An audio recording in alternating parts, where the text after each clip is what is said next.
you report the hatch upstairs part?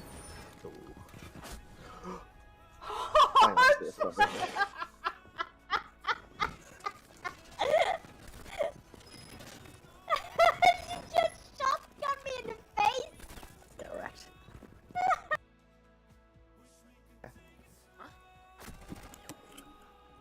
Whoa. Landing. No, bastard!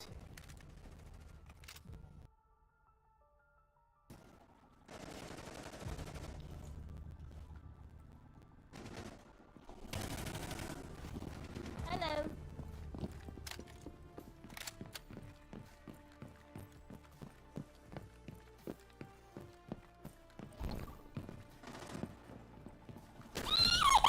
I didn't see you. I actually didn't see you.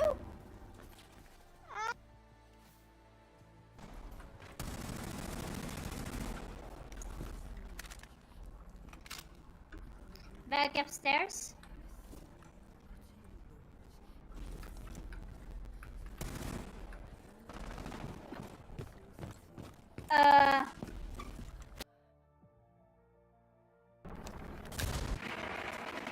I've made it out the C4.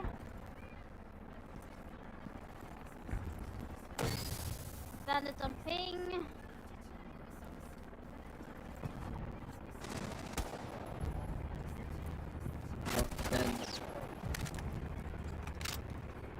I did not do. Maestro's in paper. And he got a flash me. Are you kidding me? I'm getting spotted again. Not hacking.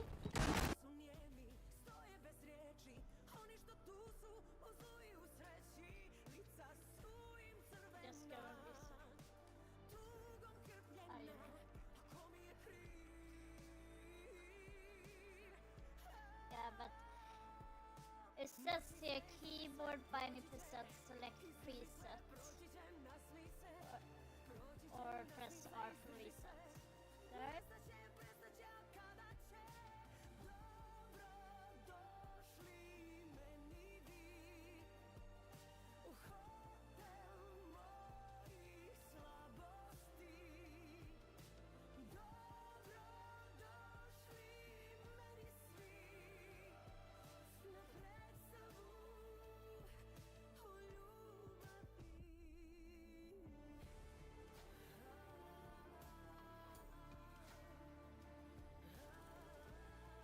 Only one on site. Only one. The plan. You see him? One behind the bar. Last outside. He's in study. Study last scene. In study, in breach, on ping, on ping. Rotation. Vault. Close, rotate. Rotate now. It's vault. No, you're not in vault. Okay. Nice. Oh, hey! Oh my god! I'm telling you, like, the amount of fucking dumb claimers you get. The amount of dumb claimers you get is ridiculous. Like, Near the soda was stock. It's Osa.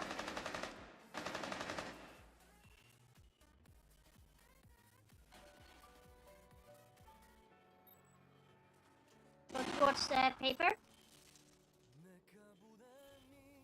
Outside of paper. One pushing there on pin 3, pushing the door. Two. Behind the soda. Next one behind the soda on pin 3. It's proning.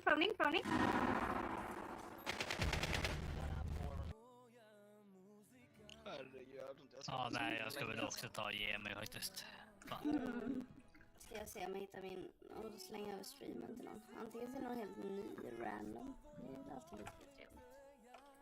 Men ni får det så bra i Discord i alla fall. Du med. yes. Passa kram, hej då. Passa. Nu ska jag slänga ihop. Kanske inte bättre att slänga ihop när det bara är så typ.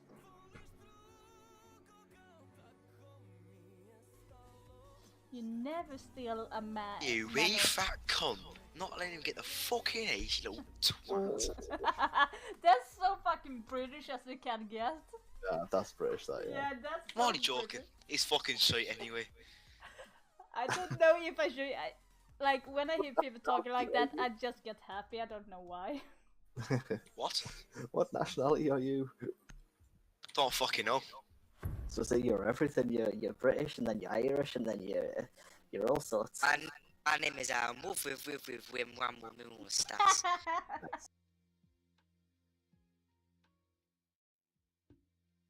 Hello everyone, I hope you're having an amazing day, morning, night, wherever you are guys. Today we are looking a little bit more fancy because it's the final day of the tournament reload. Who is going to be winning today? Is it FURIA or is it CAG? That might be the first APAC team to ever win a major or like a tournament in general in this high level of competitiveness. Like that would actually be so amazing. Obviously, for those that do not know, I missed my opportunity to grab myself the skin, so do congratulate you guys whoever have gotten it so far. I'm so freaking jealous of you.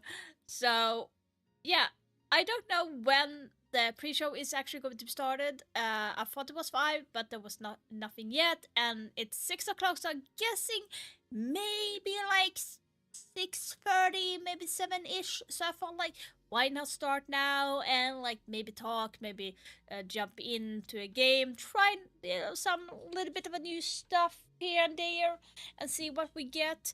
And hopefully we'll be able to like get in the I'm not used to having this shirt on, by the way. Like I kind of feel like it looks unusual. I feel like I look kind of decent. I'm not sure why. When I took a photo, I usually do a photo for Instagram. My face was way browner, and I was so freaking white here that I had to edit in my arms so it would actually match. Because for some reason I was paler than I was supposed to be. So that didn't like make sense in general. And we are ready with some sweets and some drinks as usual. And as always, guys, I have posted a new YouTube video for you guys. The link is in chat, as always. Also, don't forget that I'm going to be going to a gaming festival / LAN festival called Glitch in Sweden on June 13th. I'm going to be one of the content creators working together with Glitch, so I hope to be seeing you there. I'm also going to be doing some giveaway for day passes as well. And also, if you're not interested in the giveaway, but you still want to buy a ticket and support me, I do have a code that you can see right here on the left side. No, it's going to be on your right side. Where you get 20% off if you use my code, and you will be supporting me as well as a streamer, so. So, just started the game. Felt like we would jump in to check out. Oh, the pre-show is starting in 15 minutes. It says here. Damn, I'm pretty good at guessing. Yeah, so it's starting. Yeah, 6:30. The reveal is 8 p.m. and the finals is 9 p.m. I actually guessed that really good. I'm like really happy. So while we wait, let's just go in and try a little bit of some funny siege things. So I do want to hop into a custom game because I actually wrote down a couple of things on paper here. A couple of things that I want to try. There was something about the Ying that I missed. Finals. Why did I write finals day 1? So let's see here. So I'm going to be checking this. I need to be checking. Let's see what I was thinking.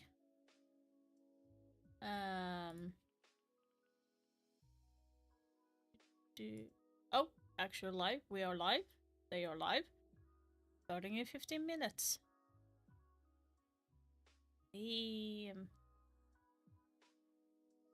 Let's check finals. Was it like... Yeah, it was probably this one. I know you can't see right now, but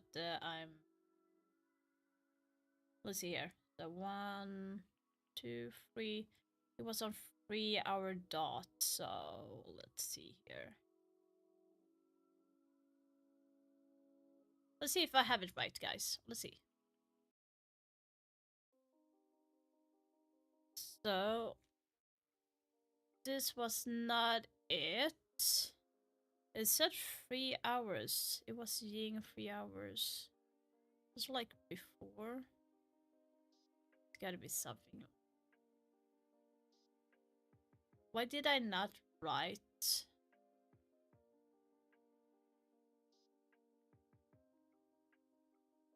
It could be like this.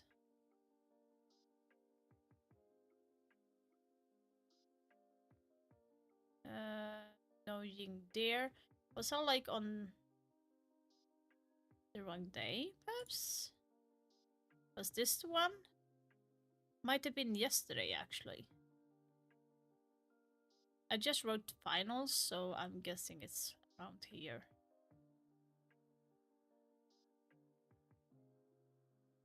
There's absolutely no Ying here either. Jesus Christ. Was it after this time? No. What? There's actually no Ying here either. No.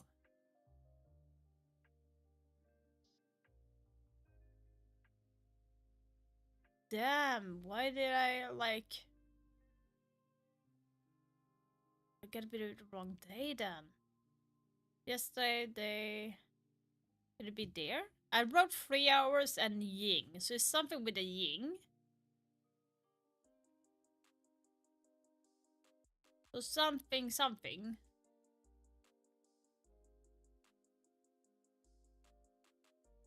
Oh, come on.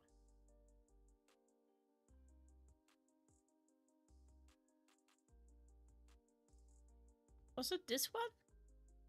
Yeah, it could have been this one. Perhaps. No Deimos to hunt down that cav. 10 seconds Oh, as I say that, Mephi switches onto it. Of course, you still need to ping that operator, like you said. Grenade rolls off, window slit, that's not good. Just cook the grenade. Go for kills, win your 1v1. And when you have the chance to sit back behind the... Yeah. 10 seconds. A team kill! But if it's all up to the... Some heroics for BDS to keep this alive. P4 has to stay What's alive. this one? Robbie has to go flank, but again, yeah, they have the yellow pin. They can actually bait this and quote-unquote execute the bomb site. It says finals day 1. No call from Dokkaebi though. Can't happen. 3 all hour about timing mark. right now. So what is the play? There's plenty of info on site. That's dangerous, popping your head up like that, good boy. Outcome, the Dokkaebi. One attacker taking advantage of 2 separate defenders. What's left? We're talking. Oh man, FURIA are well and truly back into it. It'll be something like this, right? Also, mind you, Time around, Bangu, you were saying before, FURIA really need to bring some of those execute operators, some of those cheeky ones. What have they gone for now? Well, you got the Ying, you got the Grim, as well as the Dokkaebi, and that's going to cause a lot of distraction in the server. Then they take Wookieeman on Nurk as well, for a backstab somewhere, possibly for a lurk that can't be seen by the evil eyes or any of those gadgetry, those cameras. So I think FURIA now, they're playing a mental Oh, game. I It's not think about it the was strat, this one. It's about being in the minds of BDS saying, hey, we're over here, look over here, and then something happens elsewhere. The backstab attempt. Oh, Frank almost goes down. He was the hero last time with a 4K on this bomb site. Gets injured, but the coverage is good. No, Rin actually confirms the kill. When taking a little bit of damage. It's a slow round for FURIA, but with that opening kill, it's gonna buy them a lot of time to ramp up later. Yeah, it's deadly. FURIA's now been overtaken, both Lasmo and Rin have more kills. I don't than play him, Lair as much, despite so having I'm such kind a of curious strong if I wrote this one. influential start to their defensive half. Because That big people 4K. ban like this Good boy. all the time. Notable is the fact that he's actually running the Ying with a shotgun. So he's looking to play around this bathroom. He's looking to play around these close encountered hallways. Out goes the Dokkaebi's logic bomb. Wookie down. Where was that step up Wookie, man? Just on a random staircase, you know what I'm saying? Paul goes out, he follows, and Good Boy does not stop there. No, it was not that one either. FURIA in full control. And Dark, eventually It's he gonna does be lose like his drone. beforehand. The Cav, beautiful. Nice. FURIA's just not taking risks right now. They understand the win condition. I'm getting annoyed. Why am I like picking the wrong one? Especially on the long run. Imagine like you're running like the same operator, but ended up being a lot with the way that the games have worked. The next team It's gonna be extended this mag one and then. a big risk really, because tomorrow is the roll of the dice. Over 2. So basically like Fabian, DDS all sat below Mad. the Speeders would be I'm mad. I can fight this shit. is savage. Next round, teams I come in knowing can't what it is find they want it. a minute. Yeah, I just scratched my head. Yeah, but then if you if I can't find it. Why can't I find it? Berg Zero, what do you have to say? Ryder is trying to come in. I mean, this was just a beautiful shot, and then you zoom in on. And we rocked out the Vigil at one point, and it was a bit. Can't play a few shit. Oh my god. What did I do wrong? Idrott kan vara tufft ibland. Som tur är så kan ett besök Chasing one. Cully though able to escape. Can now play the cross, the triangle with the rest of the team top floor. Did I like write wrong hours? And he finds himself injured upstairs in the piano hallway from the. I can't believe that I'm like. But Ion from W. Problem there is like if he can. Fucking hell. Dynamic defensive setup right now. Aggression here with the Vigil playing. Okay. Fuck that. I can't find it. But we are going to try one in Chalet at least. We are going to check that out. We're going to go in a Chalet, checking out that at least while we wait. Where's Chalet? There we have you, honey. Let's go. Let's see, we have... Yeah, let's go for attacky side. Let's go for that.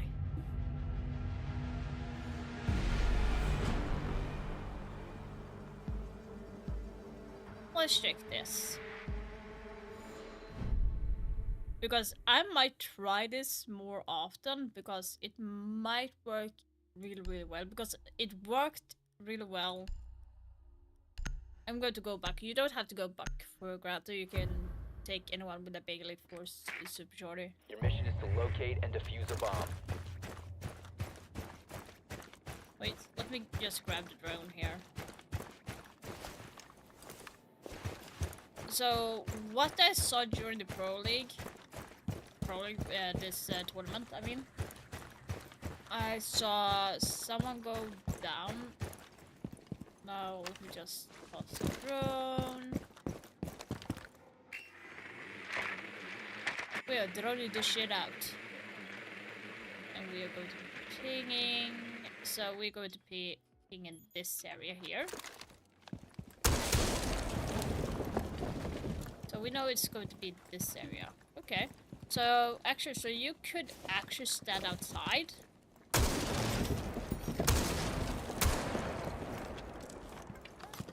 No, you could not. Okay. The beam was wrong. Well, like, look at that. Now I open up for granted a little bit too much, but like, look at this.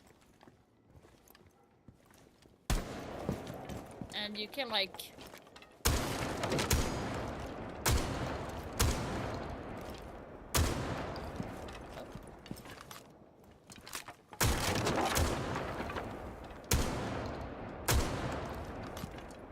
Wow, it's echoey. Like, you can already like cover like this area.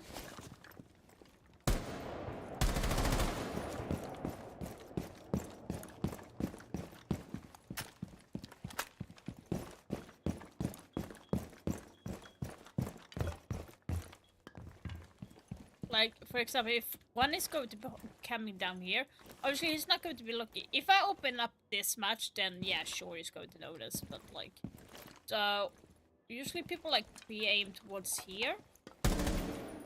And you're going to die. As soon as you step down around here, you're dead. You located a bomb.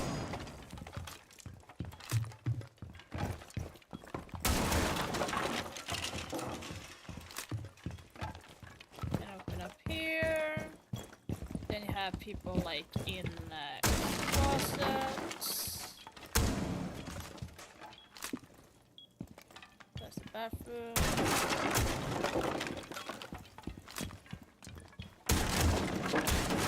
Closet here. So people usually tend to hide in closets here, so I'm gonna have it here. Then you have people rotation over here. Is what you usually have. People hiding there. Returning.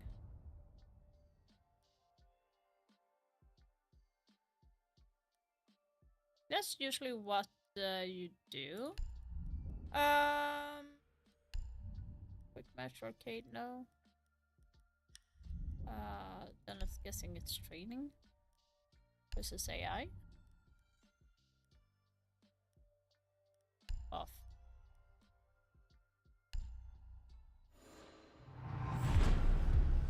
I'm gonna try something with Hibana on the versus AI. I just want to see if it actually works. It's easier to do this because it's reinforced and everything. So, plus Your drone has found a bomb. it's an AI.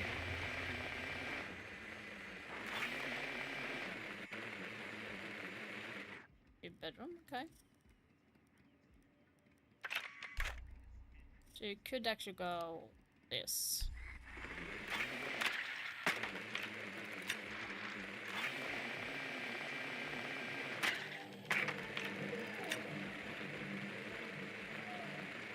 Come on, hurry, hurry, hurry, hurry. Ah, that was a mute. Oh my god, I don't know what to do. Oh my god. 5 seconds before insertion. Proceed to bomb location and defuse it. Let's see here. So, this is also something that was shown during this tournament. I think it's been pretty well known since before. Oh yeah, okay. That didn't exactly help. I forgot there was electricity and stuff like that. And mute jammers. Smart little buggers. Let's see if it's the same here. Yeah. Actually, I get. Okay, it's not in that side.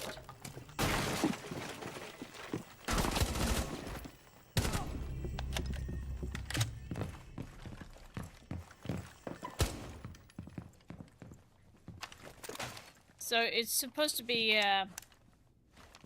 you're supposed to be aiming it at the lowest level of the floor in the middle, like this.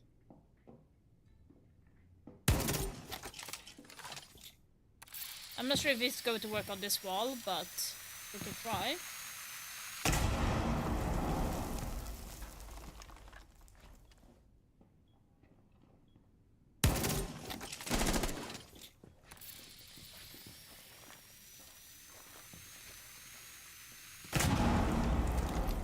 Oh well.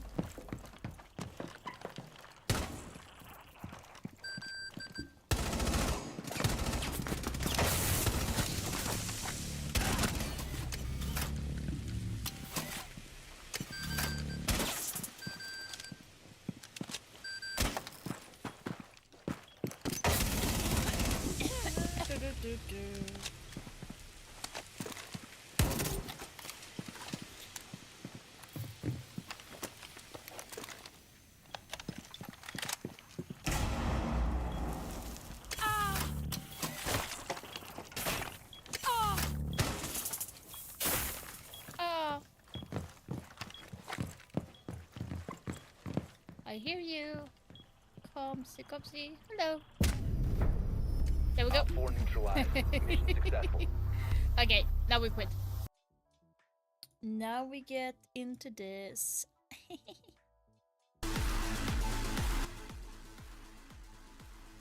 But yeah, I will have to go in and check it out a little bit more to see. Fail to synchronize. Not in the game, just tried some new stuff that I saw through the tournament, so.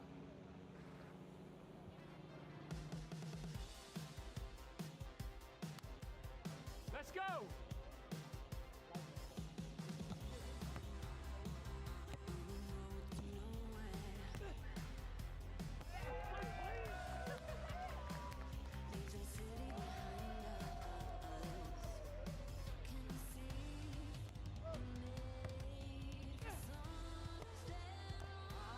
Oh, the hostess is doing that. Okay.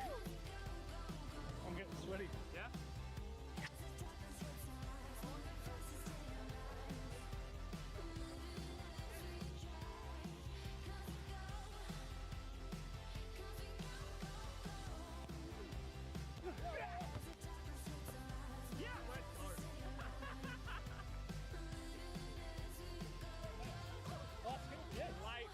Light work, man. Another one?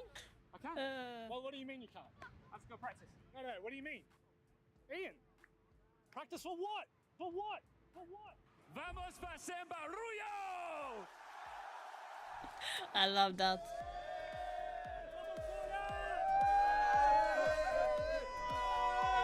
Hey! Has caught the attention of the entire community here in Reload. And today we are ready to watch the grand final. FURIA versus CAG. And what is doing here? I'm showing these guys my new tattoo. Show us Careca!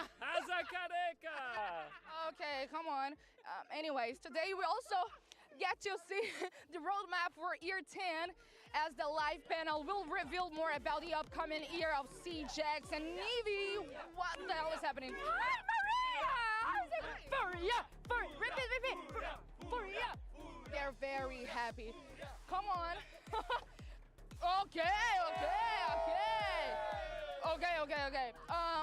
We also have the All-Stars match, and you know, the great weather outside, the fans are ready, and I think I found everyone that is needed for the show, so let's get inside, and yeah, the SiegeX party is started! Okay, that was a little bit too much from her.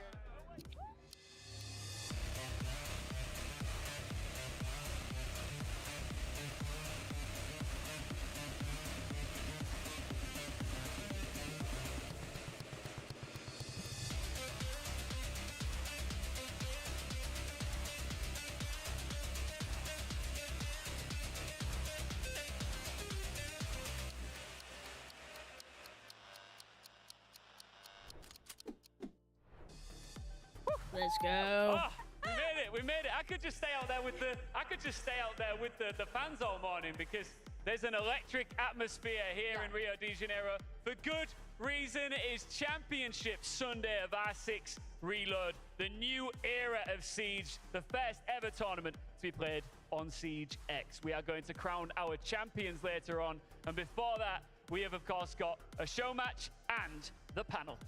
Exactly! E chegamos ao terceiro e I'm hoping that Gertone is sitting in the show match because it would be funny to see him show the other creators. Teremos painel, teremos show match e teremos a grande final com a estreante de Tier S, CAG Osaka, e a experiente FURIA. I'm truly sad it's our last day. Should we see if we can extend it like by a week and just keep doing shows every single day here in Rio? I think that would be fun, right? I approve this.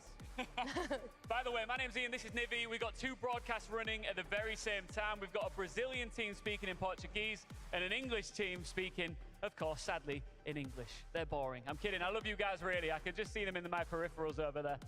But right now, it is time to bring out our grand finalists, just so you can meet them and we can build up the hype towards the grand final later on. Never has the sun risen so high above Japanese skies in Siege. It's CAG Osaka! There's not a lot of crowds in there right now. I would have rather if did that when the match is starting.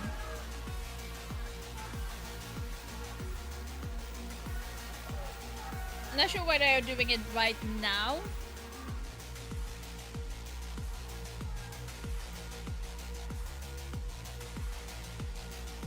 E do outro lado, eles que têm 2 Majors, um Invitational e representam o manto furioso aqui do Brasil. Furioso. Muitas palmas para a equipe da FURIA!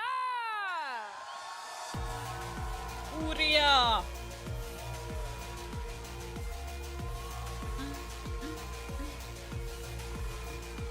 Oops.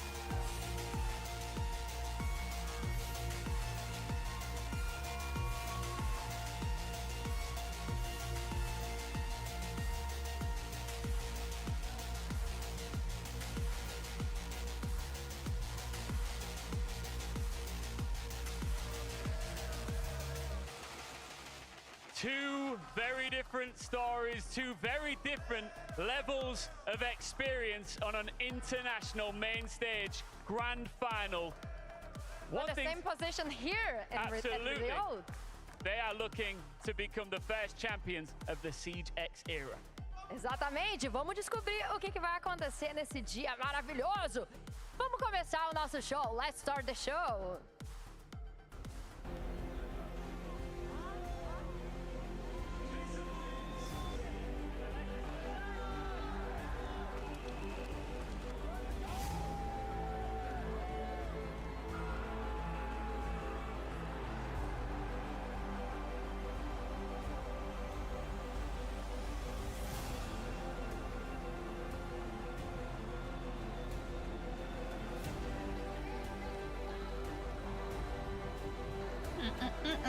Let's see how it goes.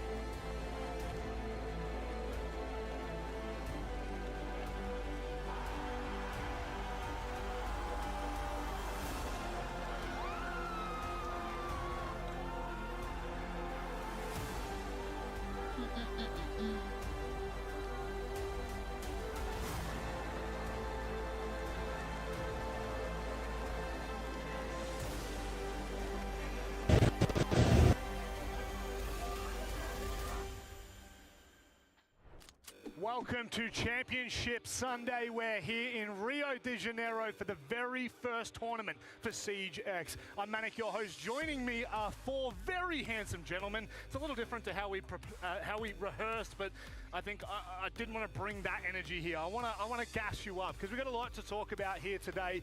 Before we get started with any of the preparations for this tournament, for the panel, we want to go back and have a quick chat about what we learned yesterday. A little more about the R6 ecosystem heading into 2025. A couple of changes have been made. And of course, these are experts. So we're going to get their expert opinion. Jack, we'll start with you. Okay. For the APL system, can you tell me a couple of teams you're looking out for and who you're probably most looking for? By the way, you only have 40 seconds to tell me. Go. Only 40 Feel your seconds. sensation in their bodies. Their I fit. have 3 great teams in the APL that you should look out for. 2 of them are the APAC teams that played on the main stage here in Reload. CAG Osaka, of course, they're in the grand final.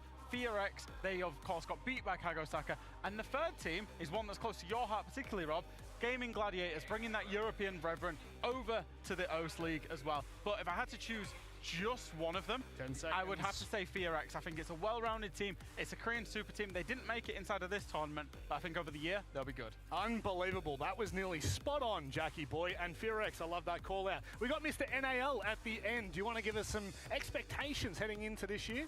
Yeah, absolutely. I mean, I think 2 underdog teams easily has to be Wildcard and Shopify Rebellion. Shopify Rebellion has not played at this event. There's a lot hidden from them, especially Canadian. And then obviously Wildcard, they performed so well. NA's only hope that was remaining in the tournament, very good. But the team that I think, unfortunately, for the rest of NA teams, that is going to win is Dark Zero. I think Dark Zero's innovation is amazing. 10 seconds. And then obviously they have spirits, and that's one thing the North American teams don't know how to deal with, is the shield play. And well, again, spot on. I tell you what, you've got a sharp point today. Speaking of sharp, you're looking very nice. But let's talk about a region that is not geared at the moment. EML, mate. And you know what? Producers have just told me you get a minute. Oh, I get a minute for this. Oh, he's amazing. 10. So you know what? European League, EML, Europe and MENA League. It's one of the most historic region of Siege. And like you said, we're not here on the main stage. So I have got to count on one of the best teams in Europe to make it. And that's going to be Falcons. Because they've got the... Oh, come on, Lax. It's got to be them. It's got to be Bride. It's going to be Shaiko. It's going to be Likefak, Yuzus and Solotov. Some of the best gunners that we have in Europe. But also one big team chemistry. 3 grand finals. They've all missed it. But they can make it again. This is going to be, for me, the heavy favorite. Team Falcons for EML. It has to be. Who else does Europe have? Well, hey, okay, settle down, Chill, Mr. NAL. Your time's done, all right? The only person whose time's left is Mr. SAL. We're here in Rio. It's time for you. You've got 40 seconds. I don't even need the 40 seconds. I think it's no surprise to anybody here who that team's going to be. You got to go with FURIA. I mean, for the simple fact they dominated an entire year. They created a legacy for themselves. They're written down in history for all of Siege. And then to kick off SiegeX and Reload, they're here at the grand final, 1 game away from claiming their title, so it's no surprise to me that they're going to get it done. They're going to be the team to look for at SAL, and my choice, respectfully so, FURIA. No, I don't even need the 40 seconds. Gentlemen, that was on point. I think we've given all the audience at home a bit of an insight, but I just want to know very quickly between us, what do we think in terms of the actual dominating league? Is it still SAL? Jack, I'll go to you first, just very short. It absolutely has to be. You've got the current major champions, the current world champions, and probably, possibly, the reload champions all inside of one league. Jack, I just heard from Jack. Give it to me, Leo. It's got to be as well. So much variety, so much playstyle differently. Look at Loud, the way they're playing strategic. Look at FURIA, the way they're playing heavy gunners. They've got so much talent in that league. It's got to be SAL again. Come on. Surely, Lax, you're going to give me something different. I'm going to have to go with SAL again. I mean, given, you know, everything that SiegeX is bringing, it's reinventing that wheel, and you really see the Brazilians, SAL specific, just stepping it up on that margin of team chemistry, team play, and oh my God, shut up. Fox, give it to me very short. Just give me the abbreviation. Honestly, I think the EUL... Not gonna happen, gentlemen. Thank you very much for joining me here. You now have a good idea as to what to expect for the future of R6, especially in 2025. But boys, do you know what time it is? Is it showtime? Wow! Oh my word! Friendship. No, I don't. Never do that again. That made me feel sick. All right, I'm kidding. Welcome back. It is, of course, Championship Sunday. It is showtime. And it wouldn't be Championship Sunday without a show match. And this one is special, Nivi. Are you excited?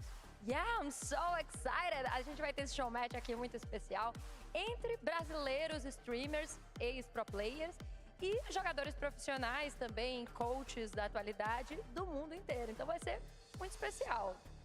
There are actually some very, very experienced players on the All-Stars team that you'll meet shortly.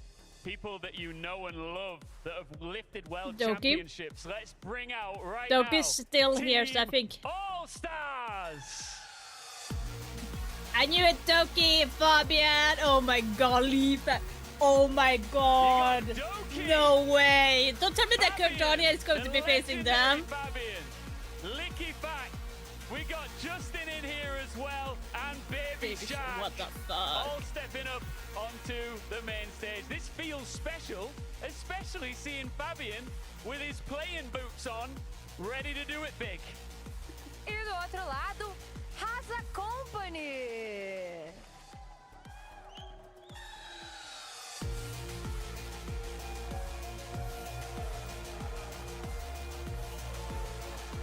Podem receber com muitas palmas Snipe, Kamikaze, Riveretes, Bragote e Haza. Russia Company? Eles que fazem muito conteúdo pra galera. Temos aí ex-pro players, temos também streamers. Mas eu tenho certeza que eles vão tryhardar bastante aqui hoje. I think this might be a bit one-sided when it comes to support from the crowd. What do you think? Yeah. I'm not sure. Because did you saw they screaming? I'm not sure. We can check maybe who they are cheering for. What do you think about it? Well, right now, let's just quickly do an interview. So, guys, if you can all sit down except for Haza and for Fabian as well, if you could just come and join us for a quick chat. Oh, man. Fabian, it's been a while since we've seen you in this capacity. You're looking well up here. Is this making you maybe want to come back full-time?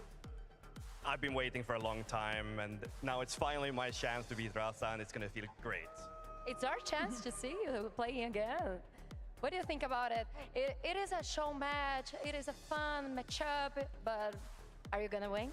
Yeah, for me, it's not no more show match. Here, we are won this match for sure. And the Fabia always lose in Brazil, you know? Okay!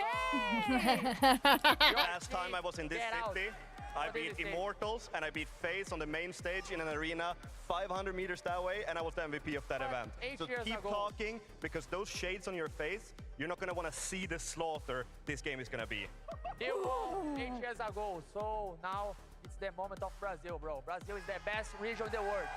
Eu tô amando aqui esse momento de farpa maravilhoso aqui nesse palco. Ele falou que vai vencer, que o Fabe não ganha de brasileiro. O Fabe falou, não, a gente venceu aqui a Immortals, a FaZe, nesse palco. Aqui, na última vez que eles jogaram contra, não foi aqui, acho que foi aqui no Rio de Janeiro. Cara, vamos ver, esse confronto vai ser maravilhoso. Tô amando esse momento de farpas aqui. Have I got some more time? I just want to have a little bit more beef. We got some more time. I got to ask you, Fabian.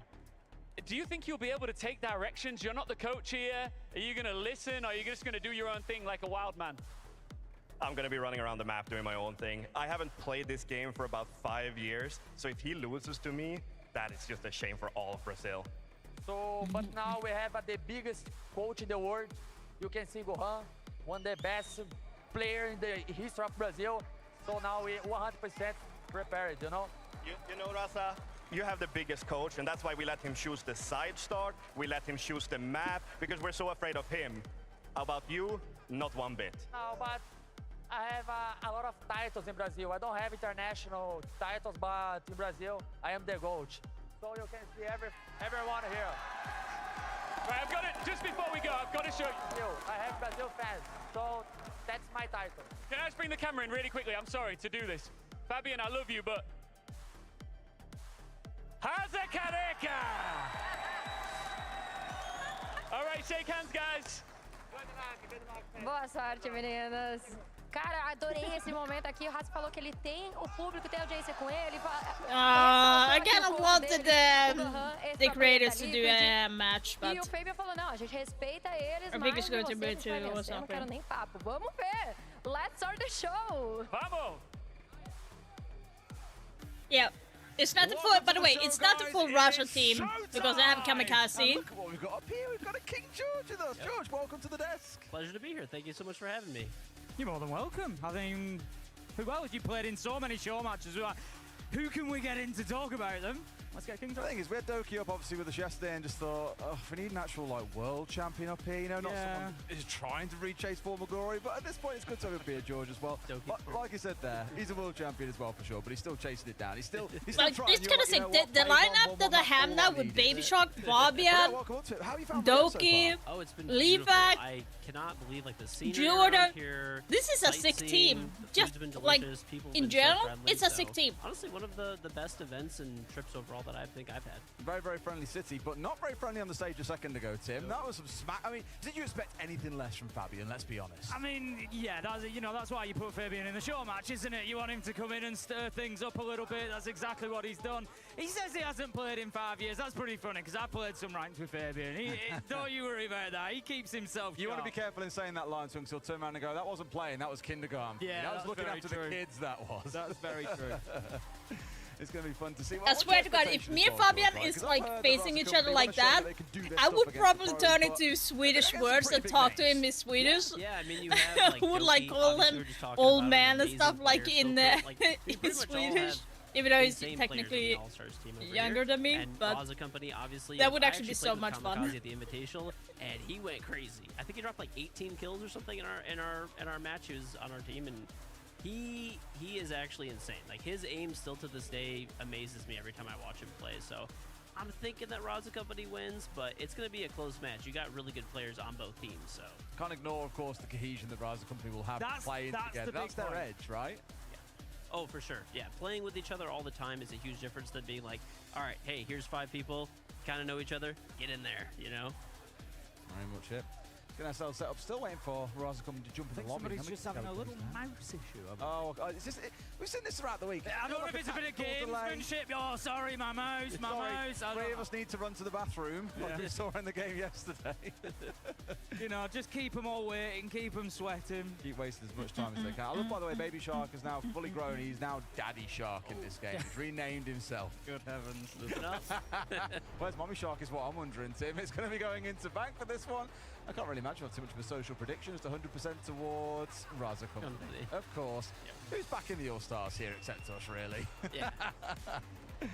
Fun map to do it on though as well. Big map, lots of hijinks. I wonder if we'll see any interesting bans coming through, Tim. We spoke about these throughout the week a number of times about definitely more at a competitive level. We've seen things like the Ace banned away, the Hibana taken away, and suddenly you can't open up the White Corridor wall, for example. Make some really interesting spots to play in that we've seen some teams employ. And what have you thought of the ban system so far, actually, George, from watching it? It's been really fun. I mean, I think players are going to enjoy it a lot because it's a lot more adaptable than just banning a couple of operators and kind of hoping that it works out for you. But when someone actually starts playing something, you could target ban that operator. I think having that power and potential is going to make a huge difference for at the pro level, ranked level, and everywhere in between. Can't wait. Yeah, we've seen some really big impact from the banning system. The one that really stands out to me is that Falcons game the other day when that third hard breach ban came in, and it was just, you know, 3 rounds of struggling to get walls open, burning a lot of time trying to do it, and Falcons just, they didn't have answers. And, you know, that just goes to show we've got a top team in the world, and even then it's having an impact against them. And I don't think the old banning system was at a point where it was necessarily doing that in the same way. So yeah, I think it's a great change. I'm really curious about the power struggle on this team as well. Who's going to be the IGL? Because Leakerpack is probably the most experienced on this team in terms of IGLing, but Fabian's not really the guy, George, to take instruction from others, is he? He's not exactly to be the person in the backseat, that's for sure. So I think, I mean, on paper, I'd probably say Leakyback should be, but I mean, Fabian's also an amazing coach too. So, but he then also did say, I'm just going to run around and do my own thing. So we'll see how it goes. We do have a very, very special gift for this game, guys, that we can listen into team comms whenever we want. And while they're getting themselves set up, and they're smiling for now because they haven't started losing rounds, should you ever listen into the All-Stars comms and see what's going on? Bragode? Na visão do cara olhando garagem, o Legion pode ser o Bragode. Bragode, não, maybe it's actually Tá embaixo, vai ser o Legion. Não, mas a gente vai jogar um cara fora embaixo? Não, se liga. Quando for embaixo, nós vamos começar na área aberta ali. This is like your final chance. If I outfrag you today, then you quit on the spot. Take your hand on that. You're quitting if I outfrag you. He's definitely talking to Doki there. On the spot and then... you quit after if you do less kill than Fabian. Oh my fucking god. Okay, Doki's our shield player, guys. No, I'm good at shield. Oh, you have to listen to a shield now. I swear to God, I'm good at shield. Doki, you go blitz. Oh, money. Money! How do you feel like if the energy is coming, right? I feel the energy. I will kick again. Yeah, you level 4. Well, we'll dip back in as the game goes on, no doubt as well, but it sounds like Doki's going to be all over those shields, Tim. I mean, he was talking about yesterday, of course, we had Doki on the cast in the semi-final. He was talking about how valuable those shields were. He was now, I love seeing pro players just smiling and having fun in general. This is like having fun. I kind of wish that you had that mentality when you're going in. Even like, it's easier said than done when you're like not in the lead, you're being under like 2 rounds or stuff. Like, that's the power. You like, you need to grab that back, and it's really, really hard for teams. Of course, not forgetting we've got it's not easy when you're fighting the mental game. Final coming up later on. First time we've seen an APAC team in a grand final. So if you're tuning in and thinking, what the hell, really? Yeah, it's very real. We've got CAG facing off later on against FURIA to lift that title. And of course, I think everyone's looking at it and thinking, there's no way, really. They can't do it, can they? Can they? Can they? Right? I'd have a Cinderella story. Yeah, we were talking before we came on, George, and we were saying it just feels like too perfect a story. Make your first final and win it. It would be crazy. I mean, I would put the percentages being very low, but my hope is for CAG. I'm so glad you said I think a lot of people are seeing that. Because I've asked everyone this question over the last day. I'm like, what percentage chance do you give? I actually asked Leakerpack yesterday. Like, we went for a drink last evening, and he was saying, he's like, do you want the hopeful answer or the realistic one? I was like, let's go realistic first. And he said 1%. I was like, really, 1%? And he was like, yeah, he's like, they're just on a different level. Like, no one comes close at this point. They are just that good a team. Like, as much as you'd like CAG to do it, it's just not going to happen. I think most of us feel the same. But if you had to give it a number, between 1 and 100, what percentage chance would you give them? Honestly, I would definitely say less than 10. Like, it's unless they just come out and bring something that we haven't seen, which I don't really see happening against FURIA. Yeah. I think it's going to be all FURIA. I think that's the big problem. Sort of, CAG, they don't rely on being the surprise package anymore. Dorky said it himself yesterday. They were playing excellent Siege. They had plan A, B, C, you know, they were really structured. But the problem with that is not having that surprise factor means FURIA, they're going to be prepped. They're going to be ready. They're going to know exactly what's coming. And a lot of the maps that CAG like, FURIA like, so they've got a real difficulty there. You know, do we go where we want to play and they're going to be even better, or do we have to go outside of our comfort zone? It's going to be a tough day. Also not forgetting as well, we've got the whole year reveal for what's coming up with SiegeX. Oh, do we? I bet you're especially excited about that. I am excited, so full disclosure, I played it, and you'll see soon. So. No, it's going to be good. I always love the reveal panels. I've said this a few times. We sometimes get the opportunity to see them before, but I just love to ignore it all, avoid it, and sit and watch it live with everybody and have that excitement. And speaking of all that, production has just told me actually we've got a nice little bit of content that we can show you before we jump into that around this topic. So let's cut to that now and have a look at what happened on the volleyball court. Oh, so Dark is actually approaching. Grab her better. Let's go!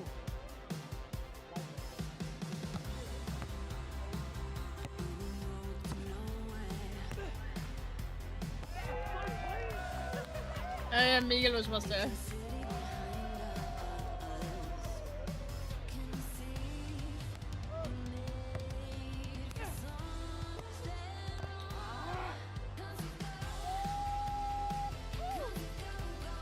I'm getting sweaty. Yeah?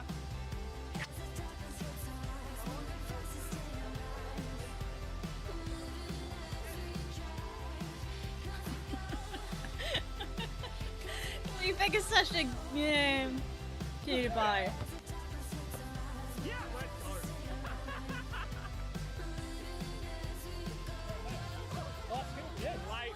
Light work, man. Another one? I can't. Well, what do you mean you can't? Let's go practice. No, what do you mean? Ian, practice for what? For what? For what? Vamos para San Barullo!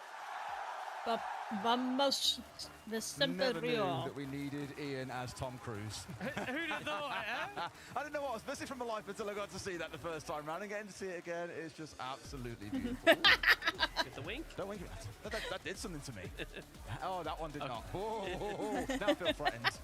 That was a very, very quick change of emotions, Tim. Somebody who's played in a good few of these, George, is there, you said yourself, you played with Kamikaze, you know, you've had other pros on your teams. Is there a point where the pro players, their like competitiveness just kicks in a little bit and it's like, right, okay, we need and it really starts, they go lights out and looking for the win? I think it does, really. It's like you start and you're like, okay, it's fun, and then you're like, kind of in the back of your head, like, oh, they're kind of trying. So like, I gotta bring this back now. Like, I also don't want to lose, but you want to have it be a fun tournament as well. So but this one seems like a lot more serious. Like, instead of the knife rounds and everyone sit in a circle and nomad each other type of thing, this is going to be a serious game. So it should be a lot of fun to watch. He says that now, and we'll have a nomad first round. Probably. You just watch. You just watch it step into that. Good news is we have got every player in the lobby now as well, so I assume our mouse issue is sorted and we'll get underway in just a moment. We'll see how this one shakes down. I'm curious because the brief that we were given before was it's a bit more serious. They said Brazil Company kind of want to prove themselves, and I'm like, okay then, so how hard are we, when we say improve themselves, how deep are we talking here? Like, are they coming armed in with strats, target bans against Doki and Leakifak? Are we really going for it? I guess we'll see in the first couple of rounds. I mean, thinking about it, you know, we said there we've had a little bit of a mouse issue. I think I might have had a mouse issue for about the last 5 or 6 years, I think. Just, oh, really? Yeah, I think it's been a mouse issue. I've heard that doesn't go away even when you get a new mouse, mate, I'm afraid. Well, I'm on my 4th one, so... 5th is the charm. Yeah, KD still hasn't gone up. I got a better chair and everything. Done nothing for me. Oh, but you didn't get the gamer mattress though, mate. No, maybe that's my next purchase. I'm sure it'll work this time. Right? Right? Funnily enough, losing part of my vision actually increased my KD, so I don't know what to think anymore.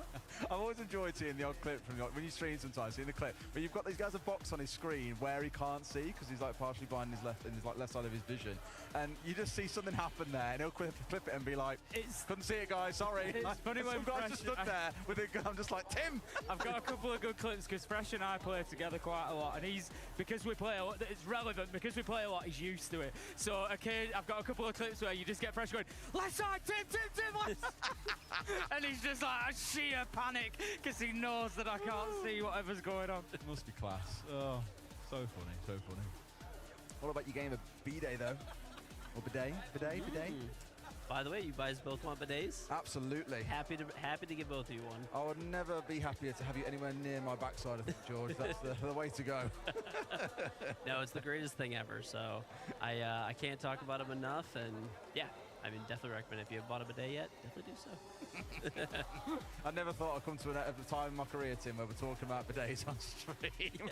I mean, we're talking about Brie-Day, but not B-Day. We've been through a whole catalogue of stuff across the years. I'd say it's probably not even the strangest. Maybe you should give him your mouse, Tim. It doesn't work. It doesn't work properly for Siege. You can't click on heads with it. We'll get him a bidet. He'll be good to go. I tell you what, show the listening. What's this? Married? Yes. Mechanics? No. Aura? Yes. Trash talk? No. And only Deimos. Even on defense. I wonder what he actually plays these days. I mean, you play with him at something Fabian's now and surely at about a thermite age now. You reckon? He must be, surely. Forever stuck on hard support. Well, apparently game is now ready. Good news. So let's get ourselves into it with this show match. Yeah, Bank is the one. go. It is the battleground. Let's see who comes out on top.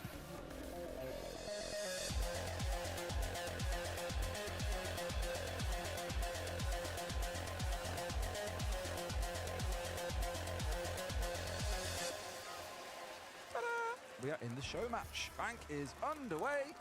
And again, I'm curious to see just how seriously they take it, because you guys were saying earlier on, like, yeah, you can start taking it a little bit more seriously each time. It reminds you of like the memes that you see, people like walking side by side, then one goes a little bit faster. And before you know it, they're at a full sprint trying to like slightly outpace each other by the tiniest little bit.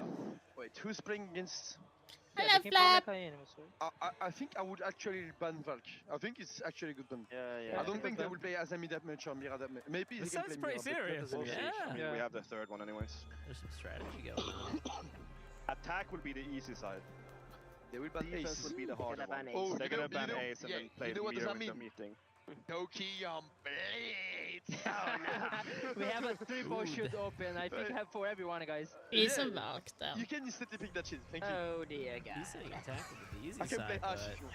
Look at my hard breach, background man. card. Is that The double range My time. my week has been good. It's been a lot of long hours streaming. I'm definitely not used to having that, so I'm like really happy that I don't have it that often. In there, what do you think of those bans, George?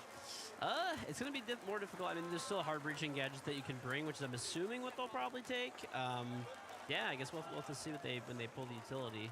But yeah, I mean, you're definitely going to have to take thermite and several hard breaching gadgets. Oh, could I have the glasses I on? was going to say, we did ask about who we thought Fabian might play. Fabian on bank. If I don't see Fabian a is Monty from playing, him this at is some going to be point fun. up on that top floor, I'm going to be seriously This disappointed. lineup is crazy. Fabian, Doki, Leadback, Baby Shark, and Justin. I'm going to be disappointed. It's funny, actually. I was talking to Doki earlier on about shields. Last night I was talking to him about it to Fair, and I was like, you know, who do you kind of see up there as one of the best shield players in the world? And he's like, oh, yeah, Alamau's amazing. Weirdly enough, didn't mention himself.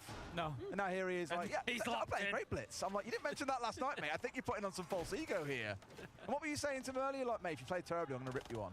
I said to him yesterday, we were talking to Doki after, we actually went for dinner with Doki last night after the cast, and I was having a bit of fun with him, and I said, I'll tell you, because he said, oh, I'm playing in the show match. I said, oh, I'm casting it. I said, I'm going to absolutely tear apart everything you do, Doki. Just remember that in the back of your mind, that I'm going to be really critical of you.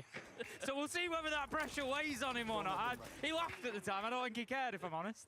Feels like a man and his hound, doesn't it? Deimos and the Blitz coming in together. Leaky Fat's going to be like, go boy, go! And then Doki's in there, woofing and charging his way through, trying to find someone. Fabian being a little bit sneaky on the Nook, a solo operator, not wanting to interact with anyone else at all, George. Yeah, he sees the Capcans now, so got to join him. Does he know that he's here? He's got to know. He's got to know, right? They're going to swing together. I think Raza looks scared. He knows that Fabian's approaching. I don't think Fabian's got any idea that Raz is inside of the elevator there. This is surely going to be a freebie as he tries to go past. Justin manages to pick up Bragod, takes him down. But, oh, what about the timing of that, Fabian? If manages to take down Doki as well, and it's advantage Raza company. I think Justin's taking things a little bit seriously, Tim. He's the only one walking away with any kills on the All-Star Pro side at the moment. 2 for himself and keeps his team in the round, but Fabian and Doki are down. And considering there's a race towards who had the best KD to force Doki to retire, it's not going well, George. We'll see. Still a bit of time to work with, though. Just under 2 minutes here, lots to play for still. Of course, the Deimos has got that track available at the same time, but right now only sees the Warden, as you can see highlighted above his player card. Got to be mindful of Kamikaze, because like you said, George, he can still fry in this day and age. Oh yeah, he has definitely not lost it, I will tell you that much. We just see them picking up the hatches as well now. Do you think this is going to turn into a bit of a server-sided push? Yeah, it's kind of looking that way, right? Like they have there's definitely set up for it, but you can see Roz is kind of backing up, preparing for it a little bit, preparing the smokes. They have the Fenrir in case they have any smoke that haven't plant. There's a Warden as a backup as well. So the SMG-12, obviously lethal. So, and he still has a C4 up as well too. And a pocket barbed wire. Oh. Sniffing out some feet, but not quite finding his man. At least knows where he is, though. Really, with the time they've got available here, you'd imagine, being truthful, Tim, that Leakifat being the IGL he is, Baby Shark, we've seen him play brilliantly this tournament. Justin, of course, as a coach, has got all the context in the world that he needs. They should be able to get this one done, right? Yeah, Leakifat's going to pick up the diffuser there, back himself in on the Deimos and start to put it down. Nitro comes out, they managed to just dip away, so just baiting that utility, and they've got the time to do it. 35 seconds, and they've got the cover as well! Justin picks up his third in the round. He's proving that coaches can play. Sneaky takes him out, but it doesn't matter because his job was done at that point. He was holding the cover. The diffuser goes down. Baby Shark's up above. I think All Stars take this round. Feels like they should, truthfully. It's going to be, if nothing else, a crazy play from Sleepy or Kamikaze to save. No. Come on. The round they have pushed up top Don't here do to try that. and get rid of Daddy Shark. I'm going to have to call him Daddy Shark, so I'll look at his nameplate and not be able to call him Baby Shark. Again, when's Mommy Shark arriving? At least holding up on the push round for the one. Kamikaze comes in, takes some shots, gets rid of his man. No, I missed that. Leakifac's now dropped down. No! Leakifac getting it all done, planting and fragging, getting everything you need out of that round. All Stars take round 1. Beautiful round there. Leakifat 2 IGLing and fragging out in the end and clutching up the round. So it's Well, he IGL for Little bit full of time, nerves there so on he's Raz's got to face. know what he's doing.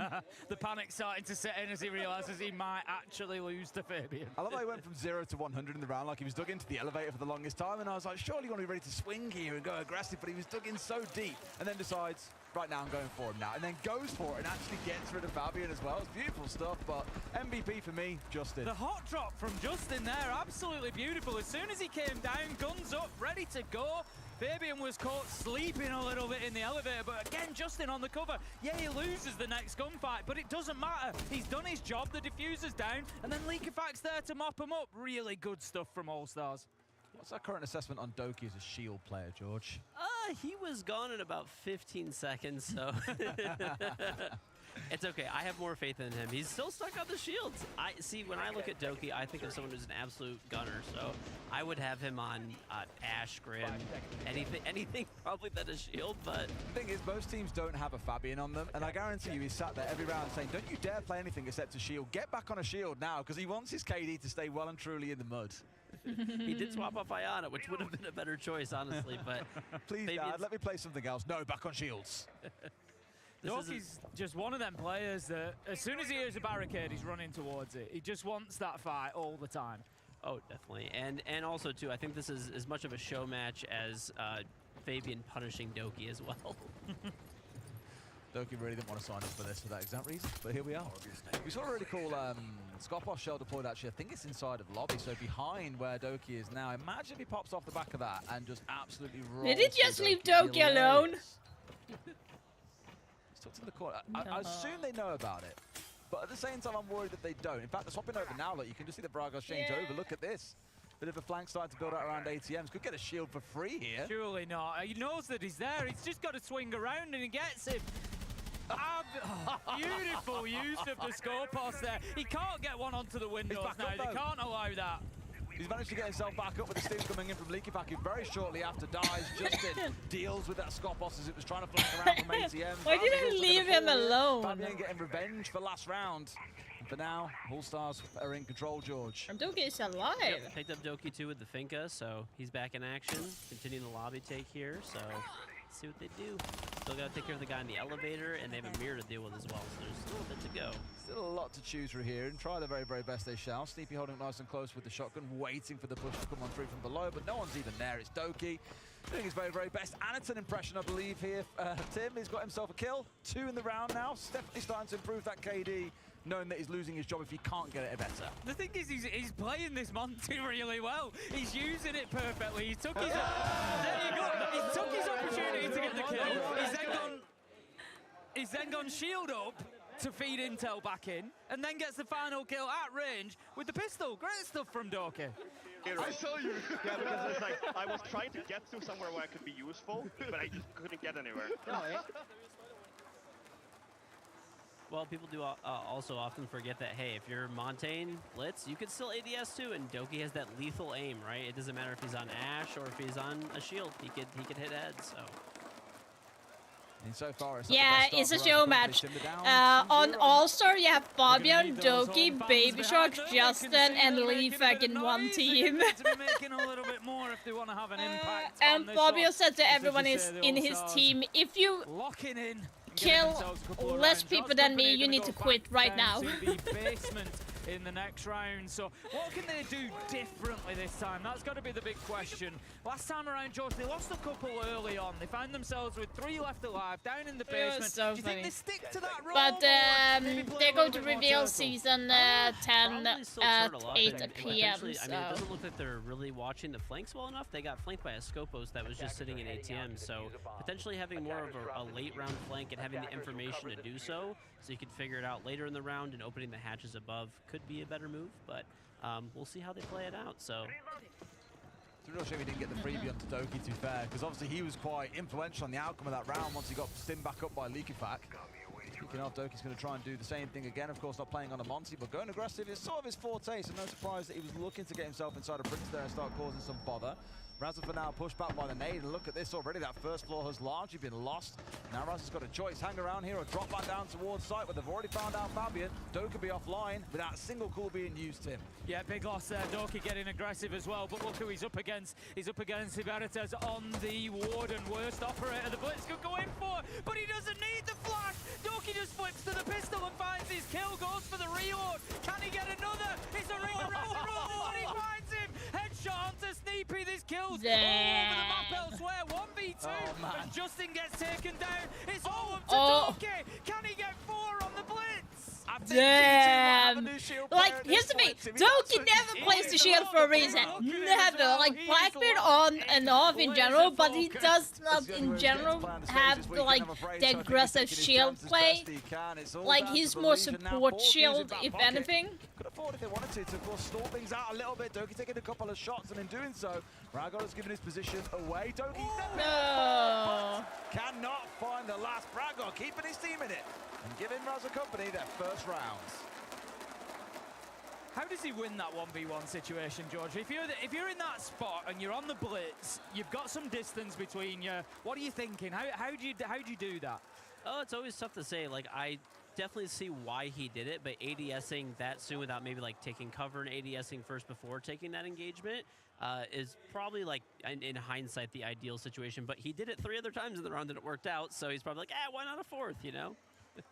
Shock horror, they've banned away the Blitz team. And we're just going to see Doki bring the Blackbeard. And I love how they banned the castle away here as well, because what the fuck was Fabia doing? Every single round so far. It does impede you, it does slow you down. You've got to be bringing Fabia has to be fuck, fuck's sake. When I say team, what I really mean there is Doki. I think unleashing him a little bit more might not be a bad shot. You can't do that. On that Blitz. What a shot. What do you think of the environmentals, by the way, from what you've seen of them? Oh, I actually like them a lot. I don't think they're, like, too much of a problem where people are thinking they'd be OP, because they only last, you know, I think it's like 5 seconds or so each. Yeah. And if they're actually bothering you a lot as a defender, you could pop them in prep phase and stuff. So I've been fine with them so far. I think they add something to the game. We've seen the attackers doing exactly the same as well. When they get a line, you know, from outside of the map, they'll just take the gas pipe out. It's preparing for later in the attack. It's just kind of like a new default cam, isn't it? It's just a new thing to think about of, you know, whether you want it there or not. No, it's really cool, and it also kind of helps too if you're a roamer, you want to leave them up. It's a good way you can get away or stop a shield blitz, for example, from rushing you. So yeah, I've been. Did you like the new elite skin, Toxic? On the 1 my? Complete game changer, but it's definitely going to add a little bit of extra to the game for teams that want to take advantage of it. I mean, have impact already throughout this week. Yeah, we've seen it a couple of times. KZ is the one that springs to mind, but we've seen kills with it. We've seen players backing off, not being able to push into an area because the gas pipe's about to explode. That's not fun. It's definitely had impact. This is very reminiscent of FURIA, by the way, when they were attacking into bank and they had to deal with this double range hard breach. Yeah, I was like, he stepped into doing his step was putting every single player on the windows, putting a lot of focus on square, and that is basically now where we find ourselves. You've got one around ATMs. Doki's been taken out as well for free here. Out the window we go. Of course, you can no longer ADS on the drop, but almost had about half a second yeah. there. But wait, Toxic, you can't jump out and ADS so anymore. To play that. I feel like the take top that force away. kind of, in my opinion, is really bad now because you could sit on those windows and they really can't do much about it unless you're going to fly out there with your shotgun. So I'd like to see how the map evolves and changes over the years if it's going to have that big of an effect. Or maybe teams will have more of a lobby hold to like kind of stop that. Ooh, Fabio got a kill. We got the first kill in the game. Braga there as well as he was stepping around trying to challenge onto the rappel. Look, who comes in from behind. It's Fabian baiting his teammates. Of course, it's the only way he's going to find his first kill in this game, Tim. We'll have a little mini celebration for Fabian picking up his first a little bit later, but 3 versus 2 now.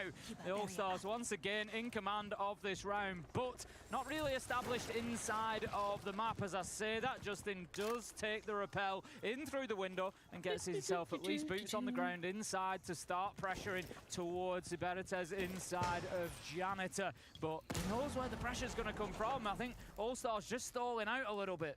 A little bit stuck here, say that. They found that kill they crucially needed. Now it's all on to Raza, the man himself, in a 1v3. Might really be a big famous personality over here, but that doesn't always give you the skill to bring down 3 pros. And sure enough, Leakifak finds that closing kill. Everyone is doing the fist bump. Fabian's like, hey. Hard work for Raza Company. Oh, you want to play against some pros? We'll make you play against some pros. I love it.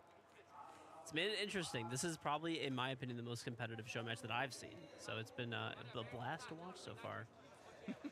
Yeah, it's definitely been a bit of a different vibe, hasn't it? Did you also know the changes to Jackal? Getting some wins in the rounds and really challenging the other side, which at the minute it's All-Stars coming out on top of things. 3-1, and Raza Company just, they seem to struggle to hold on to anything there. All-Stars were not really too well established inside of the map. They got in, they got that wall open with the thermite, but then they lost him straight away and played a lot of the round from windows, but just got the job done. Listen to the comms again, you know, it's been a while, and I can imagine everything's nice and peachy right now in All-Stars land, so should we have a listen in a second and see what they're talking about? I can only imagine it's more Doki abuse coming in from Fabian, though.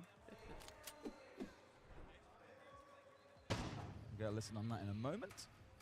But now, it's more shields. I think Doki really is in shield hell. He's locked in.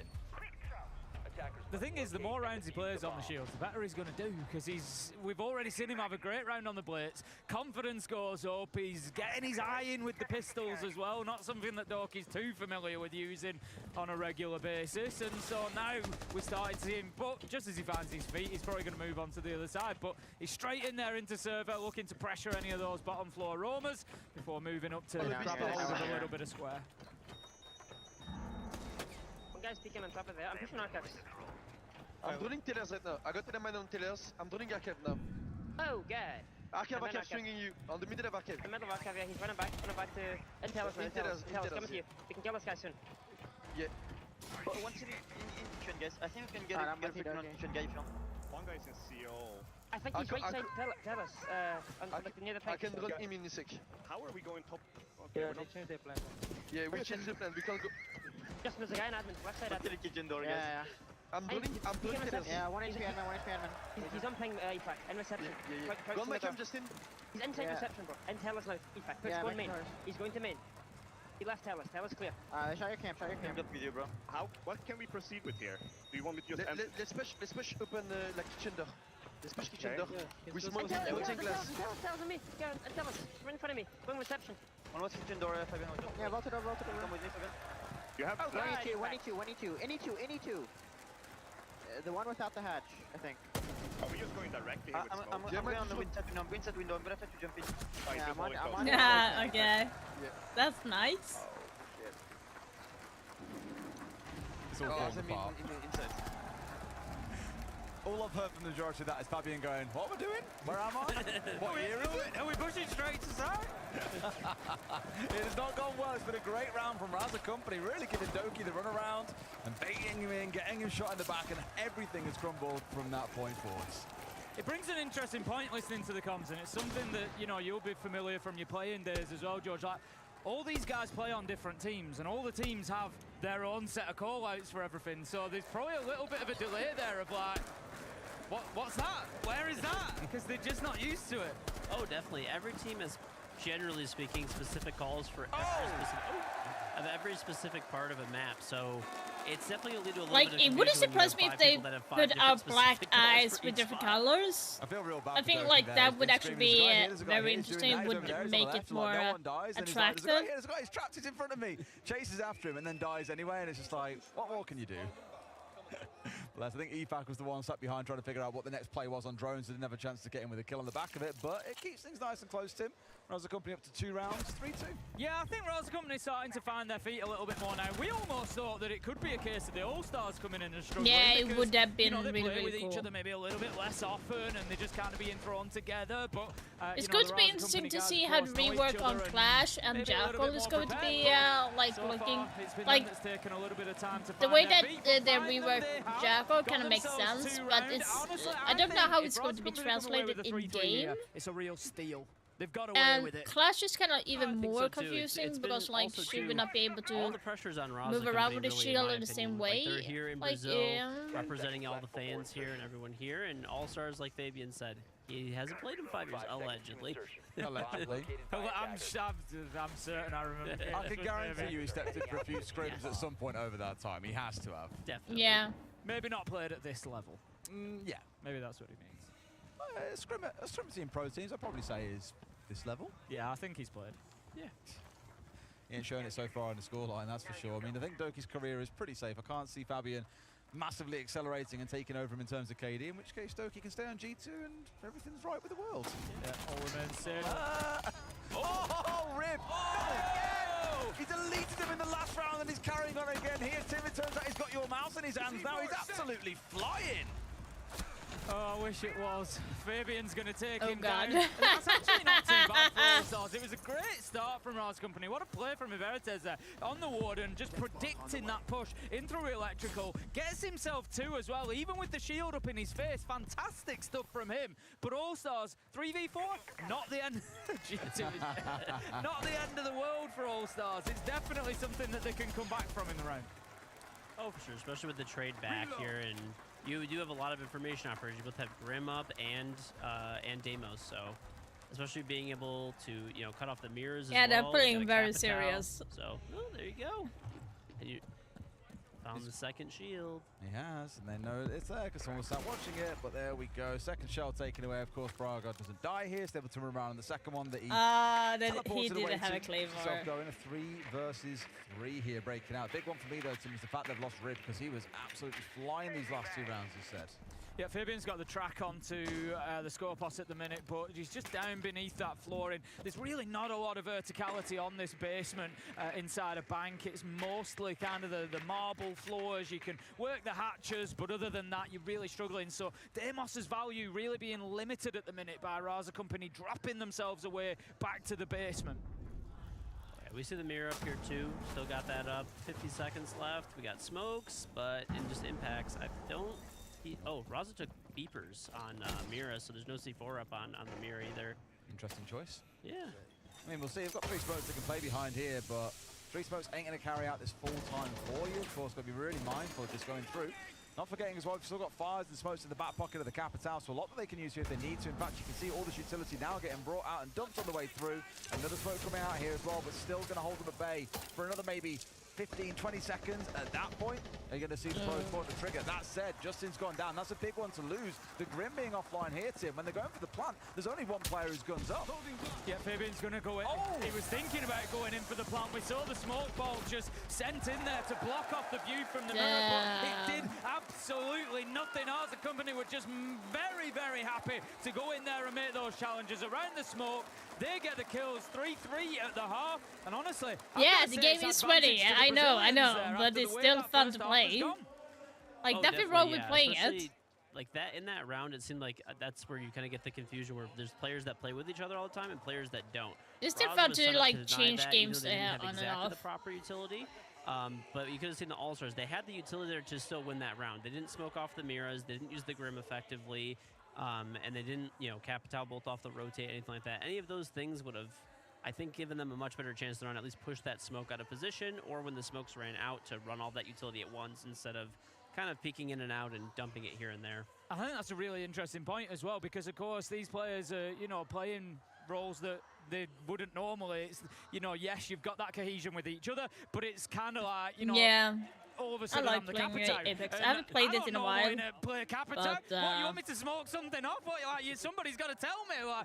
And so I think there's, probably a bit of that going on as well.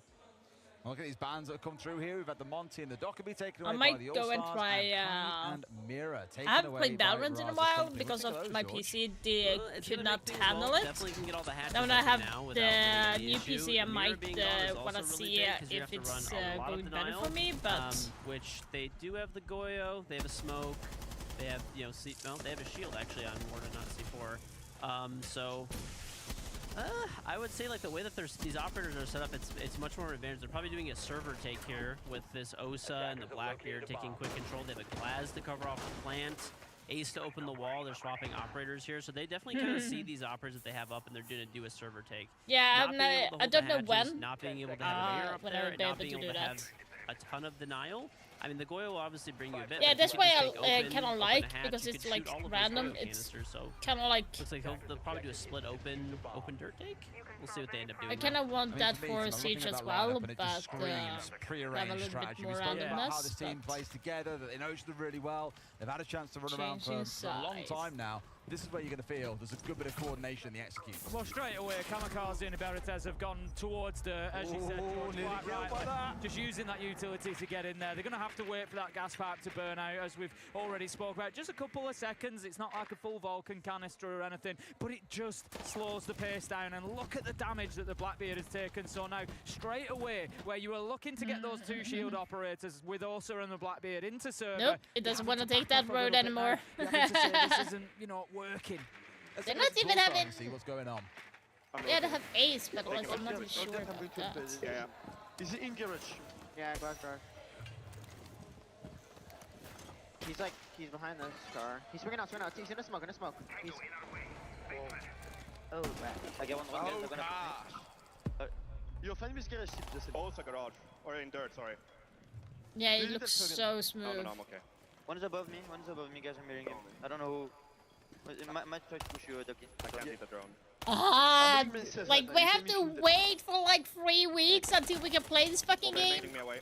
Okay. They have several. I'm going to have you. You on the bomb? Yeah, I'm on the bomb.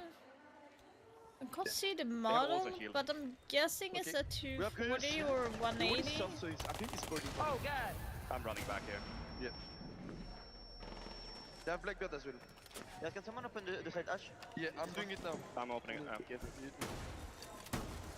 Let him die, but We haven't reinforced with the fall wall, so they have long angles. They have Ace anyway. I can smoke. Do you have C4, Fabian? No, I don't. I've used my shield. I have one Goyo and I can smoke. Let's go the edge, guys. It's heavy on this side. You can see like on Leafhack's sense that he's using very low sense. Line dead above. Nice. Let's go the different guys. Happening. Okay, That's the Go fucking run! Oh no, don't run anymore. It's also behind you.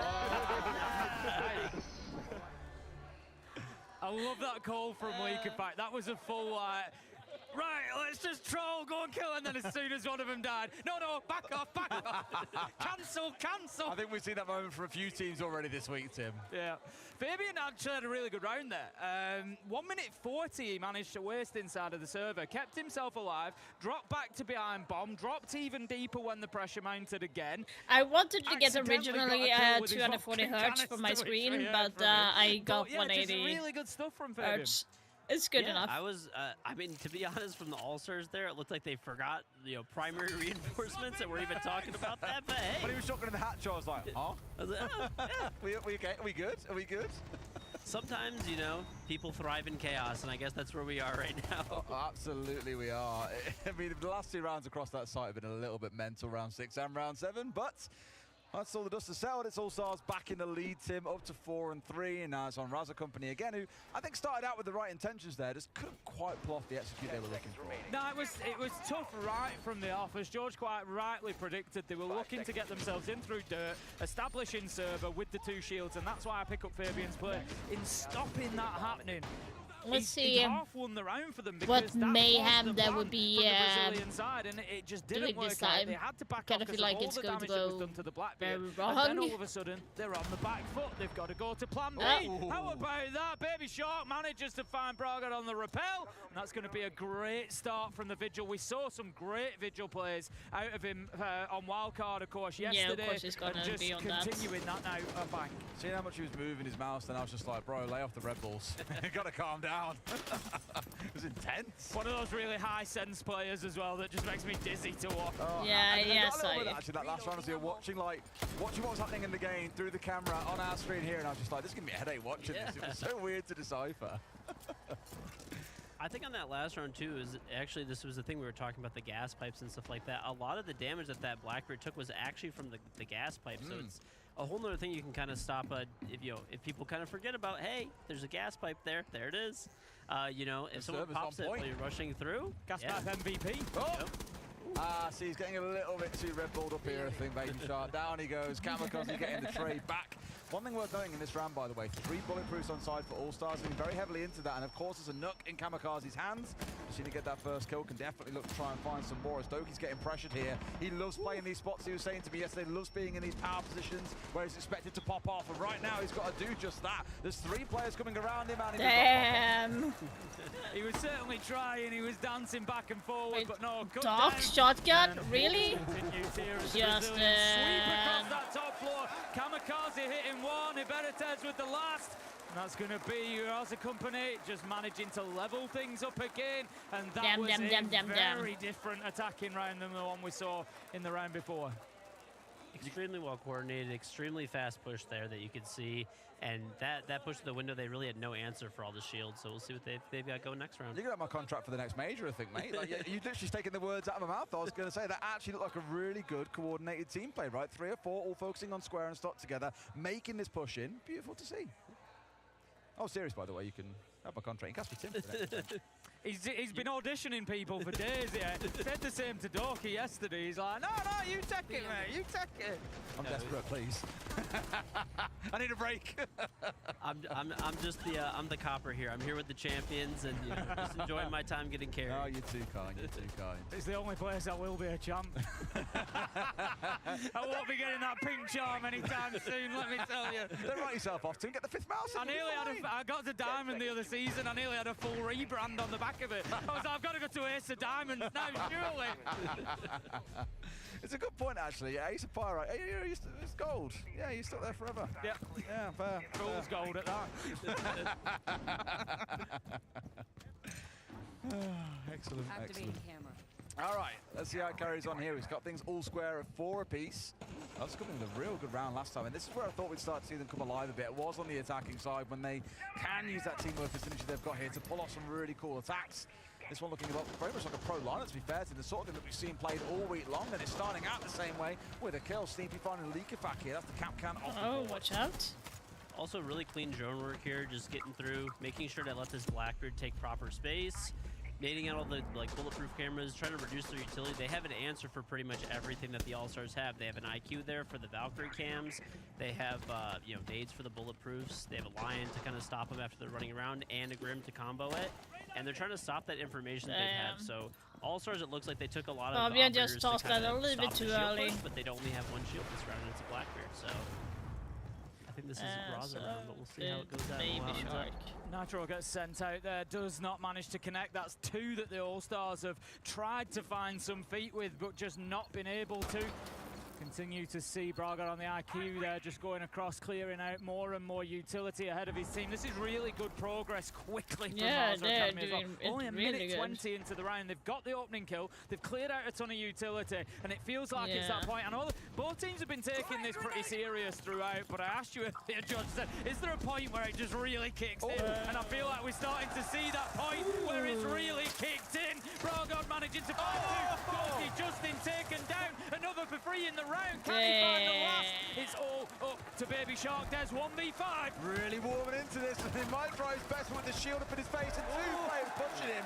The team play is looking fantastic from Raza Company these last 2 rounds, and I tell you what, the pros have got to wake up to him. They're getting outclassed.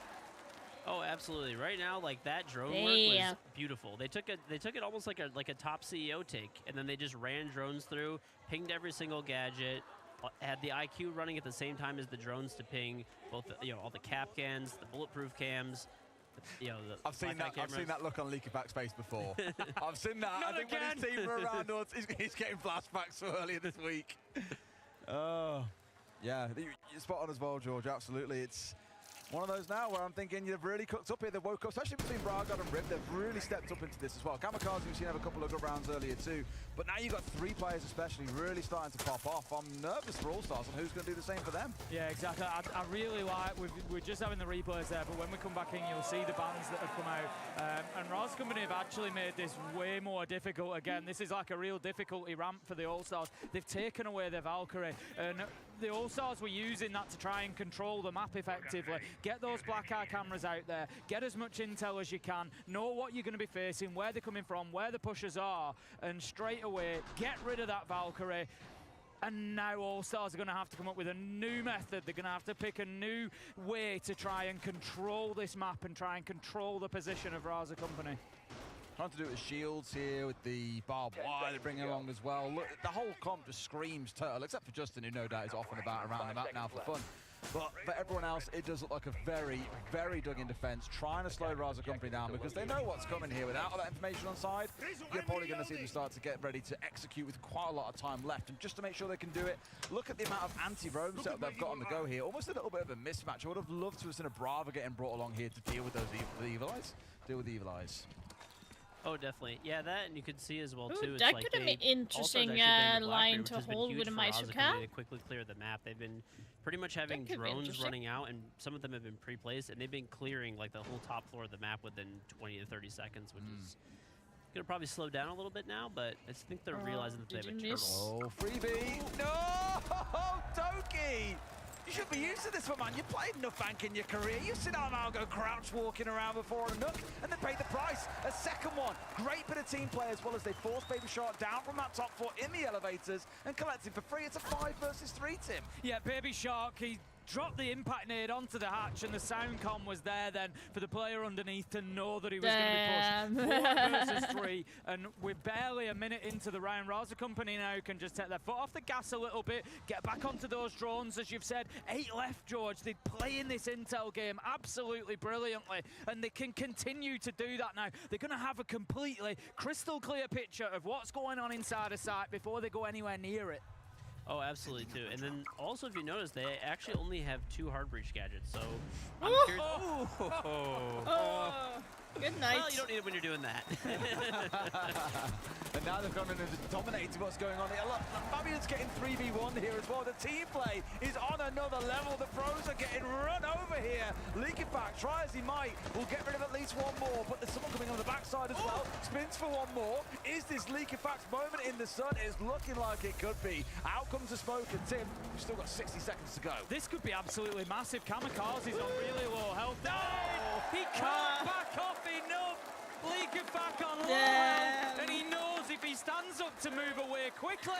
He's gonna get cut back. down. Such a Very sweetie. little option for him. Raza Company move up onto match point. Should we have a listen to the comms and see how they're feeling right now? Because it's looking a bit ropey. Again, like same thing, just pushing past him. Anyone else want to play the warden on the stairs? I can. No, not Ella, what am I doing? I'm crazy. I'm taking Azami.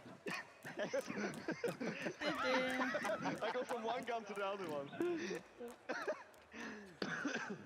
That was good, bro. Yeah, she's good, but do you think I can control the recoil, brother? Apparently not. No, exactly.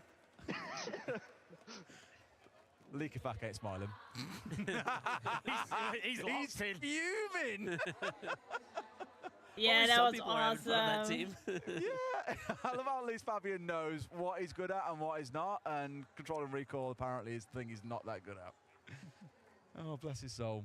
I was interested to see whether we might get a tactical timeout coming in and Dark maybe trying to, you know, interject a little bit and steady the ship, but no, for the moment, they're just going to be continuing on, try and get these rounds won.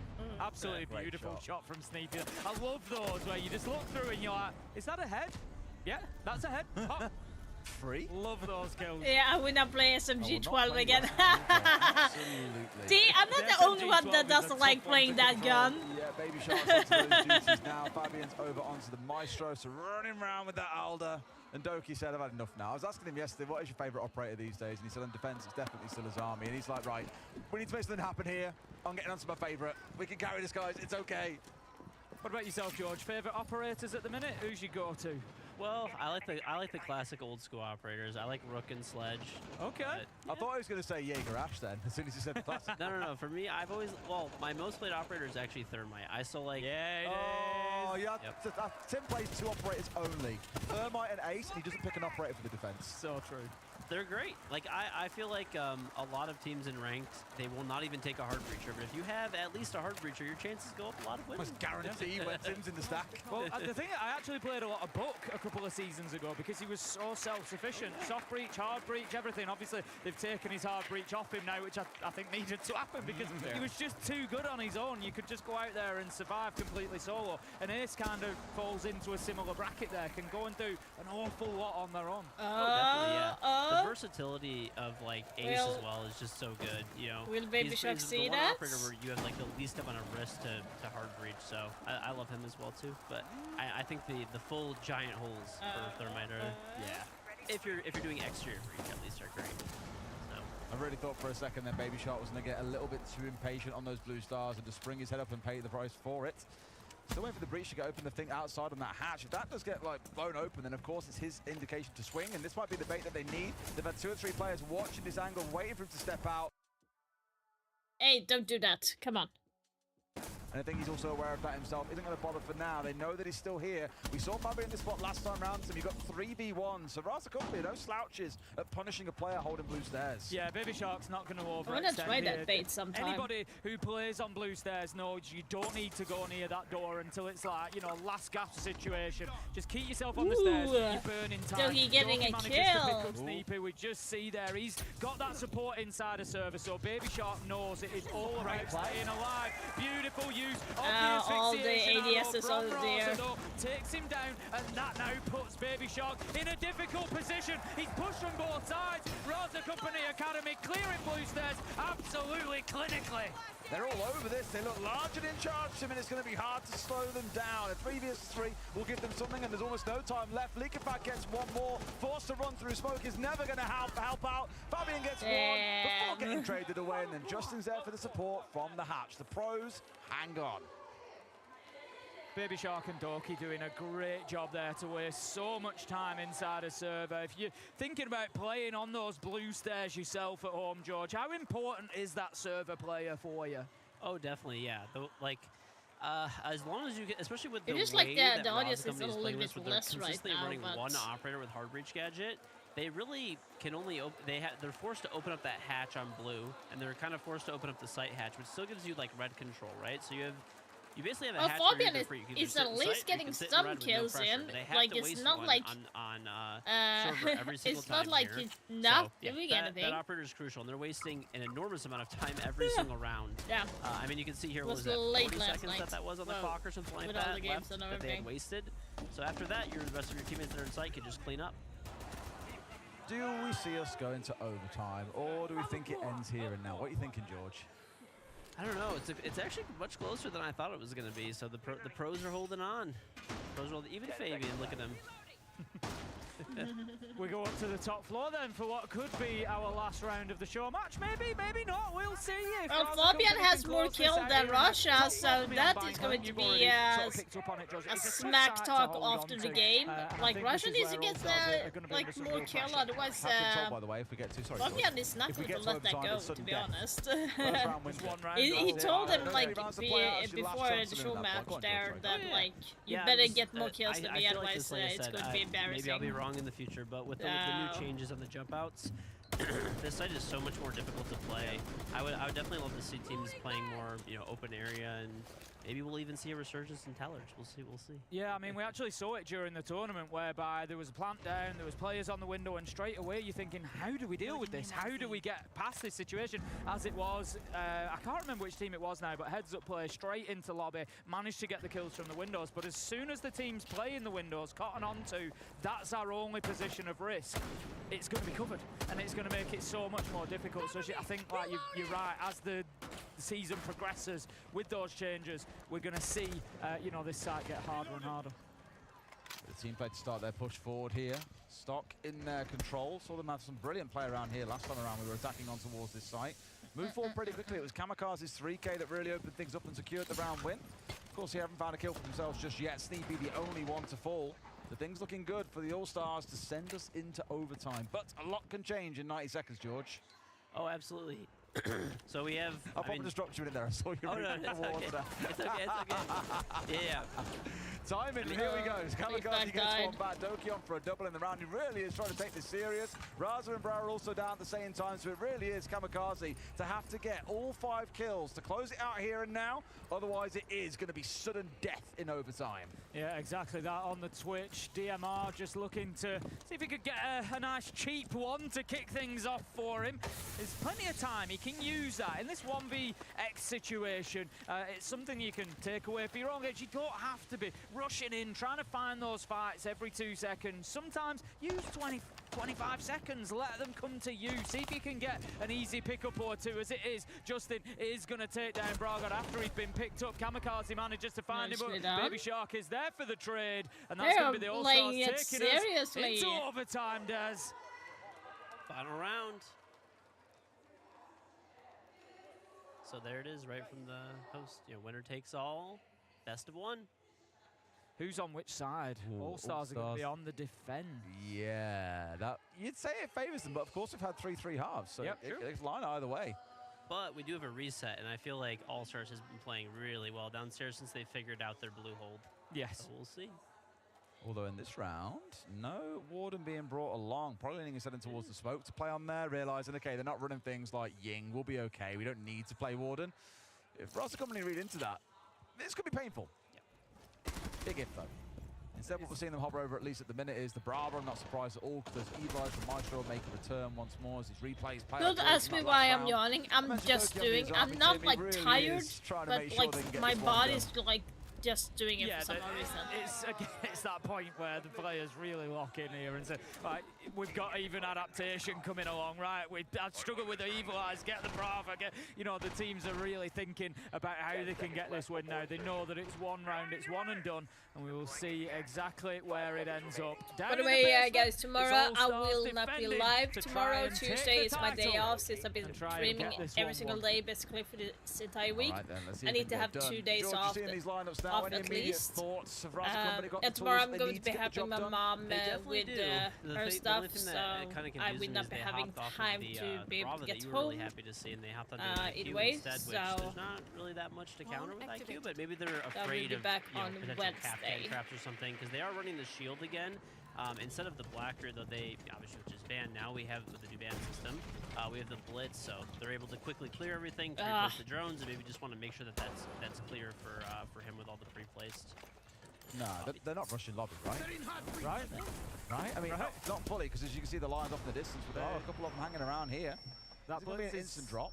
He's thinking about dropping, but I think there's just been a couple of shots towards the hatch from the smoke of leak effect there, so they know that they're aware, but Braga manages to work his way in through garage, and this is actually really smart. Make a lot of noise over by Vault, and then push in on the rear side from garage. Leak effect will pick up Hiberites. Raz has managed to go down elevator and take out the smoke. It's all kicking off now, 4 versus 3. 3 versus 3 as Doki gets involved on his beloved Azami, takes down Kamikaze. Yeah, this he's is good on Wasabi for a reason. He's been waking up. Sudden death for them to see who comes out on top. Right idea, but Doki just up towards the side here. And Raza, he's had a quiet gain, Tim, but he's in a very dangerous position. Everything just slowing down a little bit now, George. Is this the point where you get back on the drones as the attackers see what's going on, what's changed? Yeah, you could definitely see them coming out here. Maybe the nerves are hitting a little bit. They want to slow things down, readjust, try to find Doki here. He's the one who's been really holding down this position over here in the vault. And you can tell they're worried about it. I mean, he's left himself too exposed. Not tucking himself away, and Doki gets a freebie here onto a double in the round. We said he really didn't want to lose. And my God, is he showing it. Bragon and Sneepy, the last two going here. Bragon finding one, and down comes on through. It's a 1v1, and Fabian's the one in it. Tim for a better end. Absolutely poetic. He needs to make a move before Bragon. Oh, he got us. And proves once again that he is the true God Emperor at Siege, closing it out in a 1v1. Of course it had to be him clutching out. You know he's going to be loving that right now. I can only begin to imagine how insufferable it's going to be on Twitter later. Surely going to be saying to Doki, well, I saved you there, didn't I, in the 1v2?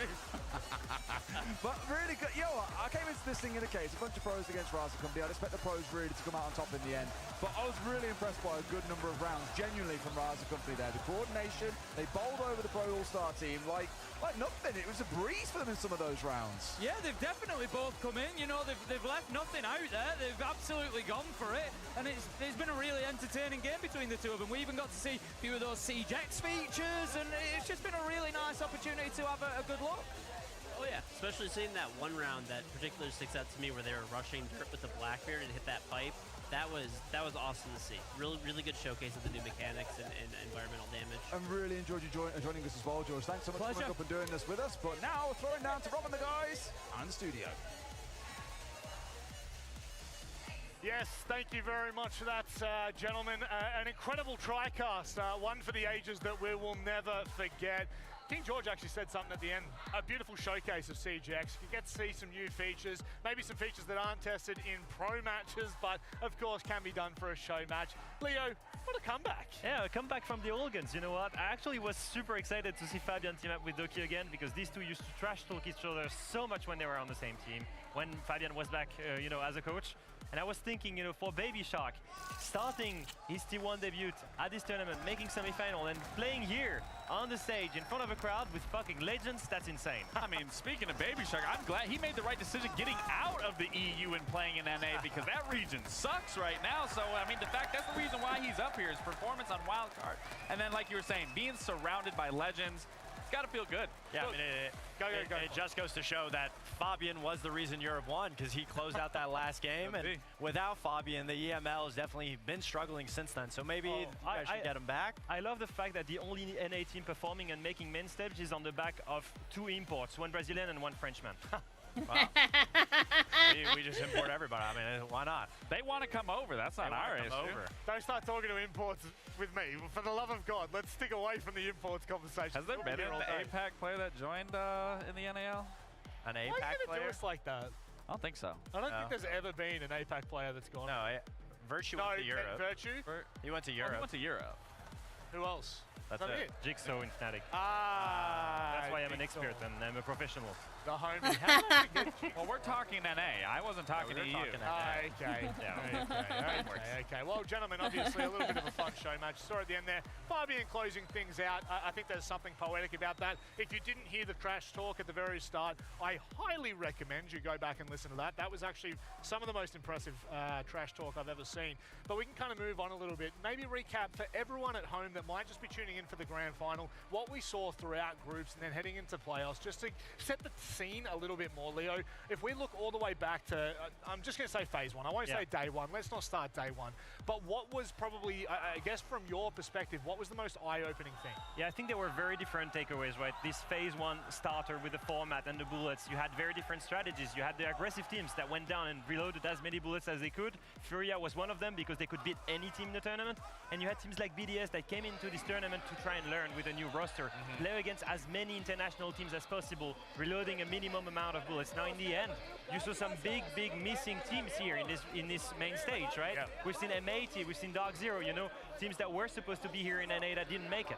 Yeah, I think that's the biggest takeaway is obviously the new look of teams that we saw on this main stage, and honestly the resurgence of APAC finally making it to the main stage, you know, besides Rob. Obviously, it's really nice to see when every single region is able to compete. The new looks on SiegeX, there's so many new changes that we got to be able to see and teams be able to abuse. The ban system was the biggest thing, I think, for me to take away, because the creativity between all the teams, what ideology they're going for, are they just target banning, are they banning things based on strategy, based on just the map that's going on? I think that was the biggest takeaway. Yeah, I mean, my biggest takeaway was just the format and how you reload bullets and what that can look like, because we saw teams that didn't understand how the format was supposed to be played. Like you were saying, big teams going out early because they were just trying to play regular Siege. They were just trying to be better than the other team.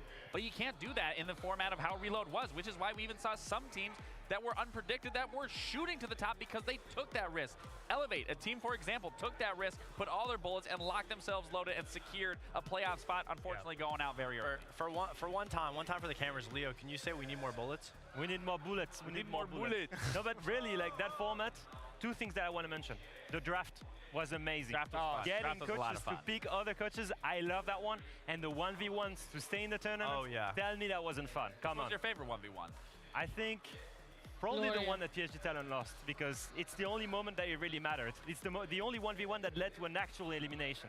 I think the reaction of like Joker in front of it and being like, oh, we're out. We actually lost that 1v1.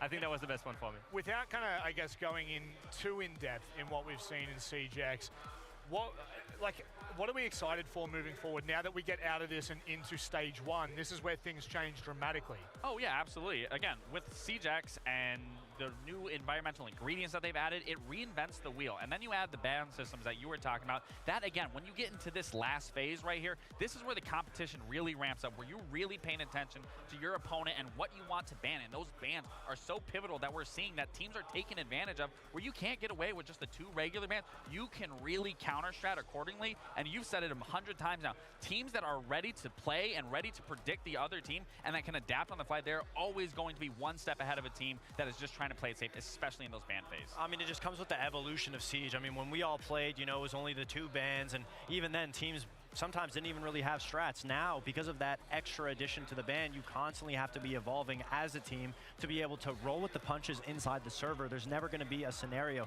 that's the exact same, and that's the creativity in Siege that everyone at home loves to play. There's always new operators, there's always going to be a new layout based on the soft destruction.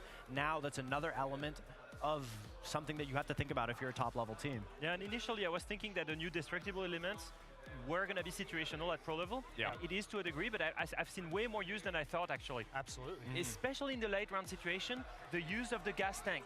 For example, to stall a certain area, we've seen Shaiko do it and kill a Blitz, for example, on Clubhouse, doing that to make sure that you play into the late round. Other situation, you know, the fire canisters shot to isolate one 5 minutes left, guys, for the reveal of the new season is coming. So many layers of new SiegeX are actually going to be useful it's going to be starting in any kind of casual games as well. Well, and as a competitor, what I like when they add things and re-innovate things, it's more so the fact that it's not forced. You can use it if you want to use it, if it's there. If you want to get rid of it, it's ability to, but it's not forced. But when it's used in these moments that you're speaking of, it captures such a significant moment that we haven't been able to see in Siege. One of the things that I kind of had a chat with a few of the APAC players about, because again, I don't really speak to a lot of the EML APAC and guys, NAL. you don't have that network, man. I don't have that network yet. Players, if you want to come and have a chat with me, let me know. But one of the things that the APAC players were saying that they noticed the most, especially in scrims, were those environmental ingredients were actually getting destroyed at the start of rounds before people even had a chance to use it. But I will say, in this tournament, it's not been like that at all. You guys used perfect examples with telestrations to help feed into that things were changing quite dramatically. SiegeX is going to usher in a different era. The bans are incredible to kind of, I guess, add even more complexity to it. It adds depth. It does. Yeah. It does. It allows you to change things completely, Leo. And right now, I don't think we've seen that depth in the operator bans as well. I don't think they've been abused nearly enough. I think we've seen many of default bans. I don't know if you see the amount of Kaid Bandit combination bans that we've seen at the start, the amount of Blackbird, Monty, Blitz bans as well.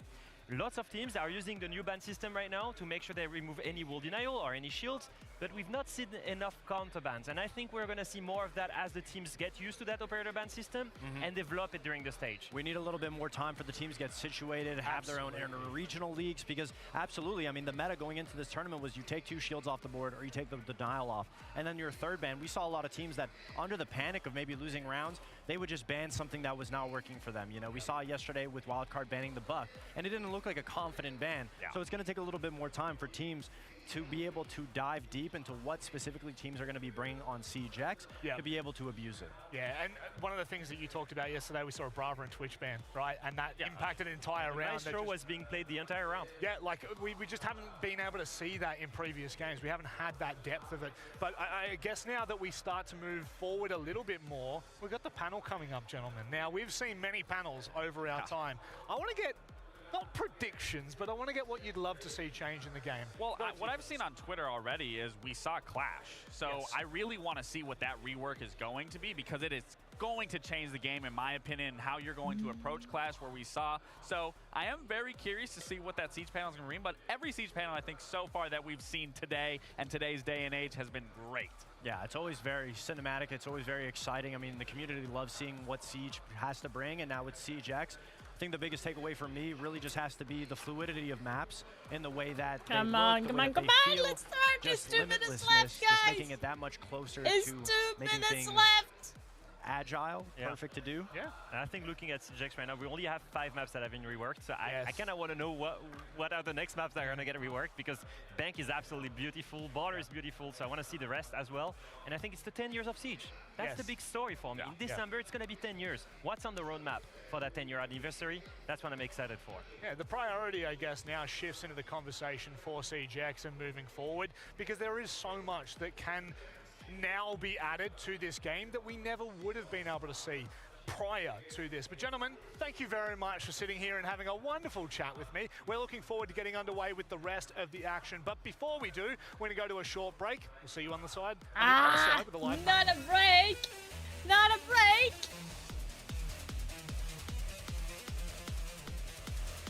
God damn it!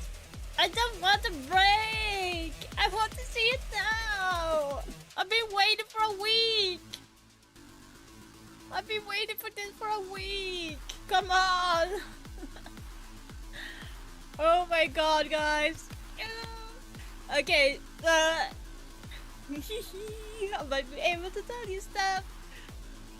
I'm able to talk about this stuff soon with you. So we already know there's been changes to I was about to say Sledge. No. We already know there's been changes to Jaeger and Wamai, and there's been changes to Jackal and Clash. There's also been change to electricity. There's also been a change where you vaulting out from a window, you can't ADS anymore, and there's a couple of little bit more that you will find out in about 2 minutes. They're revealing Season 10. So Rainbow Six Siege is still going to have the name Rainbow Six Siege, but they're changing it to SiegeX. It's still the same. The season is still going to be the same. Season 10, Season 1 is still going to be what they're talking about. So this season reveal, guys, is going to be an hour long, just so you know. So there's going to be a ton of things that they are going to be talking about. So obviously they're going to be talking about when the server is closing down and when you're going to be that. I'm not sure if I was allowed to say that. Shit. Yeah, I can't say more. I could say for sure. Fuck's sake. You will actually have to find out. I don't want to get in trouble. I don't want to get in trouble.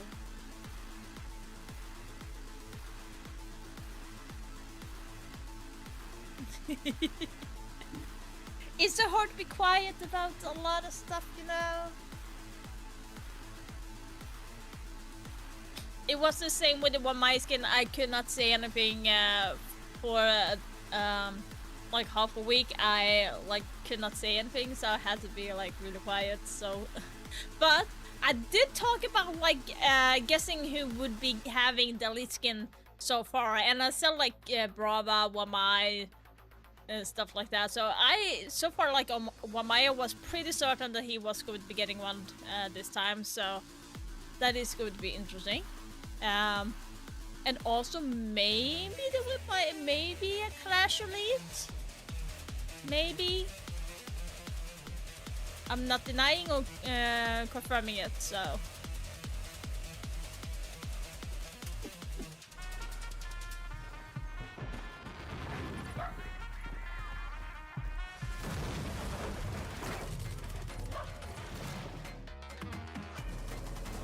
Butcher!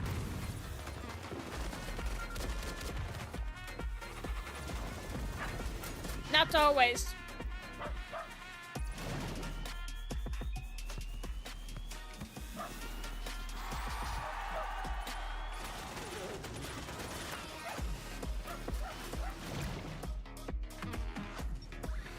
Butcher loco.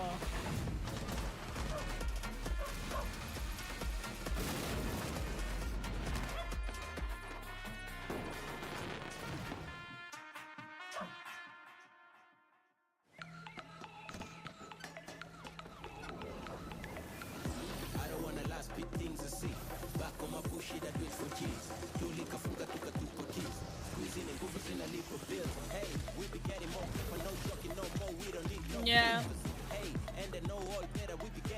Why is the animation so stiff on this? Like on Apex when they're showing skins and stuff, it's not even close to being stiff.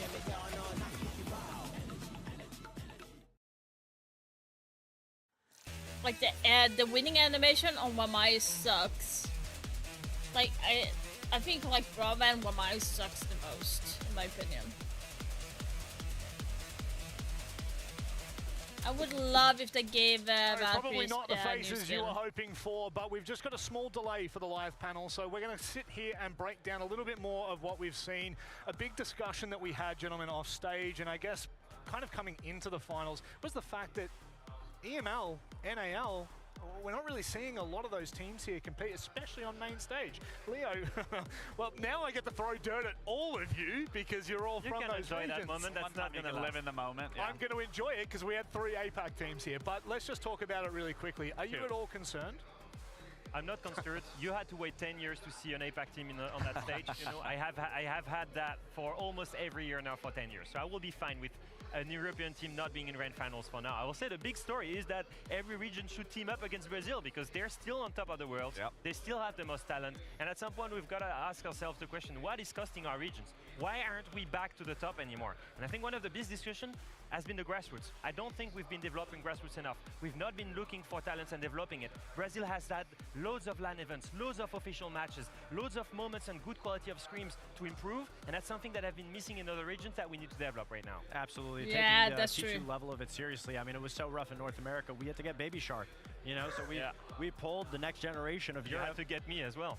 Well, I mean, that was that didn't go well. So I'm just not gonna say that. I mean, I wouldn't be too worried if you're North America or EU right now, just because it takes a little bit of time for teams to get developed. I know a lot of teams in those regions have recently made Relaxing, the he roster doesn't changes have. too, whereas He FURIA can't didn't really say make any changes. anything. W7M did get Palu, but he was from, you know, Liquid. He's a storied player, so a lot of the changes in North American EU have been really full restructures. my mom is besides calling. Falcons, you know. And so That's it. where I'm going to have to disagree with you two in talking about the grassroots system, because what's been a great system for the SAL teams is the fact that they've stayed together. When you look at the top team, you look at FaZe, you look at FURIA, even if they aren't finding that success, I mean, FaZe is a prime example. They've gone through their renditions throughout the year, but consistently as of, I mean, what, the last 2-3 years, they've stayed the exact same roster, and then even for FURIA, they got off to a good start. You're gonna win once Mama gets it it back into coaching. What? And then they kind of fell off. They weren't finding that same success, but they haven't made any changes, and they're here back on a grand final. So No, that's not. Yeah. I may have been a coach, but like, if I was good or not, that's not from like. Brazilian grassroots. Where is Loud coming from? Brazilian grassroots. Once again, they have so much talent that they've developed, and that's why they've got such a big variety of style. And it's because they've got that variety of huge and great teams that they can get such a good scream quality and get consistently better than the others. Absolutely. I mean, that was the biggest issue with APAC, was the fact that there wasn't really much practice. There weren't many teams for you to get better, so all of their preparation came from practicing in tournaments, and they use that as a learning experience. And hey, 10 years later, we finally got a team to be able on the main stage. I think that's something to say for it. Now, as for NA and EU, I mean, you can't be worried. I do agree with Lax to a certain extent of longevity in rosters. I feel like in North America, you play one bad event, or you know, you look at somebody on your team the wrong way, and instantly, you're gone. We don't want to deal with you. So a lot of teams just don't like working with players. Instead, they would just rather make a brand new switch. But at the same time, you want to see it? Yeah. What happened after the when very he said that? I just like it just ringed in my ear. Like we looked at a player, we got rid of him. Fox comments. So wildcard, brand new roster pretty much. I mean, sometimes changes do make teams better, but at the end of the day, working through your issues, understanding the level of the issue. Is All it the this, player? yeah, Is but it they just said that some we're kind of late, strategy, so. teamwork? You know, I think effort goes a long way, and one thing that the SAL does the best is the effort. You can feel the atmosphere with all the Brazilian teams. And how about the international events that we've got coming up? Munich, Paris, we're going back to Europe. We're feeling the love from our home country. Oh no, Lax, go. I saw how excited you were. Hey, I was going to say great memories, especially in Germany. I mean, one, I visited Gamescom super early on. I actually beat you guys. I'm pretty, did we play you guys? I think, We played. We didn't play you guys. But anyways, was in Gamescom. No, Cologne. We were in Cologne for Gamescom, and then we were in Berlin. I got dropped there, but it was still a good experience. I still enjoyed all of Germany, and the fact we're going to be back there again in Munich, I'm excited for it personally. Who took that decision, by the way, after Berlin?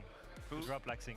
T4, T3, like it was in between. I mean, you know, it was a team decision at the end of the day. I see how he does it. We have to run the numbers a little bit. What happens if something else happens in Munich? But like, what I'm gonna say the main issue that I had with the players, unfortunately, when it comes to T4, T3 teams, is that most of them think that they can skip practice, they can skip doing this and that because like it's not serious. They're not looking at it from the same mentality as you would when you're starting sports like football and stuff. So was that Australian talk? So that was like one of the issues. You haven't changed at all, unfortunately. I can't even take the piss. No, definitely a better haircut. I think so. Can we actually cut back? Can you just go on the side? Like literally, all it is just a mullet. That doesn't look like. Oh wow. Turn to the side for us. Turn to the side. We want to see it. Yeah, Lax looks kind of different in that video. No, I mean, that was a great event, though. That was SI 23. That was, you know, we got third. Just after replacing you, we got top 3. That was definitely a moment. We were like, oh, yeah, we're going to be so good. And then we didn't make an event for the rest of the year. I'm going to be honest. I was praying on their downfall. And realistically, they didn't place any higher than when we were on the team because we placed T4 back in, T3, what, T4. 2019? Yeah, 2019. So I was, trust me, at home, I was sitting there like, lose. Every time they were getting closer. Right. Leo, when's the last time you made main stage? I think it was really major 2019 in August. And how high did you get? I think it was top 8. I lost to 4s. Yeah. That was rough. That hurts. So like I was coaching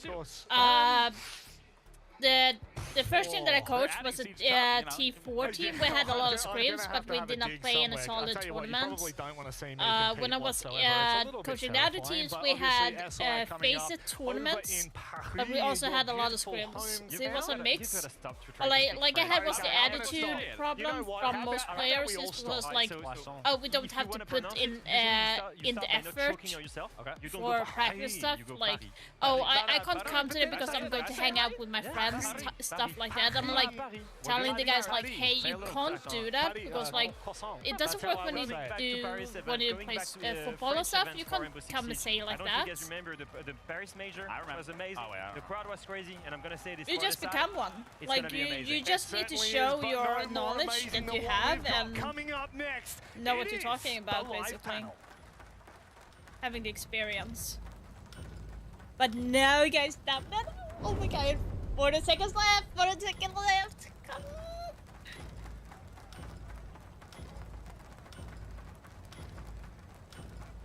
No, you don't have to be working full time. At all.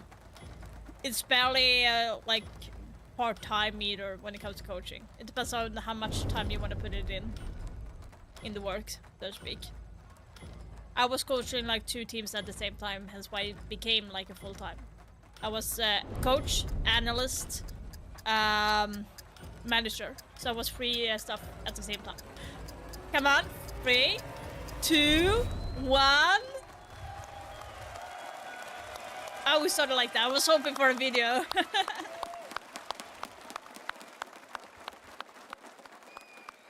Welcome to the Year 10 Roadmap Reveal, live from Rio.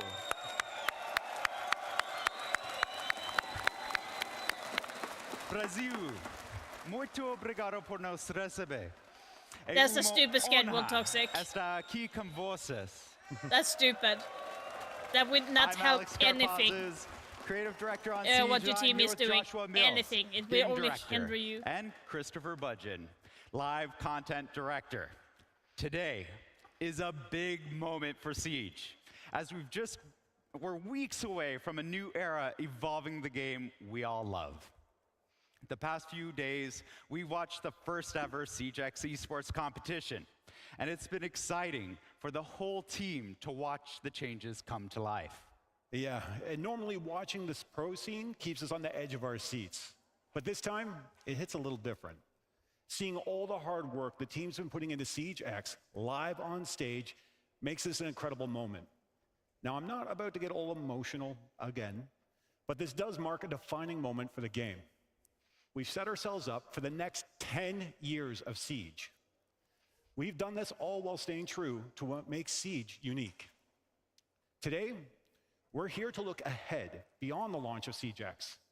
The Year 10 roadmap lays out what's next. Toxic, me and Dorka decided to start a team, by the way, as well. So, Team Average is our name now. Support for this game and the Siege community.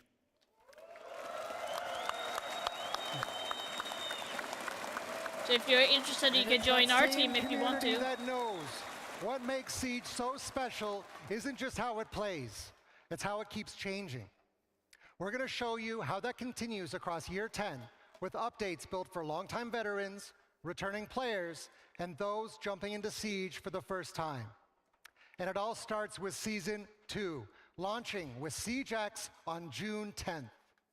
That's right, Christopher. And the launch is also about reinforcing our commitment to creating a competitive, fair, and fun environment for everyone. With SiegeX and R6 Shield Guard, we're reinforcing our commitment to a fair and competitive environment. It is a constant effort and one where we're gaining ground every day. To walk you through the updates and give you a clear look at what R6 Shield Guard will mean in Year 10, here's Adrian Fress. Please tell me that you're going to have your own client that you need to log into like Valorant, please. With R6 Shield Guard, we're stepping into SiegeX fully prepared. Over the past year, we've put systems in place that reshaped the fight against cheating, making Siege fairer and safer for everyone. Some of those tools are visible, like cheater match cancellation. Others work quietly in the background. Security upgrades, gameplay-based detections, data-driven bans. Together, they're making a real difference. And players are noticing. Cheat reports are trending down. With Year 10 Season 1, we introduced a new hardening tech, boosting security without impacting performance. We've also cracked down on lag abuse exploit on PC and console. Thanks to ShieldGuard and BattlEye working in sync, we're not only banning more cheaters, we're also banning them faster. With Season 2 and the launch of SiegeX, we're raising the bar for game security. We've also introduced new tampering detections, building on the tech upgrades for Season 1, while digging deep to patch key vulnerabilities. The result? A major security update, dropping right at launch. And as always, we'll keep rolling out improvements throughout the season. But the biggest game changer in Season 2? Our SiegeX ShieldGuard, our new unified anti-cheat system, is now fully dynamic, pushing updates live to stay ahead of cheat makers. At any point in the season, we can push a new game executable directly to players. Every single new executable changes security measures, so cheat makers have to adapt again. This puts cheat developers in a constant race, making it harder and more expensive to make cheats. That means fewer cheats available and for shorter windows of time. As we move forward, player protection remains our top priority. With our SiegeX ShieldGuard, we're staying proactive. Yeah, it's been on for a while, to stay ahead of perhaps. cheat makers.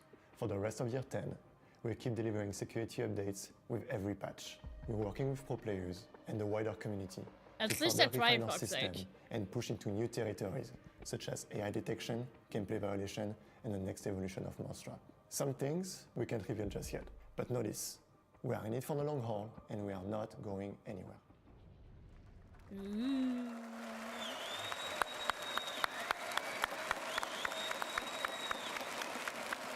Our SiegeX ShieldGuard gives us the ability to protect Siege in real time, deploying updates whenever needed. That's why the launch of SiegeX will be the most secure in the game's history, upholding fair play and sportsmanship while taking the fight to cheaters head on. On the other side of the equation, the anti-toxicity team has seen a sharp decline in toxic players. This year, we're going even further to improve communication Really? and refine how the I game have not responds seen to any disruptive decline on that players. shit. To break down what's coming in I year still 10, get shit here's on Lane Flow toxicity Sentry. when I'm playing.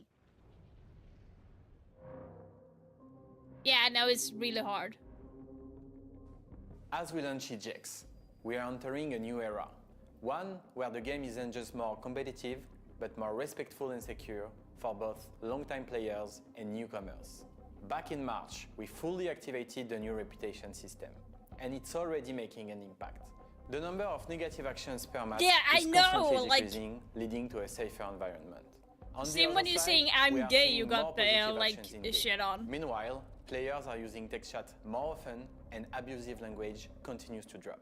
Additionally, we have introduced stronger consequences for repetitive toxic behavior. Dishonorable players who continue to receive negative units now face automatic suspension. And if their bad behavior continues, they will be flagged for manual review and permanent ban. And we are not stopping there. Wow. Our priorities for the rest of Year 10 That's hard. Voice chat moderation. This will be one of the most important upgrades yet. Built on everything we have learned from automated text chat moderation and designed to be fair, effective, and player first. Privacy settings improvement. Yeah, but like you can't All expect privacy that toxic features because are coming they to can't console, adapt to keeping every you in language control of your identity when it comes to each nicknames. match. Like it And does, one it doesn't work improvement like that. Across all platforms. Nicknames will be automatically generated for each game. Abandoned penalty improvement. We are reworking abandoned penalties, making them less punishing for one-offs and tougher for players who abandon matches regularly. In-game reports improvements. We are adding more detailed reporting options and better visibility on what happens after you hit report. New reputation system actions. We are introducing new positive and negative behaviors to better reflect how you play and how you treat each other. We are proud of the progress we have made together. Toxicity is decreasing, not just because of the system we have built, but because of the choices you have made. And we are not done. We'll keep refining these systems to strike the right balance, protecting players while honoring Siege's competitive edge and culture. So keep evolving with us. Stay positive and make Siege better. Okay, interesting. Minor changes that is needed, but not crucial for the change. Still like it. We've talked about how our SiegeX ShieldGuard and anti-toxicity are helping us shape a better Siege for everyone. And we'll continue our consistent, transparent updates every 2 months through blog posts and our panels. But now it's time to shift gears and talk about the rest of the updates for Year 10. In Season 1, Operation Prep Phase, you had the chance to change the flow of engagements with our newest attacker, Aurora. While you were doing that, the team was behind the scenes in the dark preparing everything for this next era of Siege. And now, we're stepping into the light with Season 2, Operation Daybreak, starting with a recap of what we shared at our SiegeX showcase. SiegeX is the biggest evolution we've ever made for the game, and we've already shared a lot of the details from our showcase last March. Let's start with a big one, free access. Yeah. Beginning June 10th. Still a little bit me about the free access, making it easier than ever to jump into Siege with friends and an improved onboarding experience. Next up, Dual Front, our new permanent 6v6 game mode that mixes attackers and defenders in the district map. We're modernizing 5 maps: Bank, Clubhouse, Border, Chalet, and Cafe, all updated with improved detail, lighting, and materials. We're adding new destructible ingredients, fire extinguishers, gas pipes, and metal detectors that open up new strategic opportunities to shift the momentum of a round. Better movement controls while rappelling and on the ground. Advanced rappel improvements allow sprinting and turning corners. Core movement now carries momentum, bringing more fluidity to the game.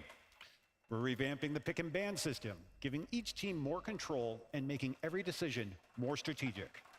For quicker callouts, new communication wheel enables accessible communication. Yeah, so what they're talking about is is already things that we got to do it's time we brought a much requested season. feature to the game, Weapon Inspect. To let you flex your favorite skins and charms at any time, whether it's mid-match,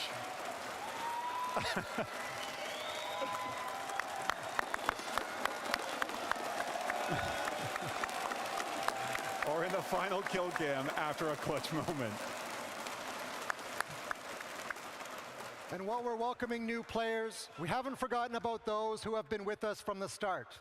That's why we're introducing Veteran Rewards as a special way to celebrate your time in Siege.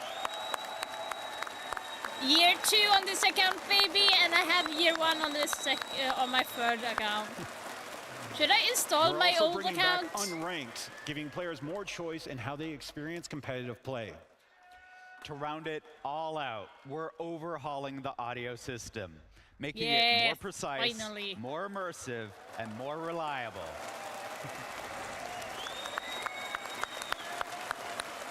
Finally. All right.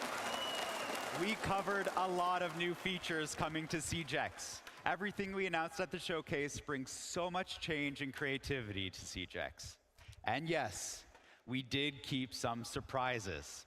Josh, how about we talk about the world the pros compete in? Absolutely. Siege Esports is bigger than ever. With leagues across every major region, stacked teams, packed arenas, and fans showing up around the world, this scene is thriving. It's exciting, it's emotional, it's the best of Siege. Hell, it's the reason we're here live in Rio de Janeiro!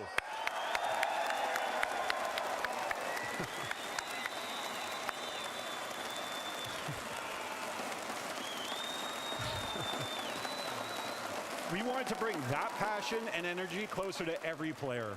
For the first time ever, esports has a home inside the game. The new esports tab will be your way to stay up to date on the scene right from your main menu. That's cool! You'll find the landing page highlighting what matches are live. A full That's schedule cool! with filters so you can keep track of matches in your region's local league just as easily as matches in global competitions. And an info page to give you a global picture of what Siege Esports is all about. But the pros all started somewhere, which is why we've made major changes for new players jumping into the game. Christopher, what's the plan? Well, our focus was making the game more welcoming for new recruits. This season introduces a smarter, more rewarding way to learn and progress with 40 new beginner challenges, unlocking 2 at each clearance level up to level 20. This will help new players focus on what matters as they level up. That's good. Leveling That's your good. clearance level now feels more rewarding. You'll earn 1,000 renown with every level, an alpha pack every 10 levels, and new players will unlock modes and operators as they progress. That's right. We've completely revamped the clearance level progression. If you're level 100 or higher, your clearance level will be adjusted to a new XP curve, meaning you'll level up faster and more often. And as for training, we've replaced the beginner versus AI with a new enlisted playlist, featuring a smaller pool of maps and operators for a smoother learning curve. Returning players will also have access to a new field training playlist, where you can customize your training experience, choosing your map and settings. And these aren't basic bots. Our AI is trained using real player behaviors, giving you the chance to practice with updated gadgets and real Siege scenarios. Isn't that And one more note. AI If training? you're coming back to ranked after some time away, we've added skill decay, which lowers your skill rating after 90 days of being away from the game. It's all about easing you back in to the competitive ranked experience. There's never been a better time Okay, than so to if jump you into champ, Siege you don't right have now. to face champ when you've been gone And for when like you 6 jump months, into for example. SiegeX, So that's good. you'll notice immediately we've rebuilt the entire UI. All of it is faster, cleaner, and designed to help you get to where you want to go without friction. And visually, it's aligned with the new SiegeX look, modern and bold. Josh, how about you show us what that looks like? Of course. You can see with the core dual front tabs, the new hub system is dynamic and modular, allowing us to customize each one seasonally and show relevant information directly in them. This system can scale and adjust as needed. Like, for example, if we really wanted to bring back a fan favorite event in Season 2, we would simply have to activate the new event tab. With that, dust off your cowboy hats and get ready to step show back into match. the 3v3 action because Go Showdown is Showdown. back. Flores, Gridlock, and Oryx skins. Okay. Showdown won't be the only event in Season 2, because starting now, every season will feature 2 limited time events. Okay. Jumping from events to another part of the menu that will get a UI update. The Battle Pass navigation system has been redesigned to be more intuitive. The map-like progression menu can be panned and zoomed with your mouse, which lets you focus on the path you want to take to the rewards you want to unlock. Okay. And if you're chasing cosmetics, 2 new animated rewards are waiting for you in this season's Battle Pass. We're also introducing new challenges to support Animated different player goals, charms? whether you're focused on progression, onboarding, or competition. I like That that. includes the progression tracker to track your Battle Pass objectives, new onboarding challenges, and progress towards unlocking exclusive dual front skins. Operator skins are a great way to show off within a match. But Alex, I've heard we're going further, letting our operators interact with each other at the beginning of a round. That's right. Yeah, Both the yeah, I audio heard that. and universe team has been hard at work bringing more personality to our operators while they're on a I mission. have heard that We're during the introducing tournament. Operator Banter, a brand new audio feature that brings operator dialogue into matches. Hearing the characters we love interacting with one another adds so much to their identity. You'll hear lines triggered naturally at the beginning of rounds, short exchanges, reactions, and moments of tension between characters. It adds personality, context, and just the right amount of drama. Here's a taste of what you can expect.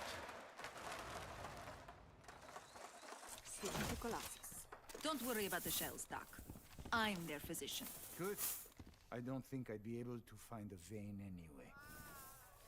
Your mission is to locate and defuse a bomb. I gave you an easy out. All you needed to do was stay asleep. I don't give up, and I never will. Okay, Ash sounded really weird there. Just gonna say, Ash sounded really weird. I'm warning you now. With some of the stuff Deimos says to Team Rainbow, that dude becomes even more punchable. You'll start to hear more variations across different operators within future updates. We're rolling out a wide range of scenarios that players will discover organically over time. It's all about adding that extra spark of life to every round you play and bringing the universe of Siege into the game. Now, it's time to get a little analytical. Stats are essential to learn and grow in Siege, and the Career tab has been missing something that can help with that. The Career Stats Tracker will go live with SiegeX, your personal performance menu, fully integrated into the Career tab. That's right. So no R6 tracker? History, identify your strengths, and track your performance. Stats are broken down across ranked, unranked, and quick match game modes. Oh my god, I'm so going to look at that. You can even filter by season, so you can see your evolution over time. A well-known content creator once said, Siege isn't just about your KD, and he is right. Now you can check your KOST, kill, objective, survive, trade, just like the pros, and measure your consistency and round impact the way they do. Your progress matters, and with these tools, you'll have what it takes to climb the most competitive playlists of the game. Like, for example, Siege Cup. All right, Brazil, this one's for you. We could tell you what's next, but instead, let's hand it over to someone the Brazilian Siege community knows very well. Fala galera, é o seguinte, hein? Estou aqui para avisar que dia 24 de maio, pela primeira vez no sábado, tá bom? Teremos o Siege Cup. E eu vou montar um squad, né? Temos que montar. Peraí, mano, mas tá muito difícil, mano, descarregar, mano. Papo reto, meu. Tá nômade já não funciona mais. Mano, pelo amor de Deus. Vocês são bagre pra caramba. Irmão, irmão, vocês são bagre pra caramba, meu irmão. Eu vou chamar. Vou avançar a passarela. Cai na trap aqui, família. O cara tá com o pixel de baixo. Pô, vai tomar no seu cu, mano. Olha o que esse cara tá jogando, mano. Eu vou chamar umas máquinas pra carregar nós. Aceita, aceita. Casey and JV, oh my god, of course. Agora sim, finalmente temos um time, tá bom? Boa noite a todos e até a próxima. So, Siege Cup on the 24th, guys.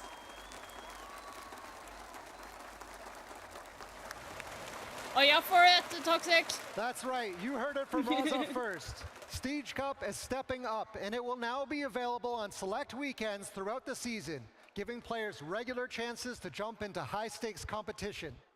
New content will be arriving in the competitive packs each season, giving you even more reason to win and stand out. And to give you something to show for it, we're adding exclusive Siege Cup badges. Earned only through participation in victories, these are designed to spotlight the best of the best. Oh, they're better. To be the best, you need to know the balance of Siege. Its operators, the gadgets, the systems. Are we seeing any changes to the meta this season? Oh, there'll be some changes when Season 2 hits, and we took the time to prepare for it. In Year 10, Season 1, we held off on major balancing updates. This allows us to have stable data leading into the launch of SiegeX. New elements like destructible ingredients, momentum-based movement, and advanced repel all impact the balance so of we have the game. Dracula Clash that they have not officially foundation. announced. With all that in place, balancing updates are back on the menu for Season 2. Some of you already spotted a few balancing changes during the reload competition, and you are right. We've been testing and tuning, and now is the time to break it all down. Let's dive into the system update the team's been cooking up. We will be implementing a reduction to our global limb damage multiplier. What this means is that shots to the limbs will do less damage overall, and the damage will vary, as you'd expect, depending on the caliber of the weapon. This adjustment will reward those with high mechanical skills that consistently land their center of mass and headshots. Electricity is also becoming a neutral element. Like fire, electricity will no longer differentiate which side of the fight you're on. It will now happily destroy any electronic gadget that touches it. Here's how it works. If you're vaulting, rappelling, standing on any electrified surface, or placing a gadget on one, take you will be damage. shocked. When shocked, operators are slowed and shout out in pain, but no damage will be dealt. If you are not doing any of these things, you'll be fine. Mute jammers can be safely placed next to electrified walls, And mechanical gadgets like Mira's Black Mirror will not be destroyed when placed on them. All right, that's enough systems talk. Alex, Chris, how about some operator updates? Yeah, to anyone. We'll be like tuning no damage. our ballistic shields going into Season 2. Aiming down sights will now be canceled during the vaulting animation for shield users. This will bring down their lethality and force them to think twice before making riskier, aggressive movements. Specifically for Blackbeard, we'll be making more changes. The sound effects of the glass panel moving up and down on the hull adaptive shield have been enhanced in order to provide more clarity of his shield's state. The glass itself has been tinted to make it easier to see when the shield is down or still extended. A big shout out to the community for this suggestion. That's good. And since we're speaking of operators, let's list a few more updates coming to some of them. To reduce frustration when facing off against Jackal, we've introduced some changes. Footprints will immediately be removed after a scan, and the operator detected will be revealed with only one hunter mark. This makes it more interesting for Jackal to hunt his prey instead of revealing them. Jaeger's active defense system will now be able to detect and destroy Capitão's bolts and Gridlock's track stingers. Thunderbird's Kona stations will no longer heal enemies, unless hawked by Brava, of course. And Sledge? Well, Sledge will now be able to use his hammer to knock a shield user on their ass if they decide to challenge him. Love that! I love that! Fuck you, Glad. Fuck you. I'm going with my Sledgy boy. Okay. So we've talked about changes coming to our operators and some gameplay systems. But what about this season's operator? We'll be taking this opportunity to remaster someone who made their first appearance back in Operation Grimsky. And that's Clash. We're updating Clash. Finally. Finally. Please, God, let it be good this time. Please, please let it be good. Much like Blackbeard's remaster, the team went back to the core of the operator and rebuilt her from the ground up, keeping what worked and improving what didn't. Clash will be returning to the field with her redesigned CCE Shield Mark II, and it's packing some new functionality. First, Clash's movement has been greatly enhanced as her shield can now collapse and expand automatically depending on the situation.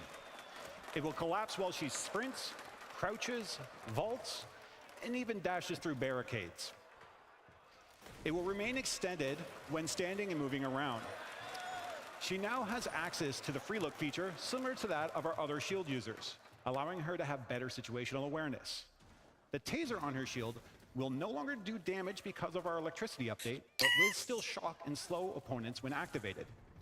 The biggest change comes with how she can now deploy and anchor her riot shield in the ground. God, I love this change!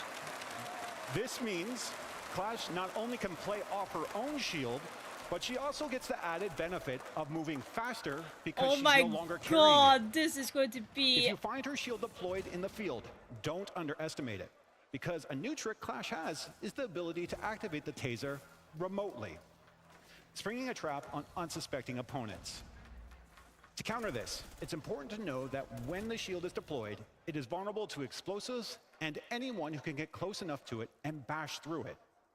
We look forward to seeing how you reintroduce Clash like the into new your lineups. design on Clash. That's really, they really thought about it. Covering the huge changes to Siege with Operation Daybreak. And Season 2 is the best time to jump into the game. But now, it's time to look further ahead with a first look at the Year 10 roadmap and what's coming next. Let's take a moment to dive into Season 3. Season 3, what are they going to do? New operator, Defender. They already said now it's a Defender. New weapon. New faces joining 3 the new Team maps Rainbow modernized. roster. Okay. He's a defender, he's from Switzerland, and we are anticipating some pretty insane plays to come from all of you when you get your hands on his new gadget. He may be in the shadows now, but in Season 3, he's going to unlock your creativity with the way you defend. Switzerland. I really love what this gadget brings to defense. But our Season 3 operator will also bring a little extra hardware to their loadout. We know how everyone loves a new weapon added to the arsenal of tools at your disposal, and this one fits so well with the destructive nature of Siege. You'll be able to use this new weapon when our Swiss operator launches in Season 3. And we can promise this, it packs a punch. The new operator will bring fresh developments to the story of Siege, something you'll be able to play with an update to Dual Front. A new neutral sector assignment will introduce unique mechanics tied to lore-driven objectives that can swing the outcome of a match in Dual Front. The team is already hard at work on this, and they wanted to share some concept art that sets the tone for the next chapter. Take a look. Okay, we're already going to be seeing. New seasonal assignments bring a lot to Dual Front. In addition, each season features 2 seasonal operator rotations, shifting the meta and introducing new exclusive cosmetics through monthly challenges. We'll be monitoring it all closely while delivering balancing updates tailored specifically for Dual Front. But Dual Front isn't the only map that's getting updated in Season 3. Alex, which maps are we modernizing next? Oh, whoa, hold on. We'll get to that. As a reminder, one of the biggest goals for SiegeX is to bring every part of the game up to the standards players expect. Season 3 continues to push to modernize iconic maps with improved lighting and new destructible ingredients, all while preserving what makes them special. That's right. But that's all we're saying with the new modernized maps today, right? Yeah, that was the plan, but come on, we gotta show them a little something. Who wants to see more?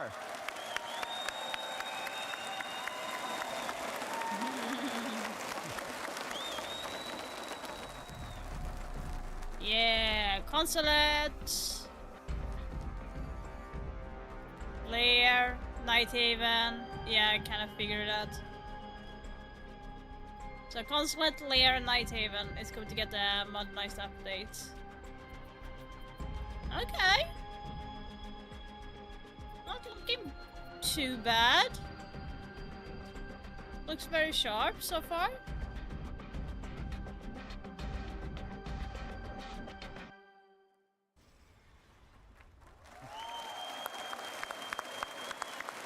Nighthaven, Lair, and Consulate are all getting the full modernized treatment in Season 3. As you know, these maps are part so of they're the focusing on the pool, and will have an Pro impact League on maps. playlists Hello, JT. like Siege Cup. That's right. Season 3 will also bring new improvements in our plans for Siege Cup.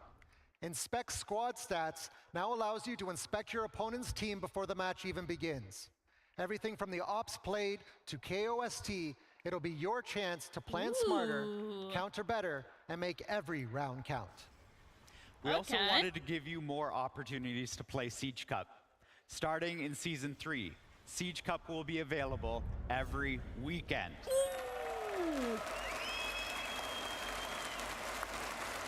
That means more matches with your squad, more competitive points, and more opportunities to prove you've got what it takes. Scouting your enemies, playing every weekend with over 14,000 winning teams so far. Season 3 is turning Siege Cup into a true proving It's ground. September, October. While it's Siege going Cup to be is where released. you'll bring your A game, the esports tab helps you follow the pros at the highest level. That experience will keep evolving in Season 3, with a focus on making competitive Siege easier to follow for everyone. Each Tier 1 competition will have its own dedicated page, so you can follow every league, every region, and every match with ease. We're also giving key events their own spotlight. You'll find dedicated pages for every major, and of course, the 6 Invitational. And to tie it all together, we're adding a new page for global standings. So now you can see exactly how teams are performing across the season, who's climbing the rankings towards SI qualification. The most competitive tier of Siege keeps on growing, and now the esports tab is ready to grow with it. And we said, to be the best, you need to know the balance of Siege. Hey Josh, it's coming to balancing in Season 3. Season 3 balancing will be focused on reviewing the new data from the massive launch of SiegeX, as well as listening to all of you. On top of that, we're still going to deliver additional updates.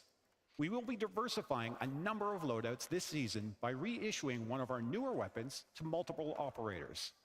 The goal is to give you more control over how you play your favorite operators and allow more access to weapons that were once exclusive to a single operator.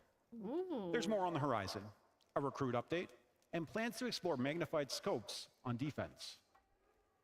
Before we wrap up Season 3, scope on this defense? Halloween, Are you kidding me? the Horrors found a new home. Some of you Dr. might Curse! recognize this fan favorite map, but something still feels cursed. And don't worry, the bathroom is not haunted in Doctor's Curse this year. They changed the Dr. Curse. It's finally they changed the maps. It's time to move to the next and final season of the year, Season 4. This season, we will be bringing another operator remaster focused on one of our Pathfinder attackers, who will receive a full update, refreshing their gameplay and enhancing their role in the Siege experience of today. The goal with this remaster is to raise the skill ceiling with this operator and unlock more thoughtful, creative strategies throughout the entire round.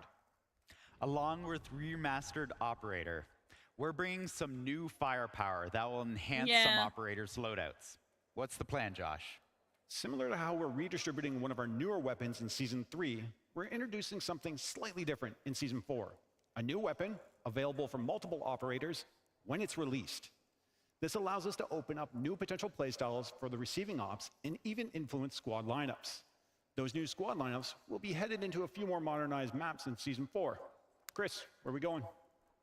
2 more maps are being modernized in Season 4, Theme Park and Skyscraper. Here's a first look at Skyscraper, now rebuilt with enhanced lighting, new destructible ingredients, and sharper visual clarity across the bold. Like it's a bold that. update to a classic setting made for SiegeX. And on top of those 2, we are delivering a full map rework. Yeah, is that means going to be completely Emerald? reworking and modernizing a map that isn't in our current competitive pool. This map will be elevated directly into the ranked pool, joining the highest level of Siege play. Other destinations for players to visit are the training tools the team have been hard at work on. And reports are coming in that the Carries Legion are invading the target drill. We've heard that you wanted more than just static dummies to train against. So now, you'll clear moving, Carries Legion targets positioned just like real defenders, navigating key rooms so you can learn the map layout, giving you the instincts you need for live matches. Nice. And if you want to know the location of stairs, cameras, and That's destructible basically ingredients, T-Hunt, you can but they are toggle the more guidance on or off on the anytime. spot instead.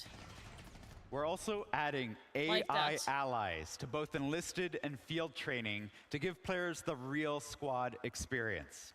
On top of That's this, really, really good. we'll be testing out a new tool, introducing the mini-map in our training playlists.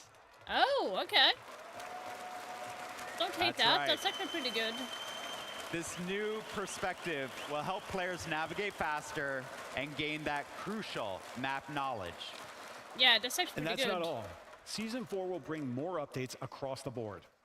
We have improvements to ranked matchmaking, a new assignment in Dual Front, continued work on balancing, like revamping our EMP and jamming systems, even shaking up our hard breacher balancing. Additionally, we will have updates to the esports In the tab. map training, yeah. And Siege Cup will Oh, continue to be available It's what every I'm weekend, guessing, giving not players even in more chances to casual compete. games or ranked. You would not We're be able also to have it, introducing only a on new playlist training. called Testing Grounds, available directly in-game, built to explore new ideas, gather your feedback, and shape the future of Siege together. Our first Testing Grounds topic, speed and armor. There's a lot more coming, and we'll be sharing those details soon. Nah, To you see need it to all live together, without that. Here it is, the complete Year 10 roadmap. 4 seasons, Damn. 4 major steps forward for Siege, with new content, more events, and impactful features, improving the experience of the game that you love with even more to come. This is the new foundation for the next 10 years of Siege. Yeah, making a video out of this is going to be so long.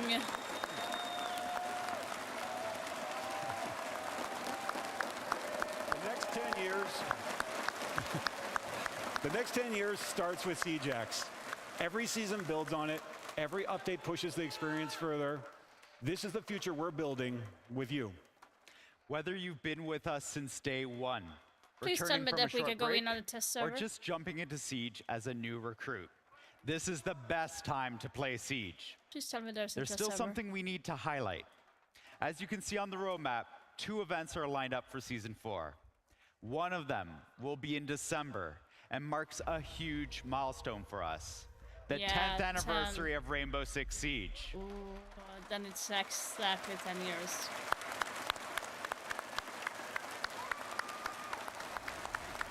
That's 10 years of clutch plays, unforgettable moments, and a community that's still here, still pushing Siege forward.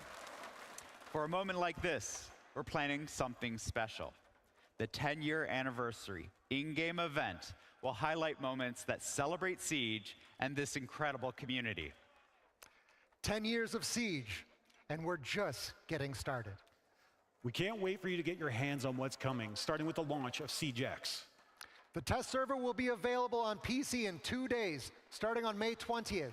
So jump in, test the new content, and help us shape the future of Siege. Yeah, in 2 days, guys, I'm going to go in and check it out. But you sweet ass, I'm going to go in and check it out. From all of us on the Siege team, thank you for your passion, your feedback, your support, and your love for this game. SiegeX launches June 10th, where the next chapter starts with all of you. Thank you. Obrigado.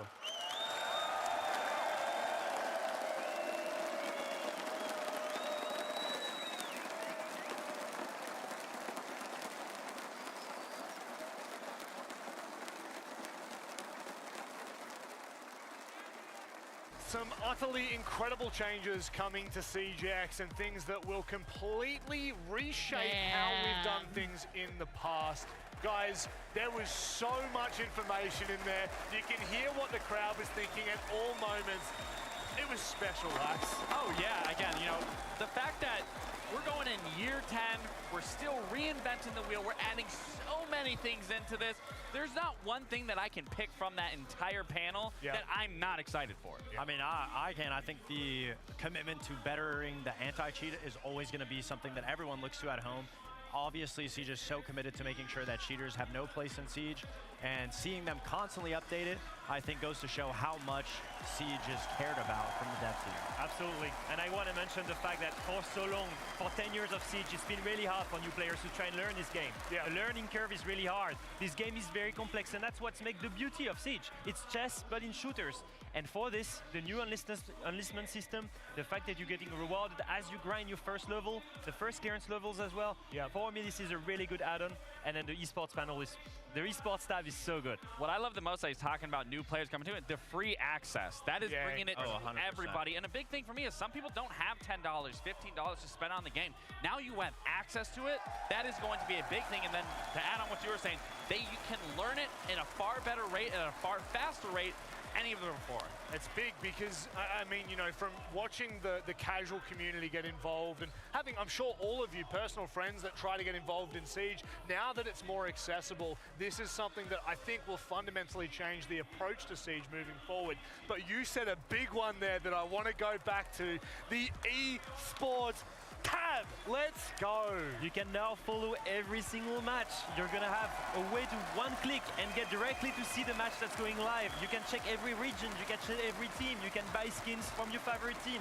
All of this stuff is amazing for us. Obviously, we're former pro players. We were dreaming of this. I was gonna say, how long we been asking for something like this, and now it's here. Yeah, absolutely. And then seeing the SI standings too, the little leaderboard, that was so cool. That was so cool to be able to follow it. Even as a player, sometimes I would be like, I don't even know how many SI points I have, but now it's all in one tab. I don't think when I played I ever paid attention to how much we had. It was like, if we're there, we're there. We're going to keep trying. It also keeps, I guess, kind of more of like a central topic for who the best team in the world is at that point. I think that that's exciting as well because the regions are so split, because you don't have an opportunity. I mean, unless you stay up 24 hours a day to watch every game that we have, it's hard to keep track. Well, yeah, I know some of us here might, but not everyone at home. So it's incredible to see how we keep track of this. I think that ultimately SiegeX is ushering in a new era for this game, for this community, and we are so excited to bring that to you. But it is time for us to start to get underway with the grand final on the other side of this short break.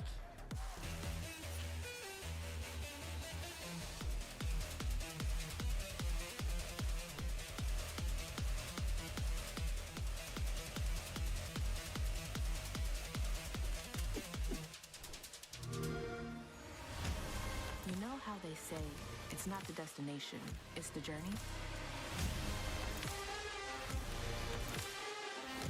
And the journey of 1,000 miles begins with a single step.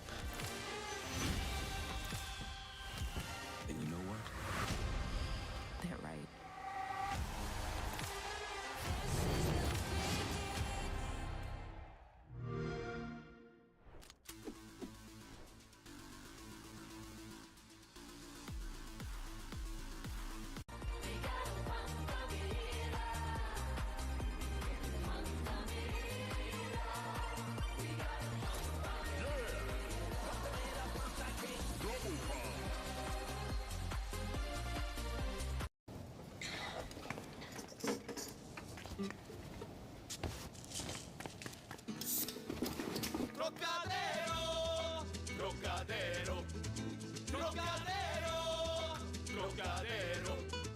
Even I can't run the same material into the ground forever. Ay, caramba! Oh, Giant Donut, I'm sorry I ate all your babies! How's this for a satisfying ending? You throw spaghetti sauce in my eyes. That's a bit. Streama alla säsonger av The Simpsons nu på Disney+.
Sorry, I had to call my mom to make sure that she was alright.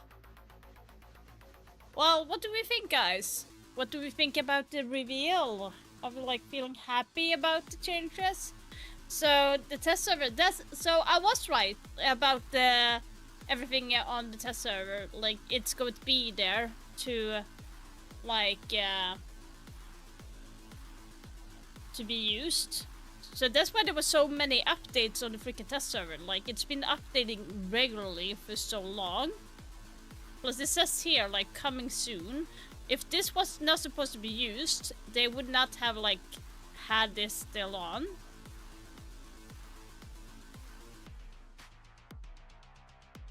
So now it's going to be crazy. It's going to be the last match.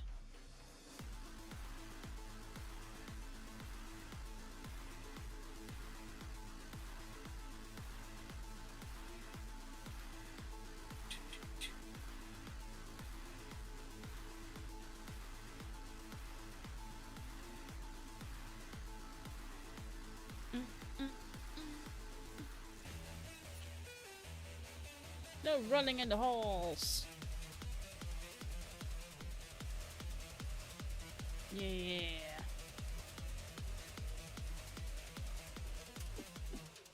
There are so many changes coming to the game, coming to SiegeX. One of them that I noticed was, of course, shields. They've had a huge impact over the last year, especially in the esports division. However, there are always players that stand out. There are always players that think that they're better than everyone else. Spirits might be one of those players. He called out Aniton earlier this tournament via a tweet. You're more than welcome to go and find it. But they had a cheeky little one-on-one to finally decide who is the best at shields. Really?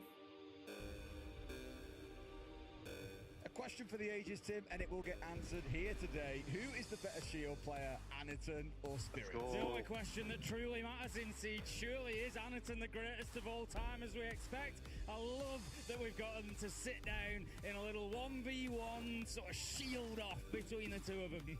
It is a best of five, so first to three wins. They'll take it in turns, as you can see here in this first round. While Aniton's on the attack, Tim, I see more of a Monty player than a Blitz player here in Spirit, so he knows how to play this operator better than most. And sure enough, wasted his time all the way down here. This looks torturous.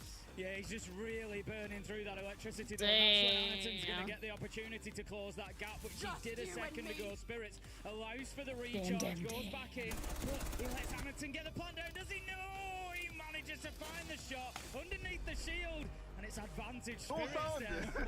Något mobbning sound. Är det? And even Spirits is saying, open the ears, bro. Come on now, you can sort it out. Why do I hear only one side? Am I? Even 1-0 down, even 2-0 down, I still fully back Anaton for this one. I mean, here he's got to hold up against Spirits. He's right up in his face. Oh, look at the how the shield is moving. It's not looking good. It's going for the 180, but no. Spirits puts it in the mud again. 2-0 to Spirits. I still Mostly changes in FURIA. For this. He's gonna bring. See, I don't like the Jackal change. I think it's a must because Jackal is banned a lot.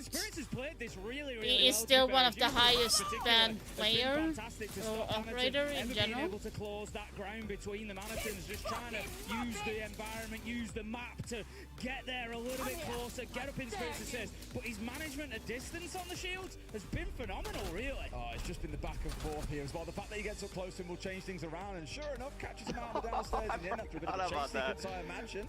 So he's fighting his way back in, Tim, but can he really do 2 more in a row? Don't think so.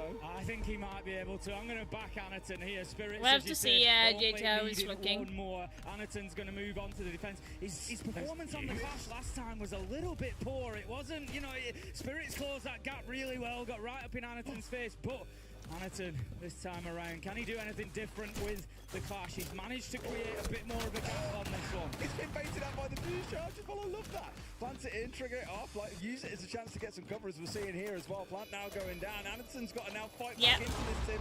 This is not looking good for him at all. No, he's just going to swing around. Surely he manages to find his shots. No! Anaton! Anaton even accepts it in the chat. Cold Spirit's the genius. I mean, it's there for you. The footage is there, Des. Oh, Tim. Even Anaton declares him the best. Is that what you're saying? He's still the best for me. Sorry, Spirits. Oh, it's a tough one, but Spirits is your king.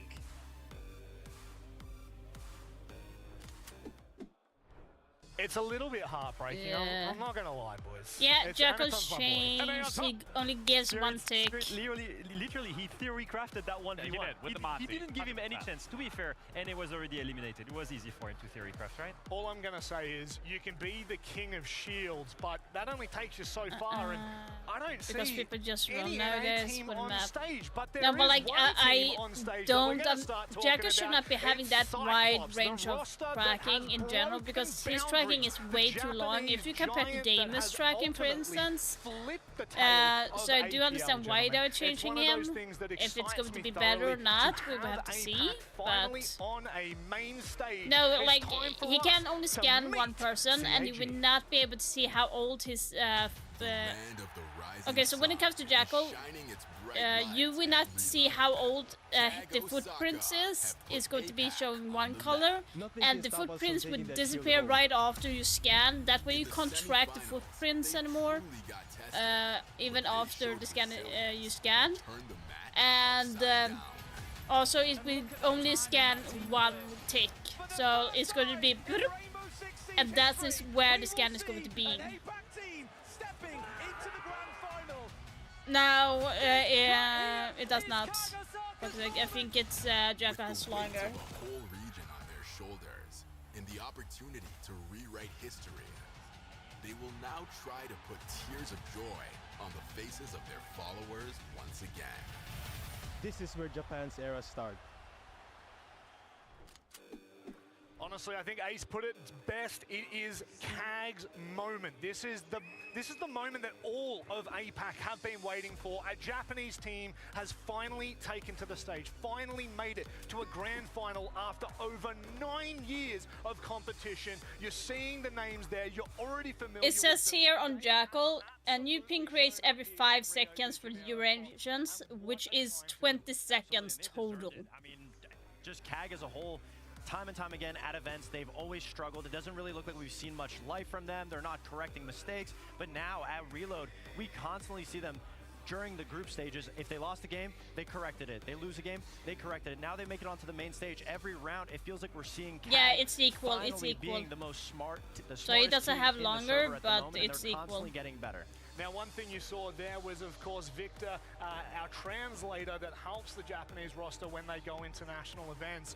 And he said, yeah, just Google it, so they have equal. He only brought one jacket for the final day. It's because, 20 of course, seconds that each. would make sense, right? You don't usually see CAG make it all the way to a final, but there's just a spark in the air, Lax. There's a bit of romance. There's some...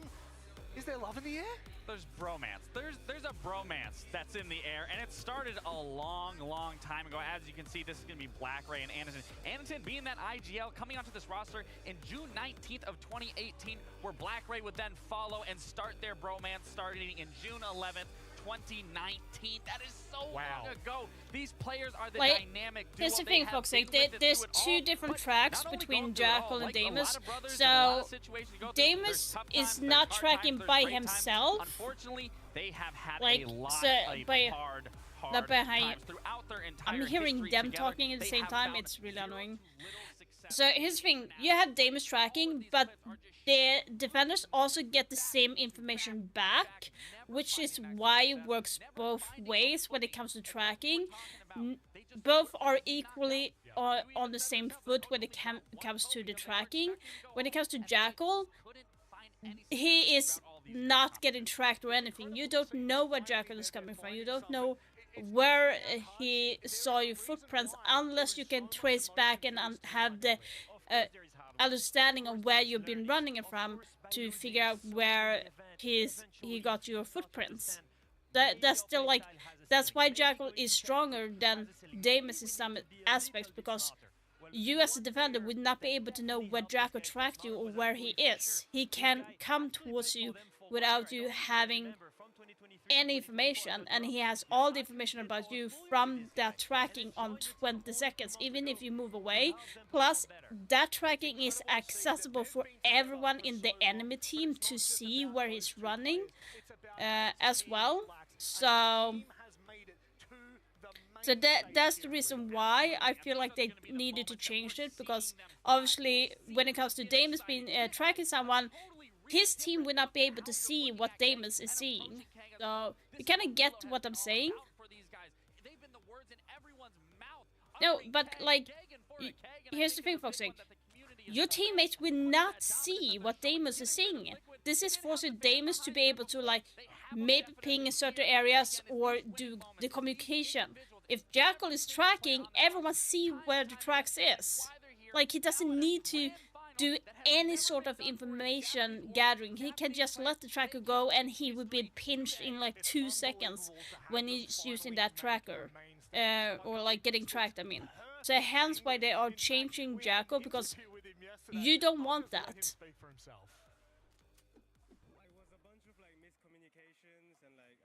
Yeah, the one that is getting tracked by Damus, we see Damus back. So it works both ways. But the teammates would not see, or the other defenders would not see Damus targeting either. It only works for Jackal, so that's why they're changing it. And yesterday, the semi-final, the first map, he forgets his glasses. He drops a ridiculous, like, he was not helping his team. You know, he struggled really bad. Then there is the interview, and there's the moment where somebody brings his glasses for the second map. Let's take a look at the difference in stats between the two. It's insane. He dropped 7 kills with his what is glasses this on the second meme? map. 91% chaos T.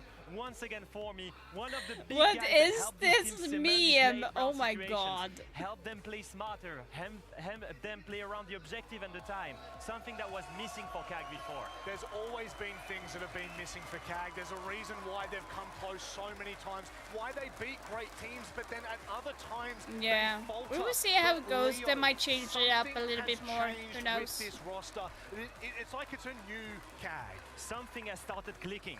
Not only do they The bring arena more is team full play, now. they bring new tactics. Damn. We will show you something, guys, on the very last round of their semi-final. What helped them qualify here all the way in grand finals on border. A rush never seen before here, Lax. Again, it's about reinventing that wheel and reinventing what CAG looks. Oh, come on. like Why? as a whole. To start out this, you are going to see the Blitz and the Ash. Their initial take is going to be breaching that soft wall. That is going to be step one. Step two is Capitao is going to be smoking off that vital information for that Archives player. Step three, simultaneously, that Grim is going to be on sandwich window, feeding that information to the Ash and Blitz, and they are then going to execute into sight, get that in control, and go for that plant. Now, if we move on to real footage, you will see that. You will see Grim on sandwich window. You'll see Capitao on Archives window, and Blitz and Ash are rushing in on the Ash charge. Now, they're getting past the Archives player. The reason for this is Capitao from Archives window is smoking off that doorway, and at the same time, Firebolt straight into Archives so he cannot retake. At the exact same timing, you see Grim on sandwich window, sending the Green Bees to spot the Armory player. They will all go and pinch this player with the Blitz and get rid of him. As soon as the Anchor is dead, everybody turns around and covers the Blitz for the plant. First kill here. Not the and then whole suddenly, enemy the Ash team. goes to check on All middle in all, I stairs. get what you Yes, mean. and this is exactly why we're seeing CAG here, creating history and making these Okay, strides well, for the we Japanese just have community and to being in agree this to grand disagree final, with fuck's sake, typically because when you would Jackal see an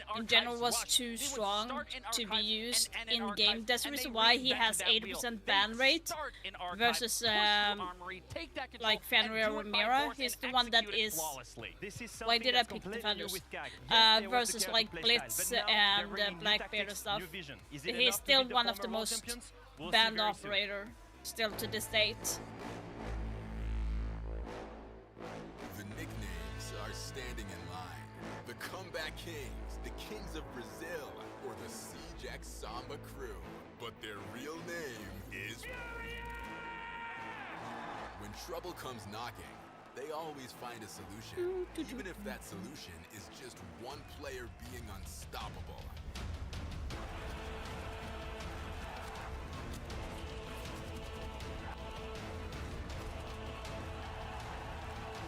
By the way, I need to show you guys this poster that they made. Look at this fucking poster on Furia and CAG. Like, how epic is this poster?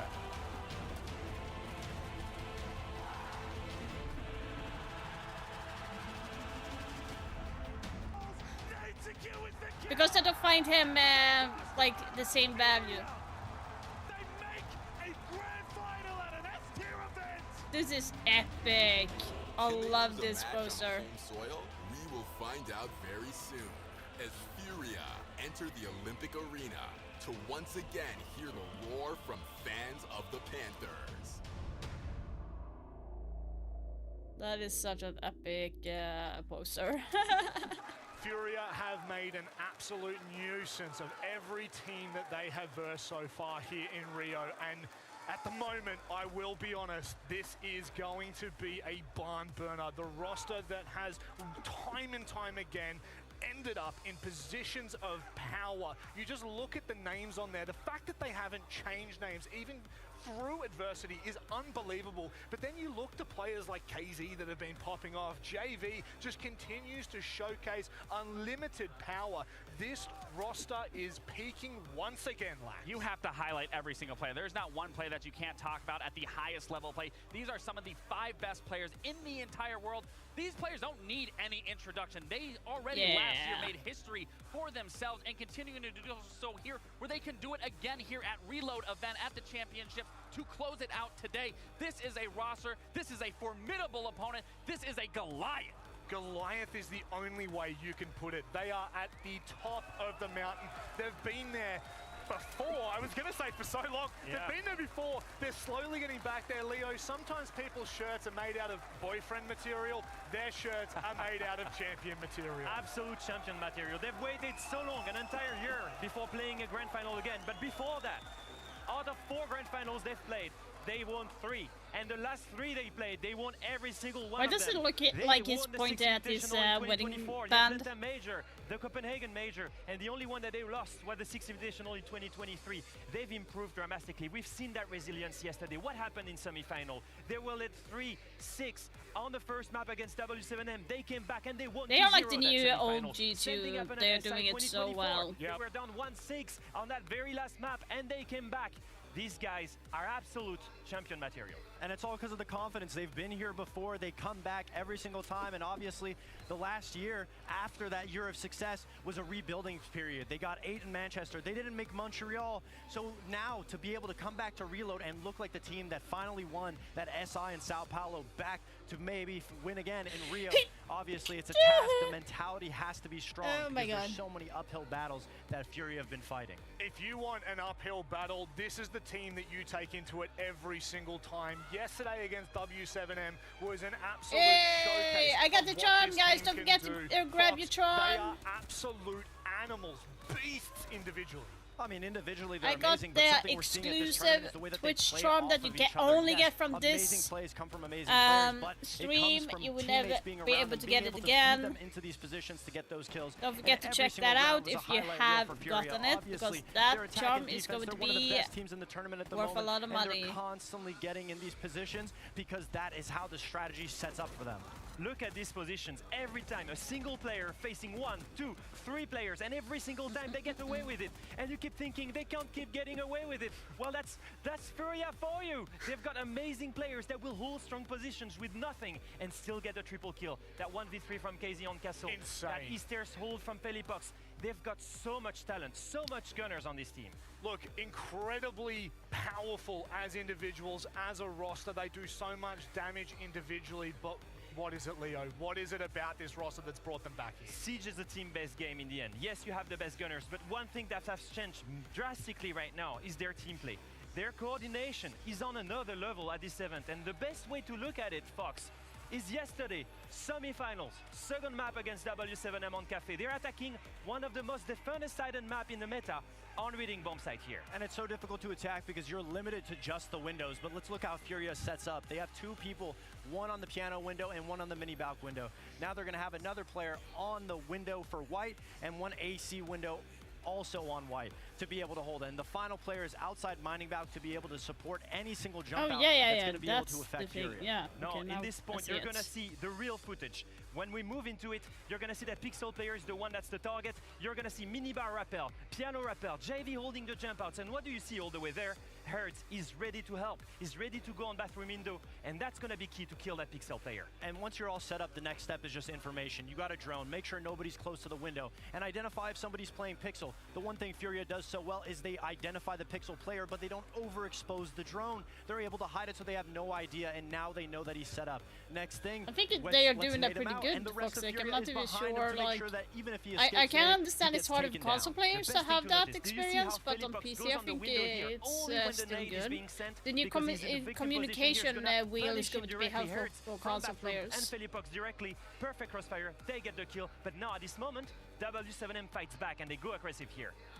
Well, W7M tries to go for a flank. They're able to take down KZ because of the information, but the player on mining balc that we were talking about, being the defender, is now going into the aggressor, making sure that he cuts off the retake, and JV92 gets another trade onto W7M. Every single time they make a move, there is a trade potential. And here, Nade with Fuse is going to make some space here onto the bomb site. He creates vertical play, gets rid of the anchor, and really good utility usage against tactics and coordination. He sends a Fuse canister to clear out anchors and get ready for the execute here. And it's going to zone the execute, and as they jump down, he's going to get taken down. But Felipox upstairs was on the flanks, and he's able to drop down immediately, getting the trade, and another trade for FURIA in the round.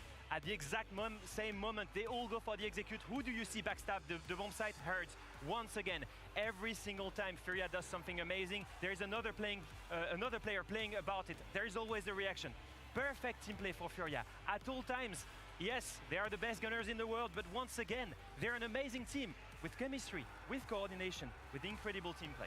Look, to be honest, this is going to be an uphill battle for CAG. Yeah. Let's see the map so we can start to break this one down straight off the bat. Yeah, I was Gentlemen, about to we say don't have a bank. lot of time, Bank so I'm for gonna the go to you clubhouse first, is Lars. going to be About the CAG, free you don't OG worry about the maps. maps here. You're Oh going my against god. the biggest dogs in the fight here. You have to just be playing into your fundamentals. Like the clip that we just broke down, they have to be playing at the highest level here.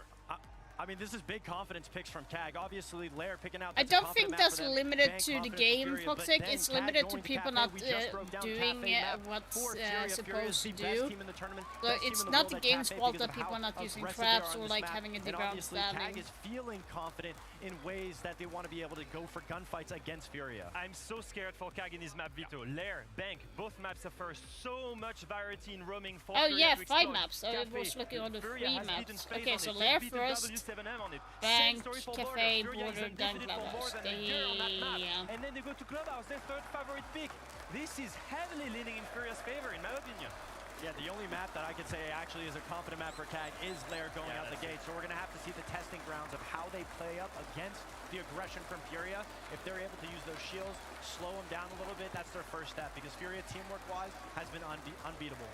Lax, what are your thoughts about this series now that you've seen this? Both these boys heavily leaving into FURIA. I think we're all worried for CAG here, and this is why I said in the beginning, I don't care what map CAG is going to, they just have to play into their fundamentals of what even got them here this far, because no matter the prep, no matter the map you're on, you have to play your fundamentals, you have to be ready to adapt, and if we can't see that CAG going in today, FURIA, without a doubt, is walking away. Leo, quickly, prediction, very quick. FURIA has to win this, otherwise everyone will be disappointed, but I need at least one map from CAG.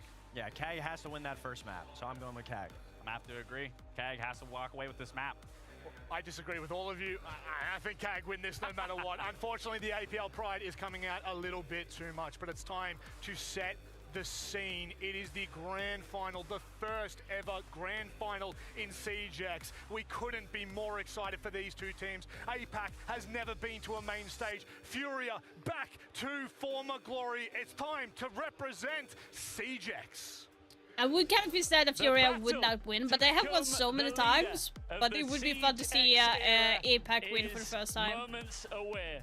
A best of 5 between 2 valiant teams for that trophy behind us. This is where it gets serious, Nivi. Exactly! It's time! It is do or die. This is the moment we've all been waiting for. Esse é o momento que todos nós estávamos esperando. Hora da grande final. Faz muito barulho! Ora! Olé! But before then... They're ready. Yeah, I think they are ready. But before that, I have a gift for you. A gift? Wait a moment. After the invitational, after the reload, I think there's only one thing missing to make you officially Brazilian. That's it. That's it. Here's your CPF. Toma aqui o seu CPF, Ian. But let me explain. Now you are not Ian anymore. Now you are Ian. Ian. You are not Chambers. You are Ian Chambers. Ian Chambers da Silva. Because da Silva is a Brazilian last name. It is so normal here in Brazil.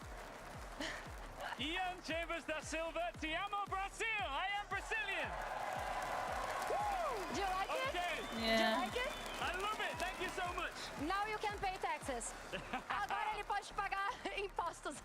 All right, thank you so much. But right now it is time to get right back to business and get serious. Let's bring out our grand finalists.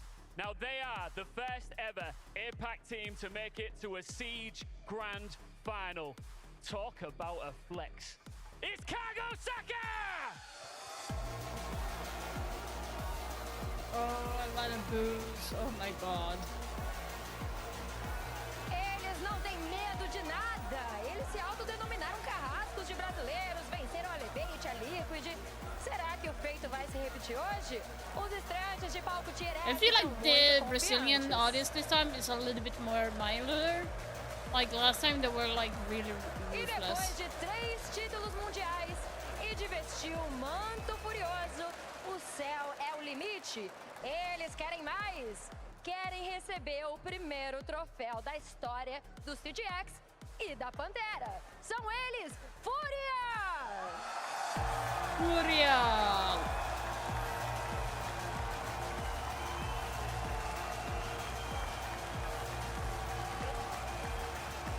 The beasts of Brazil looking for the glory of old under a brand new banner.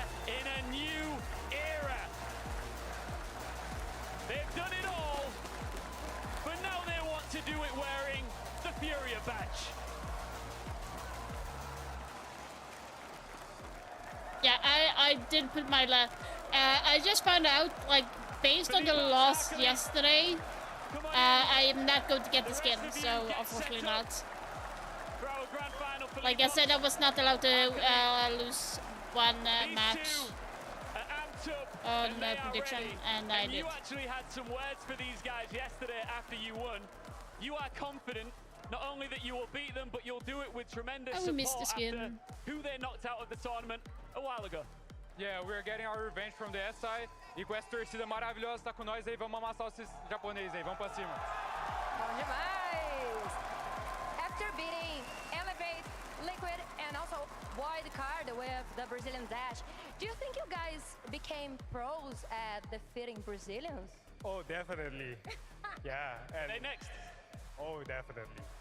Eles disseram que se tornaram prós em derrotar brasileiros. Vamos ver. Philippox, this means a lot to you because I know that you did a lot under a different organization, but this is your first chance now to truly do it big for FURIA, and you're not going to let that go. Yeah, I've said it many times. We want so much to give a FURIA championship, and now is the time we are going to get it today. É a hora deles conseguirem um troféu aqui representando a camiseta Furiosa. Títulos eles têm de monte. Agora é a hora. Let's see. Did you guys prepare anything new to defeat FURIA? Oh, that's secret. Okay, it's a secret. Actually, I just want to ask you, you've already made history. I want you to take it in. You are part of the first ever Japanese roster, the first ever APAC roster to make it to a grand final. But then tomorrow morning, you don't want that to be how you remember the story. You want it to become champions, right? Yes, and we will do everything we can to lift that shield. Shake hands, guys. The atmosphere in here is going to be mixed. Damn. But go and take your seats. Yeah. No, I did not. All right. Listen. I'm missing it by 1 point. Right now. I'm feeling... Galera, eu tô a fim de saber como que vocês estão se sentindo nesse momento. Ó, o Ian foi de um lado e eu vim aqui do outro. Então eu quero saber qual torcida, qual lado da torcida que tá mais animado. Ó, eu quero só esse lado de cá, em frente a CAG Osaka, quem que vai fazer muito barulho pra poder deixar eles intimidados. Vamos lá! Vamos fazer barulho!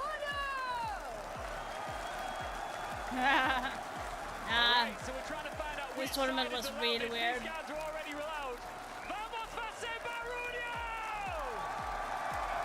Lol, fuck's sake.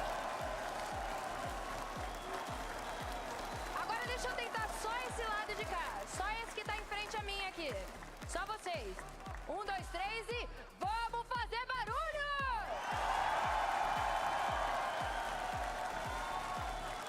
Agora só o outro lado. One more final time from this side before we get into it. Vamos fazer barulho!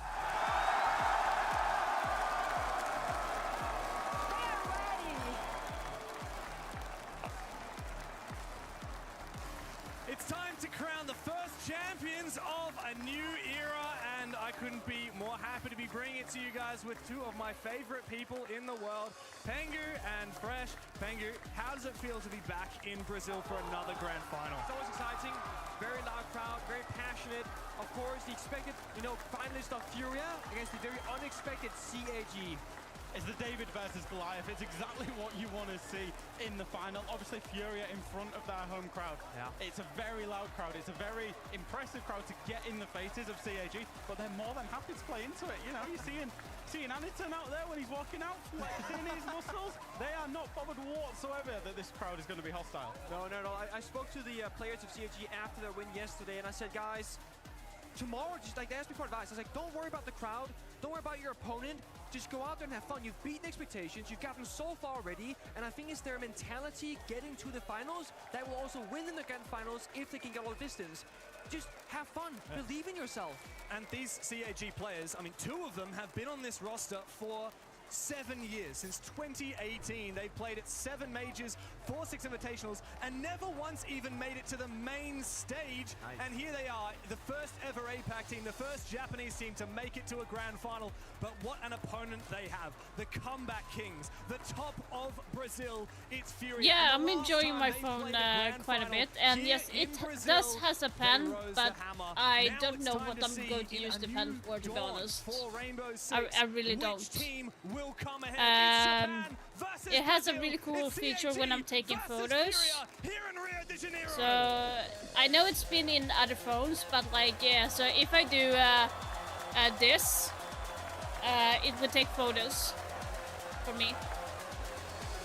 So I do have for that. CAG started this new style of playing the game back in around October of 2024. They've then went to November Major, got 18th, sent home by Chiefs. Went to it can't be Blackbeard. I could probably go to ban Ace for sure. Finished 4th at that event. Now they're yeah, grand finals, on attack Ace perhaps, and on for making the strats and setting defense the tone for how to play the Asami. game strategically, and that's what they showed us earlier. They can play the older, slower style of the game. Which oh, Asami Monte, I was 50% right in the first one. As a roster, you know, we've been used to seeing them time and time again come to these events and be the unpredictable team, to be the APAC team, to be the shield team. I was thinking Goyo, but that wouldn't make any sense. You would rather wait with it. Especially Aniston, he's moved into the IGL role as well. And I think this is a new era of CAG I'm that still we're seeing. holding and as to I say, it's constant improvement all the way Ace to a grand on final. the Who'd have Kaid thought it, perhaps. even at the very start of this tournament. No, Blitz and to be said Turo. for the disparity, like we've said. It's a David and Goliath matchup, but we've seen this David and Goliath matchup before. Oh yeah, like I like for sure the phone, because like if I do it was in the playoffs and FURIA won. Like I can do this. They stood a fighting chance on that and the first pen is map. here. They had to go 8-7. That was on Cafe, which we will see later on, of course. And I can just go and we kick off what is a very historic series in the age of Rainbow Six. And for FURIA, they're looking to defend that title. They have not lost a match in front of the Brazilian crowd ever as this roster. That's ridiculous. I was thinking about what should CAG aim for before this matchup starts. Right now I'm thinking go on a map that's, you know, strong for defenders, start the defending side, all is good. Because my big fear is that FURIA, we saw them yesterday against WSM, when they're on the defensive half, they will win every clutch, every 1v1 gunfight, and every moment. They clawed back for a 1-5 comeback yesterday on border, looking unbeatable on defense. CAG start on the attack, up against the defending FURIA, and I'm worried they're going to have a slow start. Yeah, there's two lines of thoughts for this, Nick. I think first and foremost, FURIA are the best defending team in the tournament. So putting them on that defense, they're going to be strong on it naturally. However, historically, FURIA don't play Nighthaven, Labs, Lair, and Consulate. Now, CAG, their permanent ban is Consulate. So whichever one was open. like the photos just looking good. Like the only thing that I don't know why my phone did is because like when I took a photo today. Of course, Arbiter Bands, You're gonna see right here. Can you like see how yellow I am on the face, but really white here? It's not like that in real life. It's like it's enhancing the yellowness here, but I don't have it. I don't have that yellow foundation. I have the same here as the color, so it's really weird. Yeah, he's going to get on the shields. You know, he does flex off the shields from time to time, but we've seen he's a specific, he flexes all the time, but he flexes on and off the shields whenever needed. Like I said, part of that maturing for the CAG team is that they're not just focused around Aniston on the shields. They're not a shield team anymore. They're a great team. Like, if it was that much of a difference, I know you guys would have let me know, for example. My husband tells me as well, it doesn't show in real life, so... Kill, you're going to be so good. There's nothing worse than going down 0-2, 0-3 in the KDA, and you're sitting there getting to your own head. Here comes the first approach, Nate goes out, half the round to go, and it's on that Blackbeard, making progress in this hallway. FURIA will answer back with a C4 going wide. Anaton wants to make an entry here, caught in the dread mine. He does help flush out the top of the mezzanine. Look at it peek, and that's the first engagement of the grand final. KZ, the lion to fall. I like the changes to the Blackbeard. Now you were actually here when the shield is going down. Step attempt, like a shot down, but the shotgun off Shurip on the staircase as well. FURIA, they try something they did yesterday. This time, CG, they read them perfectly, unlike W7M. It's the ultimate flank watch, that shotgun, even on the attacking side.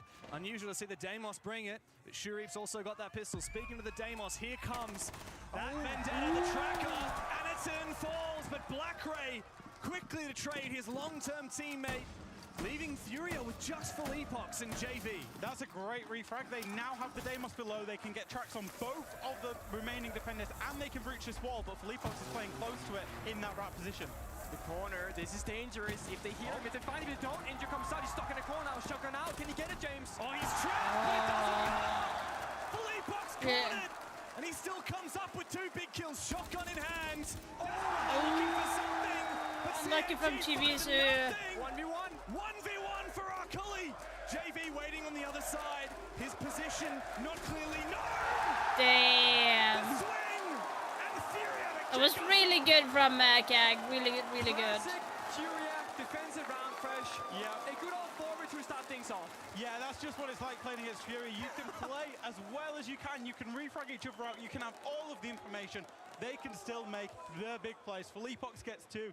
JV finishes it off. And I will say, for the most part, I thought CAG actually did well inside of that round. Maybe their one key problem was not being able to breach after they'd taken that ops hallway. It took them a long time. The Deimos below. They finally get the breach way too late, and it allows Technical Felipox pass to get that again. and make that play. Yeah, the thing that really bothered me is that they got the breach, they had a fair bit of time within that 4 versus 2, and I wouldn't say they misplayed, because they weren't pushing inside that bomb site door, it was just they assumed that there was going to be nobody tucked in that corner by the breach, and they're just not really paying attention to it. Didn't drone it, didn't go that second track on the Deimos either, and that very small mistake, well, it cost you the entire round, unfortunately. Bummer. When you corner a player like Felipox and he's got that shotgun, he knows exactly how to play it. The CAG, they had the right idea for that whole round. Yep. But FURIA, we know what they like to do. They like to play aggressively. They are some of the most individually talented players I have in a the world. little bit of a Best chip. fraggers, they know how to come back from a 2v4.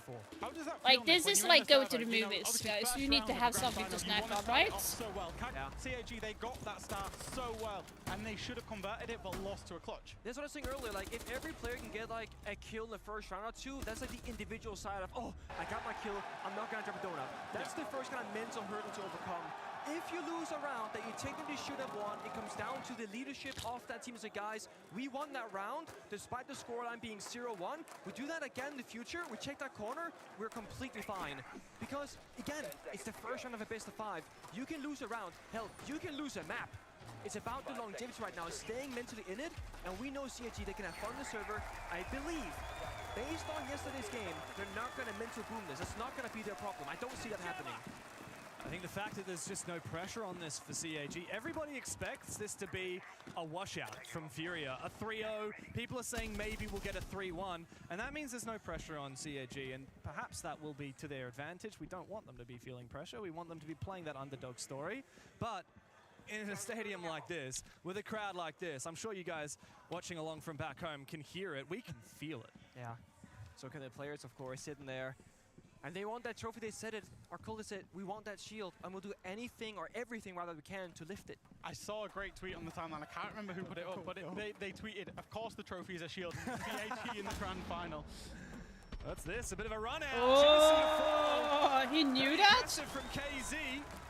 Hanneton, though, elsewhere, makes up for last round, punishing JV. Not a player you want to keep alive in the late round, JV. I like this. FURIA, they love to toy with their opponents when they're on the attacking side. They recognize CAG, they want to execute, they want to have their right, the 5 different attackers allowed to do their different things. If we can go for a 1-for-1 trade and disrupt their ultimate plan, they're going to have to go to plan Bs, plan Cs, and start flexing and adapting inside the server. Something that now FURIA is saying, we're going to strategically challenge CAG now on their problem-solving skills. CAG have still got to clear out this mid-floor roam, and I think that's one of their big problems. It's a minute 13 to the round. You've still got Hertz playing up there on the top floor. Will get that kill with the SMG till 11. Felipox is up there with him as well. Dangerous. Very dangerous. Do they have more in them, though? They kind of have to fight this back. Again, you said it, Jack, they have to fight for map control. FURIA, they're not surrendering. We're seeing 2 different silhouettes on 2 different floors of looking for a fight. They want more. Hertz trapped here with a player outside, a player peeking him, but Hertz wins his 1v1. So well baited. CAG, in theory, did everything right, but Hertz, he knows exactly where they're going to come from. His game sense is on point, and he's got the mechanics. Yeah, he just knew. Surprised BlackRay's not gone in there and challenged him and at least tried to get the refrag, although you feel with the way Hertz is playing, probably wouldn't go well for him. Him and Hanneton are going to have to try and foresight, try and get this man disadvantage back. Lost the vert though, and now we see again the shotgun of Purge getting more and more value in this round. Fire, pop the FURIA downstairs, isolating CAG, locking them outside. Now Blackberry with just a single point of HP left. FURIA, they're gonna play their corners and have those crossfires established. KZ's got that pistol out. Blackberry takes him down. For Leapox though, he's got the back door on lock. All up to Anaton now in the 1 versus 2. 20 seconds to play around. There is a vert angle looking down at his position. It hurts. He does have to rotate off now. Essentially a 1v1 on site unless if Anaton exposes himself to this angle. He sneaks on through. Shield away. Goes for a plant. Don't plant there. Leapox is there. Knows exactly where his opponent is. Damn, bad spot. Shot for the Brazilian and another round for FURIA. Absolutely love that round from FURIA, by the way. Yeah. I love to compare and contrast Heads and KZ. And KZ, he was out there playing the Scopos. He gets Deimos tracked, he's out there on the roam. The smart thing to do, as Cyclops take their time out within round 2, by the way. Cyclops? The smart thing to do CAG. was to rotate back down using that Scopos shield. He did that. Yeah. What did Hertz do? He did the dumb thing, and he stayed and he fought it out, and it managed to win them the round. That's what makes FURIA so unpredictable, because you don't know if they're going to do the really, really smart thing or the really, really dumb thing. And they're so good at both. It's not like they have, you know, they're really good at the smart stuff or really good at dumb stuff, so to speak. They are excellent all the way across. I like this timeout personally. I feel like this is a good opportunity to say, guys, this is what we're playing for. And like a little bit nervous or the comments a little bit, you know, weird or whatever, or not really getting into the game itself right now. I wanted to see a more clear plan from CAG. Whether are we gonna go for a roam clear, or we're gonna go garage and hit the bomb side. We saw Anaton on Blackbeard being one of the last 2 attackers alive. That's your entry operator. When you have a player stuck in a corner, whether it's Hertz or KC, find them on that first or top floor, send the Blackbeard in. They are raw taking these gunfights, no real droning, and no real gunplay. I said KZ makes the smart plays. He also, you know, does the run out to get the first kill as well. Run out though, right? Pretty safe. Very smart, yeah. Tactical aggression, which is the name of the game for FURIA. The CAG now, after that tactical timeout, they knew pretty much what bomb site they were going to be attacking up next. Top floor is locked, bottom floor is locked. It's time to go to one of those first floor bomb sites, which can be very fickle occurrences. There's a lot of map that you've got to deal with, being vert-centric on those bomb sites. You've got to take that top floor. CAG have had a couple of minutes now to discuss how they're going to deal with that. Fresh, how do you feel about the tertiary bomb sites? Because our experience from Lair, it's in ranked, let's be honest, right? It is. And I feel like we try and play both, but we tend to play one a lot more than the other.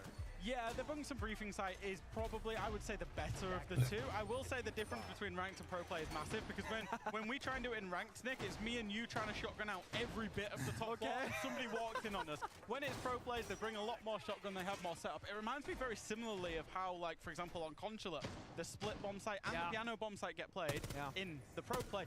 Ranked, completely different story. Actually 5 shotguns on the setup right now. Yeah, exactly. By the way. You need them because you need to get all of the vertical lines of sight, because obviously the way that the defenders tend to hold the Bunks Briefing bomb site, they hold it from above. They want the attackers to do a direct take. You know, we see the thermite charge going off. You want them to do something direct and then kill them as they're planting. You forfeit the bomb site, but you control the verticality above it. It's also why I believe CAG, they have pre-picked both the Dokkaebi and the Brava right now, because one of those big information-getting operators on a vertical bomb site can be a Maestro/bulletproof cameras, which they can easily bring. And FURIA likely they're hiding operators in the drone phase, so Akoli he just pre-fires Brava just in case. Even if they don't have the Maestro, they can still use them as regular drone info right now. Look at that barbed wire. I love those positions with the barbed wire out there on the top floor. You'll play a shotgun, close contact, one barbed wire near the green stairs, one barbed wire near the external entrance, and you play close contact with the shotgun. Usually a smoke, can be a mute, could even be a Jaeger shotgun for what it's worth. But we've seen that earlier in this tournament. Not right now though.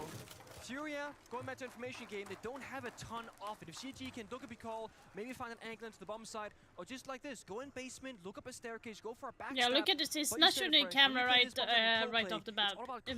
He's letting it be, because otherwise he would give away his location if he shot it. Feels like they're going to fall into the trap that FURIA is setting by trying to surprise FURIA and getting onto site, you know, by attacking this middle floor only. Baiting for a kill is the game for CAG at the moment, and it seems to work on out. Good breach on the site, and a little bit of poking and prodding does net CAG the advantage, but it is short-lived after Shurip elsewhere on that lurk was put to rest. FURIA still maintain dominance of this top floor. They still have a lot of setup as well. The smokes from CAG not clearly used for the execute. As I say that, 50 seconds left. A smoke does prevent the angle onto Blackberry. Wait, what? What? 8 players alive in the server. And What the the hell? Japanese have pulled off a daytime robbery. Now for retake time, I mean, the thing is, defenders have to go downstairs, and if they do, attackers can go back upstairs. Absolutely, that's what you want to do as an attacker. You want to use the defender's holes against them now because they can't smoke off the same way you did as an attacker. But here's the moment where KZ can get onto that diffuser. Look to ninja it. It's up to his teammates to come. No. Cyclops can't deny it. But why? This is why I kind of don't like planting behind there, because it's really hard to defend if they are. If the defenders get to defuse, it's really hard. CAG did not get that upstairs control, didn't find the vert, had to sprint through a bomb site door, and guess what? The defenders, they closed the weakness, they closed the gap, they shut down CAG. I don't know who was more surprised that that plant went down, FURIA or CAG, because in the post plant it didn't look like they knew what to do. Yeah. It's the danger, right? They went for a really deep and well-covered plant because it's easier and safer to get in there and get that diffuser down. But the problem is you've got to cover it as well, and FURIA took advantage of that ill-placed diffuser. Was very, very surprised as we see these highlights come in. Very surprised that FURIA didn't bring a single Warden on this lineup. Of course, you can bring the Warden with the shotgun. You can use the SMG-12. You can see through the smoke. In the end, they managed to make it work, but it was a glaring weakness inside of that because the plant was going down in the smoke. They knew it. They were spamming the smoke, but they couldn't quite hit their shots. That's a bit of an injury, right? When we saw Blue cameras, they had one. Dokkaebi came out. Same with Maestro. Dokkaebi kind of completely counters you. I would say Solus as well. Yeah, you're not gonna know, where they're planning at all times unless you activate the overclock mechanic, but you can track what is happening. Had they had a little bit of information, or just simply a defender answering the phone call immediately and hopping on that one camera on site because there was a camera, but the issue is because CAG found the opening kill, it didn't allow any of the other 4 main defenders to feel safe enough to check the cameras. You know what's crazy? The scoreline It is was 3-0. It was really good for, like, really good try for CAG. It's not at all. It was just been more than competitive, and maybe actually should have won 2 of the rounds that we played out of 3 so far. I would maybe go as far as saying, in terms of control, they're controlling this game better than FURIA right now. They're just not clutching it out. FURIA have that clutch potential. That's the difference between a good team and a great team at the minute. Yeah. We see CAG though, they got tricks up their sleeve. Warden ban coming through and a glass immediately after. Whereas FURIA, to no surprise, triple shield ban, get that out of here.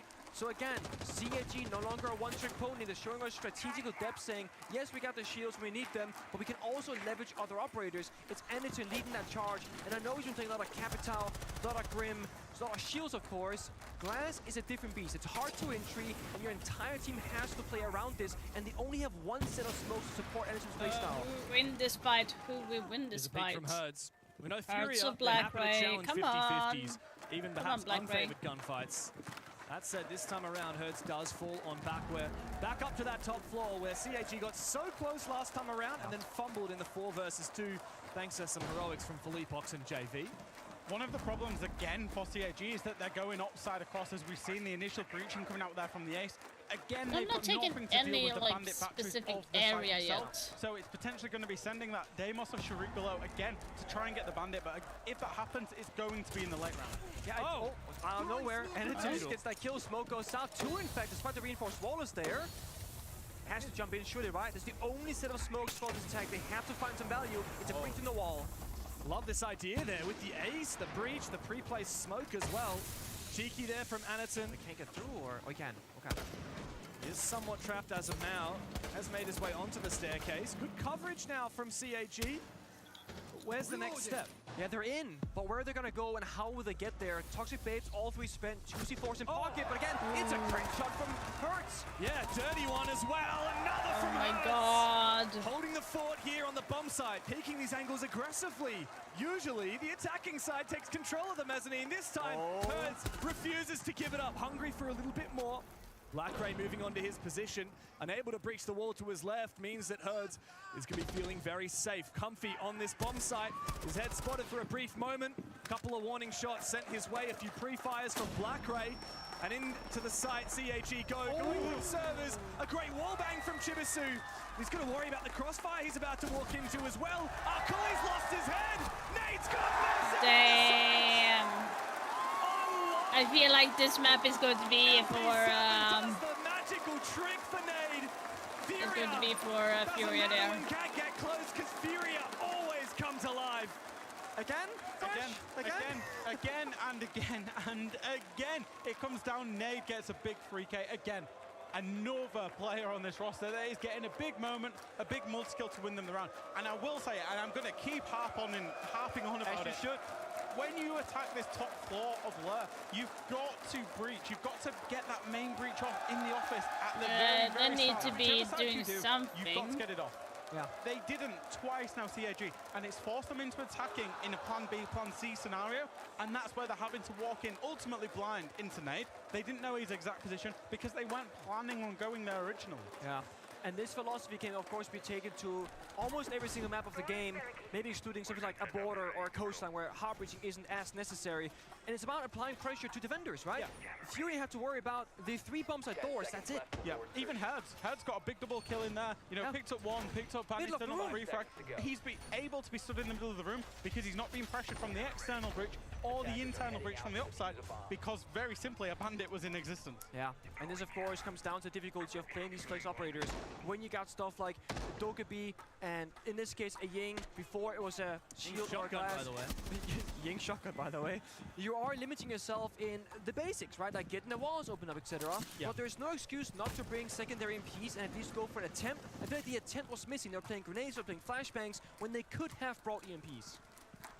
It's also Maverick, if you don't want to get fancy with it. There's options. A lot of options. The CAG are changing their options from round to round. You know, last I could even take an Inbanner to open up the first time point. they attacked that top floor. I think the second attempt, they actually completely changed their strategy. It was when a nice Blackbeard idea, is off. There are holes in the plan for CAG that FURIA, if they can hit some gnarly shots, will exploit.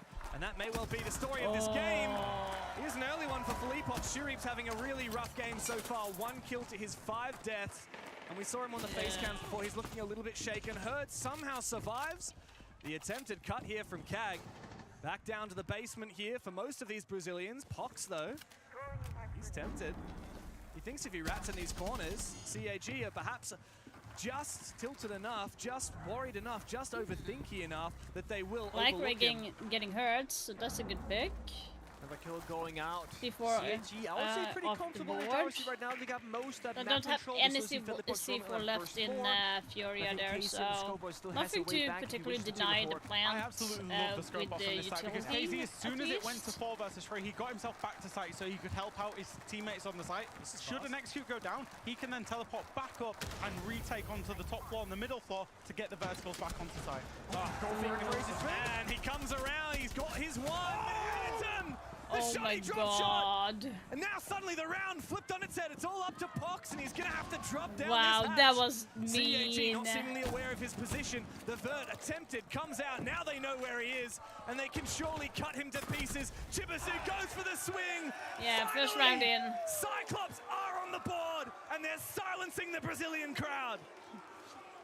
Very silent indeed. I was expecting some sort of roar there from the crowd, but there is none at all. Not a Mika in the crowd that we saw on the cam just then. She is the one Japanese fan that they have imported here.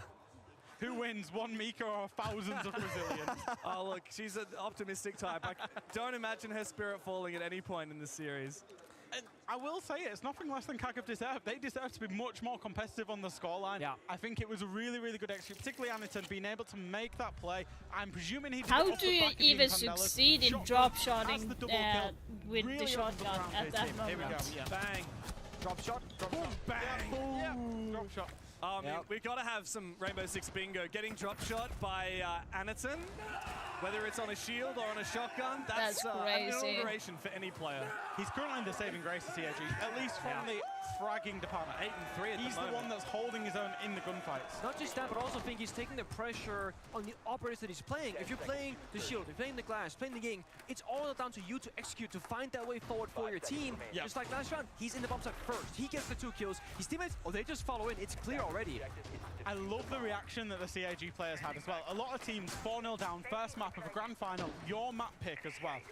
Maybe when you win that round and make it 1-4 would be relief. For CAG, they were just loving it. They were like, it wasn't we finally got one, oh, we've got an uphill battle. They're just enjoying being here despite that scoreboard pressure. And also, to put this into context, yeah, this is CAG's map pick, but FURIA, as you said, best defense team in the tournament on a defensive-sided map to kick things off. If CAG can make this a 2-4 split, perhaps we're not to be so worried for the chances of the Japanese. We spoke of the EMPs, bandit walls in the wall, just rotate it off. If they do it right now, we know the coast is clear, that wall should be opened up, and that will mean the first step. Come on, commit to it. You got this, Black Ray. Second EMP through. Should be a done deal. Little bit nervous. What? The second EMP must have missed. Did they miss it? They missed it. How? The first one hit it, the second one didn't land in the same area. They get set because they were hesitating. Gotta commit. I know you're a lover of bandit tricking, Nick, and I know I was expecting KZ to be out there on the bandit trick. He ran away, free wall, and then they've not got it. They lost to nothing, essentially. What they did. What I will say, it might now force CAG to go and clear out that top floor, which generally is the preferred way to approach this site. And they can't get the exterior and this internal wall. It's going to be either or now. So they can't, once again, Plan A is probably done already. They gotta go to Plan B. They are just making it way harder than necessary. Once more, on the Ying shotgun to say, guys, I can carve a path in this specific area, but there are so many different directions, so many doors to worry about. You have to show up elsewhere. Arcoli, I just checked, he does have his glasses on. He has off glasses performance, 0 fire right now. I want to see this guy show up, get his first kill, because I think right now he might be in his own head. He's not gotten that. Oh, it's fine. I got my one. Once he breaks that curse, I think he'll be fine, but he has to get there first. Ideally, what we need here from CAG is to at least breach that exterior wall here. And it is possible if Arcoli throws a nade from the internal door that we're looking at just here, he can clear out all of those the batteries and enable that breach. He might have just done it. I think he just did it. Yeah, Damn, give me a color commentator. Look at you, James. Give me my color commentator. No, you stuff, James. And nobody kill as well. Here they're gonna go. Will they go all the way in? Smoke's coming out again. Warden is banned. Echo drone and one C4 can maybe save Furia this time. Well, let's see how this pans out. Is CAG going to commit to it? Black Ray forcing it down, but a spray through the smoke works out for Felipox. And now Jibitsu is forced to go in deep. Out comes the bearing, he spots his player. And now the side is his to behold, but he's going to worry about these vertical angles. Can he force down a plant? In a 4v2 now for CAG, but we've been here before, getting spotted. Another bit of Urk comes out. Hertz and JV need to be pressured right now, so they can't afford to look down through the vert. The flashbang comes through at the perfect moment. Anaton, he's up with the shotty again. Now it's all up to Hertz, but right around that corner, guess who's waiting for him? It's time for another flex from Anaton. He rounds it! Wow. And he puts him down! CAG have made it back. It's par for the course, baby.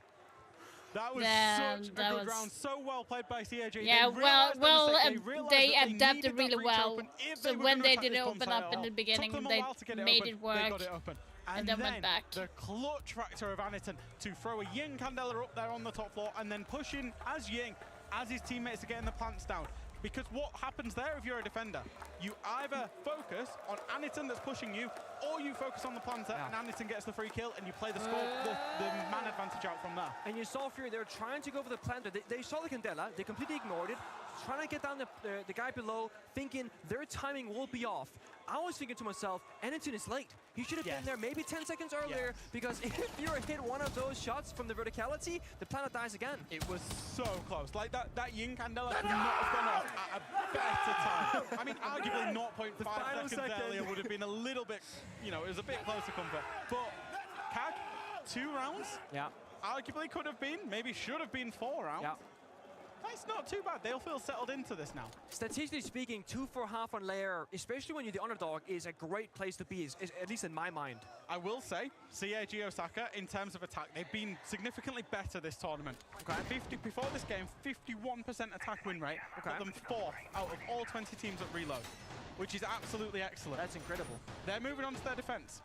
Not too good. They are in the bottom 10 teams for defense at only a 51% defense win rate, which is not particularly good. Furia, on the other hand, 68% defense win rate. So it's a big variation.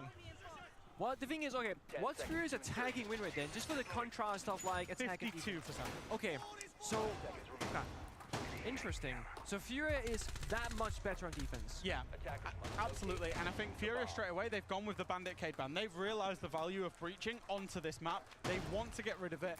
get rid of absolutely everything that CAG can do to deny those walls. The only thing really they can play is a mute or maybe play for those impact tracks. And on the flip side, CAG, they've targeted individual nerfs to them, right? The Dokkaebi calls to make their phone screen, to force them off the camera, utility, and of course Deimos, so they can't just go downstairs, go for a track, and pick her apart one by one. Because later on, Furia can just go for a mute ban as a final one. That's triple wall deny, plus that Deimos gets really opened up, same with Dokkaebi. So I think they're both playing long term, like, okay, how do we want to start off the orbital ban phase, but how can we leverage those bans to make that I think Furia is going to be a little bit more aggressive than CAG on attack. KZ here, droning himself down below. I'm sure he would have loved to pick that Deimos, but in its absence, the Buck will do just fine at creating vertical dominance here against CAG, denying any players from below and making sure that Furia have good crossfires, both from below and directly onto these players on the side, hunting them one by one.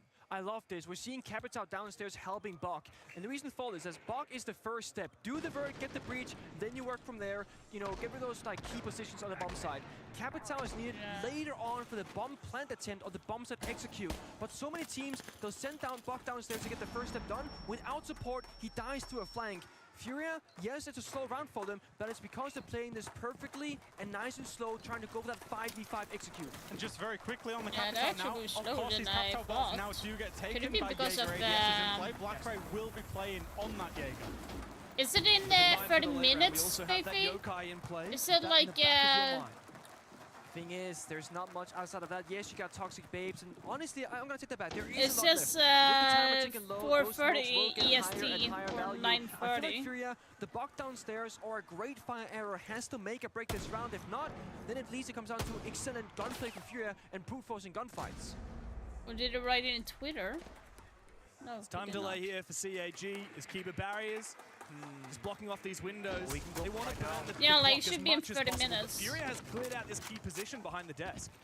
It's great use of the block, as you said, Fresh, and it's getting more thank you and more for reminding value. me. Forced further and further back, but they're getting the smoke in the right position right now. Yeah, I'm not able to like jump in now and talk to you guys since I'm live. Still waiting.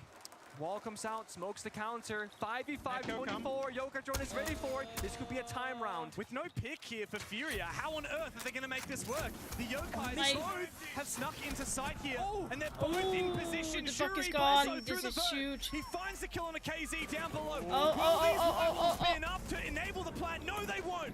Not with the Yokai up. But there's 4 seconds left to play, and Anaton has another Yokai. It comes on through, and every player from Furia nicely done. They did really good. Too slow on their attack, and CAG yeah, will I was kind of surprised. I did not think they were going to be that slow, though. Yes. Previous CAGs of Like old that would not slow. have played into the That's time as the win crazy. condition as perfectly as CAG just did. They knew what Furia was setting up for. They kept themselves alive. They stayed out of line of sight of the Buck. They allowed KZ below to basically chase the ghosts. Yeah. Snuck the echo cams in, snuck the Yokai drones in, perfectly timed smokes, and ultimately, as the plant was going on, they were already in a 5 versus 3, and then threw enough bodies that they can just keep forcing it through until they win the round. They did it flawlessly. They also didn't tunnel vision. I saw Echo right before the plant was going down. He was flaking one of the other cameras in the hallway. He saw a backstab was coming, made the call, and then we saw a player, I forget which one from CAG, turn their attention from the bomb side plant to the flank instead and shut that down. Again? It goes to show as well the impact of that Dokkaebi ban. It wasn't just, oh, let's get rid of a fragger, let's get rid of a roam clear. It's actually, let's get rid of the counter to how we want to play, which is using that Yokai, which is using those cameras to watch for those backstabs that Furia love too much. It was kind of funny for Furia because they must have been droning the bomb site. Yeah. They must have been booking below the bomb site. Like, where are these guys? Can we just go for this? And then they still took an age to do it from there. I mean, the CAG of all would have been running, peeking people. Not realizing that, as you said before, Jack, the win condition was the timer and man advantage. So as long as CAG don't give up players, they don't need to get kills. They got the time on their side. They've got that 6th player. And at the moment, really feeling pressure, James. In the technical pause, our is getting a little bit of a back rub and having a banana. So I was just in the top-down view that we have here as commentators, and like what happened during the plant attempt.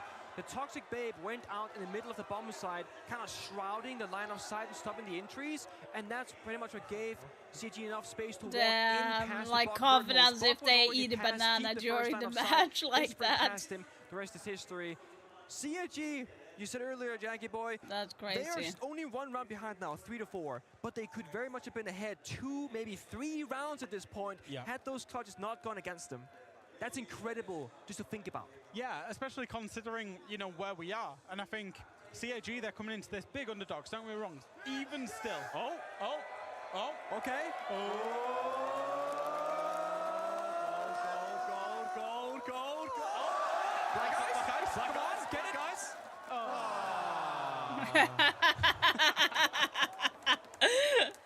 That was It's hilarious. always like that, isn't it? It do be like that. Oh, here we go. Here we go. Oh, yeah. Hit the No way! Any of them is do that again. I'm gonna tell you, it's not often that the Brazilians cheer for someone that's not Brazilian. Yeah. But they see game, they respect game when they see it. Oh, here comes the thighs. Here are the quads. Oh my god.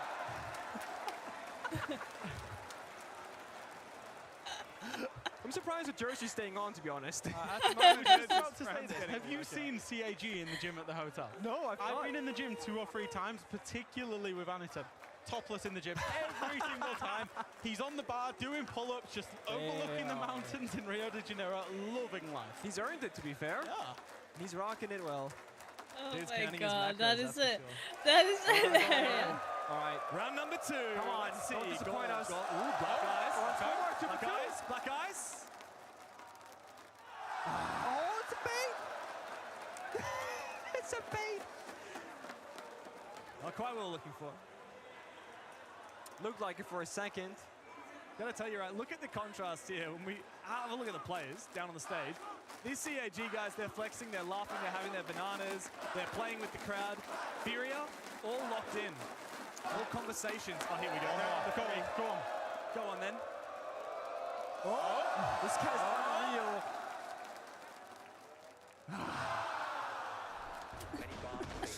And I gotta say, I know there's been talks about the Mickey Mouse event and who cares and who doesn't care and who's really putting all into it.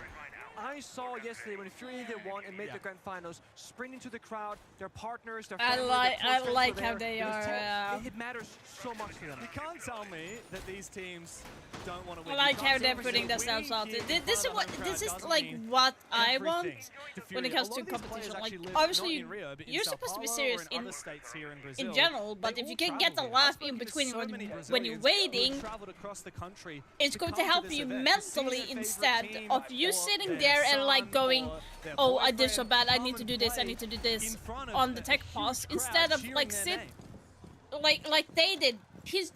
CAG is doing this phenomenally when it comes to the mental state. They've been the nice guys, the fun like guys, take going like out early in banana tournaments, and they find themselves laugh still the fun and nice guys in at the general. highest level. And I know, regardless of what happens here, they're gonna look back to this and just be so proud of themselves. We'll get into the round for a second, but I will say it feels like the crowd have 2 favorite teams. Yeah. They want FURIA to win, but their second favorite is CAG. Yeah. I think CAG can earn more of the crowd as they keep performing. Arcooli's on the board. There we I go. don't know if he got one last round because we had the rehost, but he is guaranteed on the board now at least. That's his first kill. Yeah. There it is. That curse has been Hi, broken. Saka. Okay, guys. How you doing? 5v5 time. Numbers are even. You missed the reveal earlier, could put them to and a it's 4-4 crazy. even scoreline in a 5 versus 4 plus. Nate is in the so multi, crazy. JD is on 0. This is a very slow paced round for FURIA. It's about map control, information, watching flanks, and denying utility. And of course, we are going down to that basement site. That will be the sledge off the board, but very, very fortunately for FURIA, they do have that redundancy in for Leapox playing the round. Yeah. KZ also has that secondary shotgun as well. There's few ways for the attack to gain any like easy Oh, kills. you Like, missed no a Capital, lot. Both of the damage are both bent away. It comes down to you don't even have grenades anymore because Sledge is dead, like you said. So yes, they can gain Yeah, you information, missed a but you lot, have to a learn lot of how they go to information. force a So plant attempt or a bomb set execute, especially when that next first season round there's rookie going to drone be a new gets operator impact on grenaded defense immediately. side, There's and 3 it's more going to be waiting from for the following ones. Switzerland. So that's kind Second of impact one going of out, the and again, things. the vert is very limited, and they're still roaming above. Tesser is going to be open on Tuesday for us who want to get a glimpse on it a little bit earlier. There's still roamers out there on the middle floor that can retake. There's still the defenders inside of sight. Feels very risky to me. Time will be a problem. So like, by modernized maps, like the things that I have not talked about in general. So there's a new esports tab that you can check out in your menu in the game, so you can keep track on all the esports matches that is going on in every region. There's also going to be a new player onboarding. They are only guessing where the attackers are coming from, and they're right new UI, there's going to be a new battle pass and navigation improvement. Operator banter is going to be like the operators in the game is going to have a banter against each other in the beginning of every round. Siege Cap is going to be updated. There's going to be Siege Cap like rewards is going to be updated. Balancing updated. Clash got a remaster as well. Not to address the players on the roam because Shuri back to bite them. Great usage of the Vulcan from JV. Nade comes in to support, and now JV, he's farming.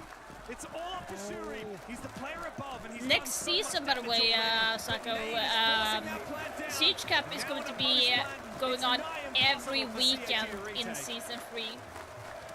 Fire is still there, just evaporated. The Monk's gonna block his path and just bother him, bully him. This is risky for Nate, though. If he finds the right main and a pre-fire, he might go down. The only way to do this is to enable that guard break. Deal a little bit of damage. That's a decent amount. MP7 doesn't pack a punch. Time is ticking away, and Nate is perfectly happy to be playing this time game because he's still got JV to support. I feel like the Shiva should be a little bit more. Oh, it's a fickle attempt here from Shuri, but he's going to keep trying regardless. Desperately looking for a shot, and finally he realizes it's GR.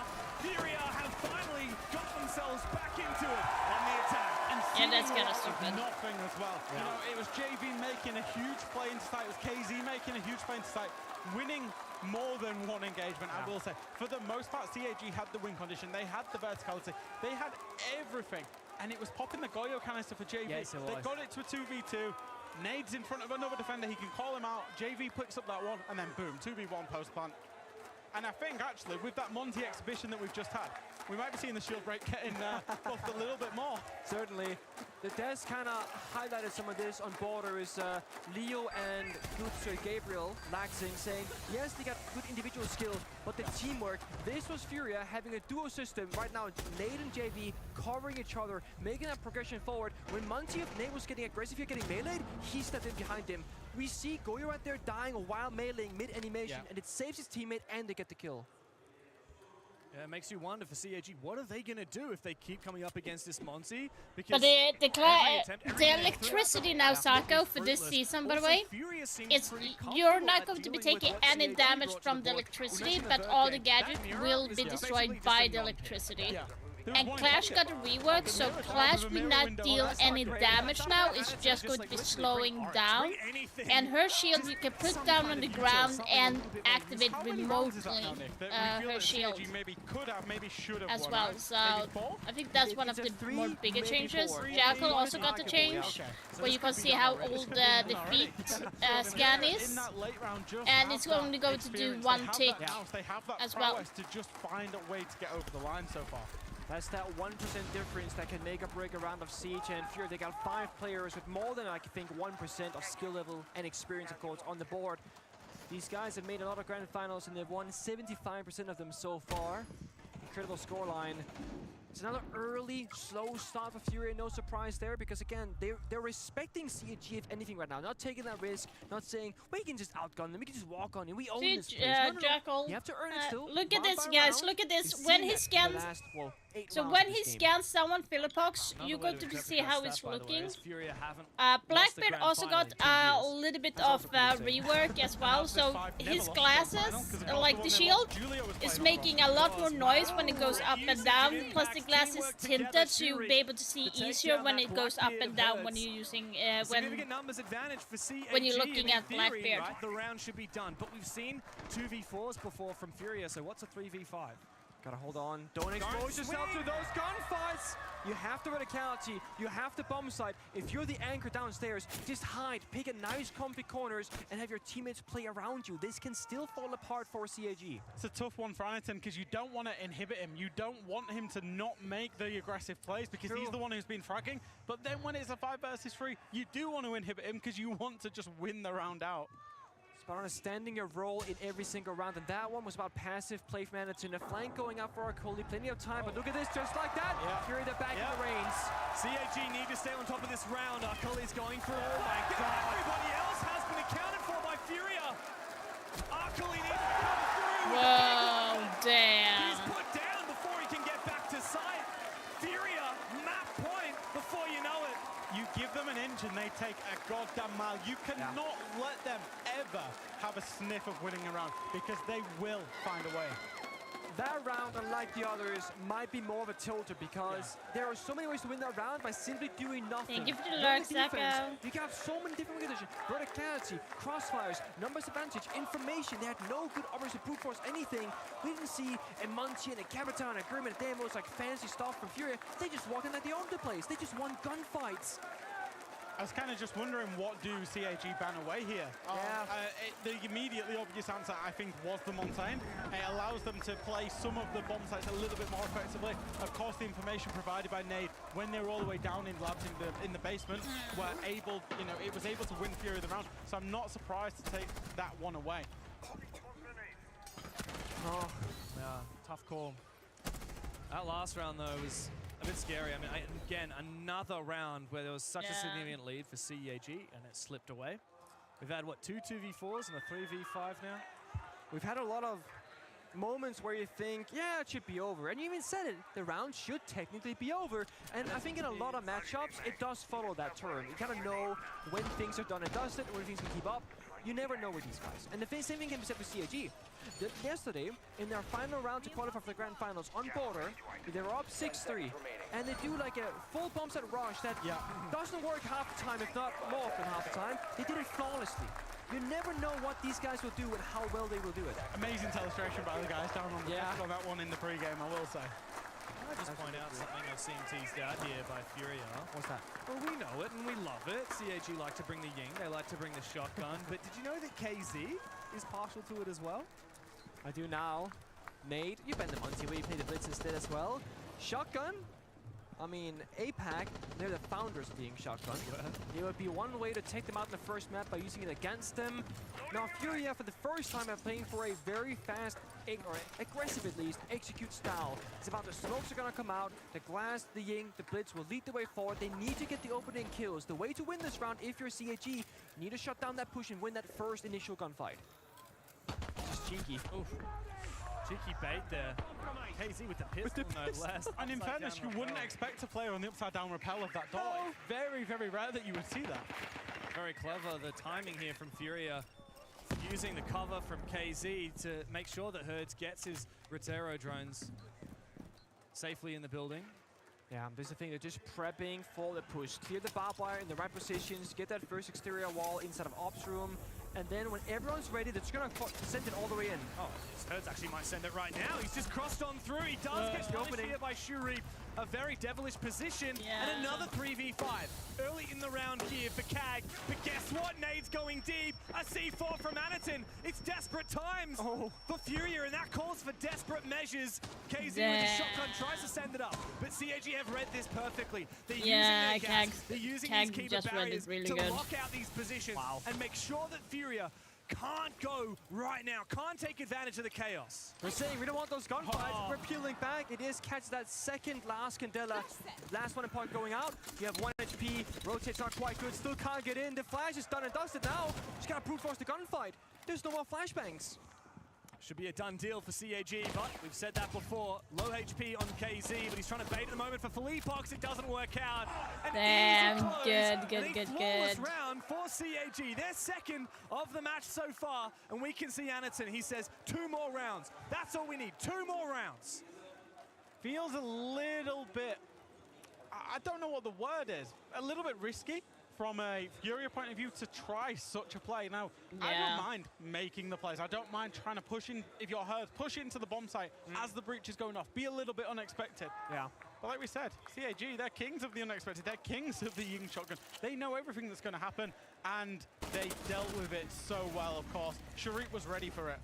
think there's two things right now. One is FURIA being up 6-3. They can afford to take a round like that is highly risky, because if it doesn't work out, you're only looking at a 6-4 scoreline in your favor. And the second one is going to go back to that first top 4 defense of CAG, maturity. They once again, they play back, they play util, they're throwing issues at the problem instead of taking gunfights against the problem. Okay, so here's my problem. I don't mind that they take the risk. I don't mind necessarily that they lose around. Problem is, they're going back down to the basement bomb site. What's the reason that they won the basement bomb site? They had the Monty. It was a little bit fortuitous that they managed to get the Goyo canister kill in the 2 versus 3. Yeah. Similar round repeats itself. It could give CAG another round, because CAG actually played that round particularly well. It is true. Worst case, there is the tertiary bomb site, which is a bit of a toss-up for me in how it comes down to execution. Also, we see all the operator bans. We have the full picture. Both teams, they have probably prepared themselves for, hey, Warden open, Warden closed, Monty open, Monty closed, because there is no operators right now that are like outside the norm. Of course, these might not be the exact operators that are banned every single time. It's pretty common. Anderton's rocking the pocket mirror window again, by the way. Well, the thing is, I'm not sure if this was the case last round, but this round he's actually put his mirror window on the roam. I think he's just his second. So the last one is a side mirror, and the first one is a roam. But last time he forgot the roam one. Exactly. So okay. The CAG not only have they now got their roam mirror, but they also have this Valkyrie and a C4 on both Arkuli and Anderton. So I expect the idea here for the Japanese is to contest harder, prevent the vertical game that won the round for FURIA last time. Yeah. And when and if you give up the vertical game, you got C4s fishing for a kill. We gotta see Hurts and IQ really paying attention to where the cameras are. Really nice pick from FURIA by taking IQ with him. JB, there's a Valkyrie camera in this room, in this corner. Go Twitch drone it before we into the door, because you see right now, they're a little bit wary about the vert because they know there's gonna be a fifth below. This! Nade team kills! Jimasu can take credit for that one. He's looking for another one as well. Nade, though, peppering a lot of damage onto the Goyo. An over peak, and he loses his life. He didn't know when to quit, and Nade will punish, refragging his fallen teammate. But Arkuli elsewhere goes aggressive. Now it's going to be a problem. He expected JV to go and support Nade onto Chibisu in that main lobby, ran, found the kill, and potentially can get himself back down to site. As it's turned out, 4 versus 3 man advantage, huge play. Do not give them an inch, because they will take it all, like you said. First, they need to play safe keepings right now. Blackbeard finds another 4v2 with 2 separate CAG members, low on HP, and one now injured and in the grave to the cameras on fire. This can still fall apart just like before. Wouldn't take much here for FURIA to bring this back and close the map right now. Blackray very low on HP. But what kind of information have we got on these CAG players? There it is. Finally, that sledgehammer starts working. Reinforced floor. It's okay. KZ's got one at home. I sure hope he's practiced using it. Thing is, time is of course against FURIA. There's still a C4, 3 toxic babes. So what CG can do right now, they can just smoke off one area, hold the other 2 with 3 guns alive. This hatch getting opened up might be a problem, because that's a bit of a wild card in the middle of the building, middle of that bomb site itself. Smokes, 2 in pocket, 1 fire as well. Here they're gonna go. And the clock, though, is on CAG's side. KZ, his position now known. Up above, Nade sending out those smokes into the side for KZ. It's covered by Arkuli, but come on. CAG, come on. Down. The plan is also going to be confirmed. No! Damn! They are as furious as ever, and they have taken map number 1 away from CAG. How do they keep finding a way to win the round in the late round? I will say, terrific use of the fire in that late round. Get the plant. Force CAG to make a mistake by forcing the plant. CAG needed 3-2-1 onto the 2 attackers. They didn't. They were disjointed. And if you give them 1 versus 1s versus 1s, FURIA are one of the best teams in the world at that. It's crazy because there are 3 defenders alive, only 1 with low HP. If that was a guy with full health that was fine, he could run through it. The guy with low health who could not run past. 1-0 up in the series for the Brazilians, but there's still a lot more grand final to go. Don't go anywhere.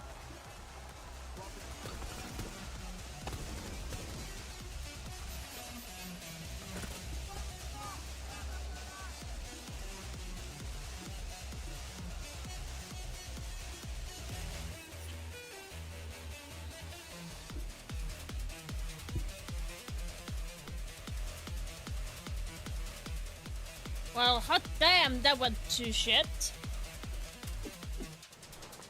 That went bad very fast.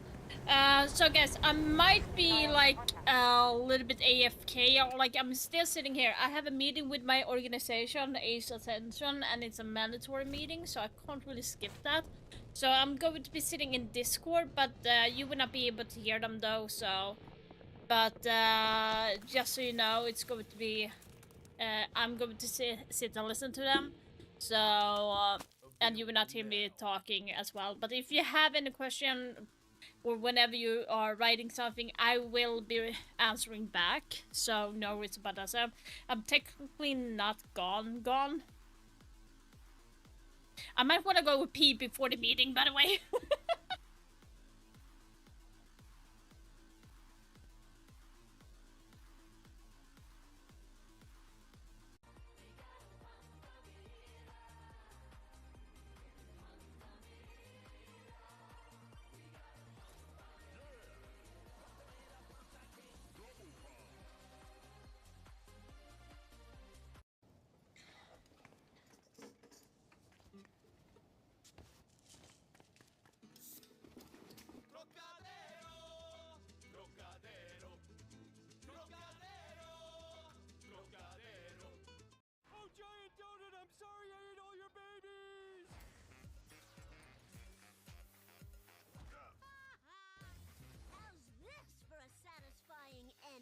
Streama alla säsonger av The Simpsons nu på Disney+.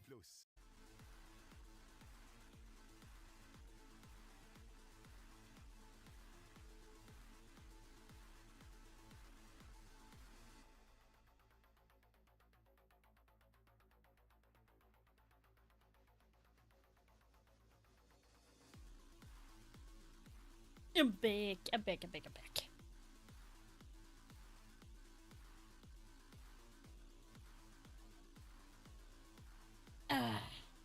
But yeah.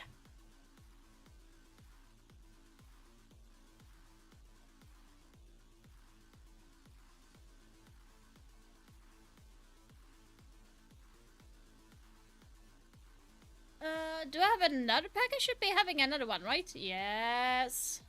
Let's go. Almost done with the entire thing. Like this skin I'm like really interested in. Yeah, let's go. Oh.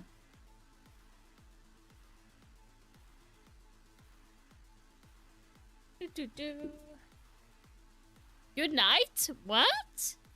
Oh yeah, you're working 7 hours. Okay, good night. Thank you for being here, Sako. I really appreciate that. Night. Oh, by the way, Sako, I went to Emerald 3 now. I broke the record again.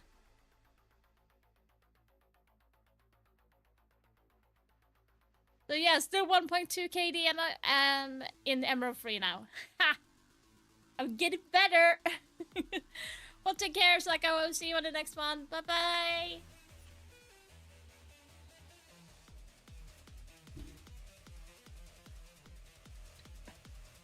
Yeah, not surprised that FURIA won, actually. But, they're really putting up a fight. In many grand finals, so we can feel that you just feel like you're home. Yeah, final is a final. We are playing to win always, and we are feeling at home. Of course, we are at home. We have the crowd cheering for us. So yeah, let's get this title. That's your first grand final. I mean, that's a huge moment for you, for your region too. What are you feeling right now? Are you nervous? To be honest, I'm kind of a little bit nervous. Yeah, I think it's the pressure from the crowd, but I'm a slow starter, so map 2, map 3, I'll bounce back. No matter how tough you present, sometimes it gets the best of you. There's a lot of pressure on CAG, regardless of whether people expect them to win or not. They are putting pressure on themselves to perform here, and we saw it. There were opportunities. CAG had so many advantages. They slipped away. Yeah, it's always the same story with them. You look at the first 4 rounds, and in many scenarios, they have the man advantage and they give it up almost consistently. Yes, the nerves are here, but I'm in the shoes of CAG right now. Nobody expects them to beat FURIA. There is no reason to be nervous. And if you look at this, you know, the first 4 rounds, they were not problem solving anything. Then we arrived to that round 8. and they're back in the race. They're back at problem solving. They're back at playing together. But yet, consistently, even in a man-advantage situation, look at this. This was a 4v2, and still they lose these rounds. It keeps on happening and happening. And once again, FURIA exploiting the weaknesses and the lack of discipline on the side of CAG. Yeah, it's definitely a lack of discipline on CAG, and this is reminding me of what CAG used to look like. Not the CAG that we just hyped up during the pre-match, because the CAG that we saw during the pre-match was problem solving. They were playing a fundamental sound and a game. Like they are playing really well. Playing into the bands, you're removing FURIA. certain operators and not bringing a buck to play vertical pressure that's going to help your take, let alone cutting corners, not droning certain areas. That again, FURIA is going to 199.9% of the time going to take advantage of. A zebra never changes its stripes. It's true for CAG as much as it's true And it's for over FURIA. 11 FURIA kills. are always in that moment. Alfama, look at the opening kills to each side. Wow. CAG has always been in the winning position and getting that first entry kill, especially from Anakin, but then immediately, whether it's not understanding what they want to do, not understanding the approach, or just not playing together. We can see right now the potential in CAG. We can see them being in control of most of the rounds, at least in the Yeah, beginning and in they're the middle really, of the round. really good. The real issue, and Their it keeps on cost is happening, really the good late as round. well. They need to understand, 82%. Let's stay close to each other. Let's make a reset or a freeze call, and let's punish the aggression on the side of FURIA by being together and trading. And that just doesn't happen right now. It needs to happen on bank. It I absolutely forgot has to to. 'Cause I'm telling you right now, enhance. CAG Osaka, you can see Enhance, the enlarge. pressure I mean, is on. enhance. They What the have fuck am I Balotelli to play enhancing on the screen?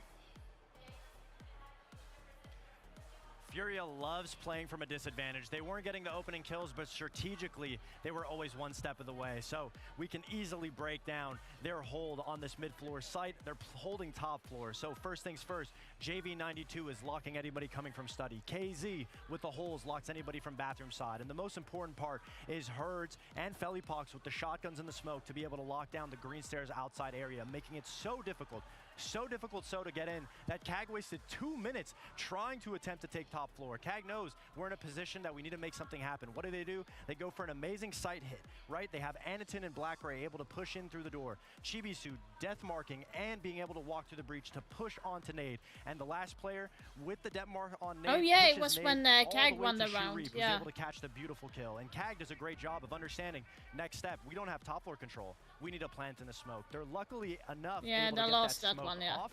They get the case down and they give up sight. What does FURIA do in this position? They understand they don't have top floor. They don't have downstairs control. Let's just retake sight. And they do it off of an amazing JV92 play from Medbay where he's able to get the first pick, position behind the pillar, and he stays alive. And this is so crucial. Him staying alive, able to shut down the second person, puts CAG in a position where they lost complete control over pillar, and they weren't able to do anything once that defuse came down. And FURIA honestly have looked amazing mentally and in game when it comes to their gun skill, and we have so many more plays that we can get to watch after a short break.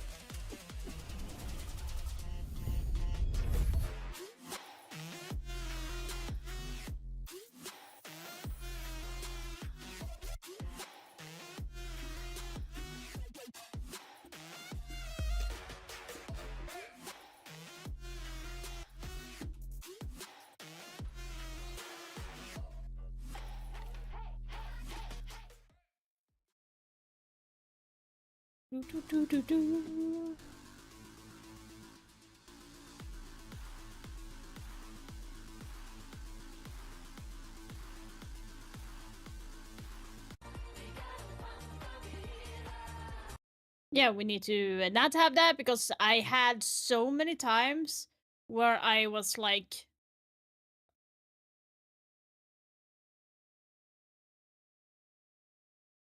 I had to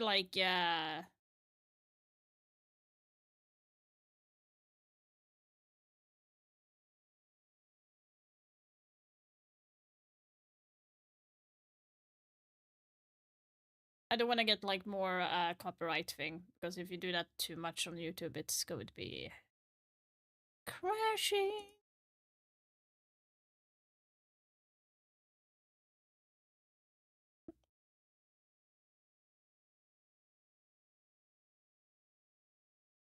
Ah, that.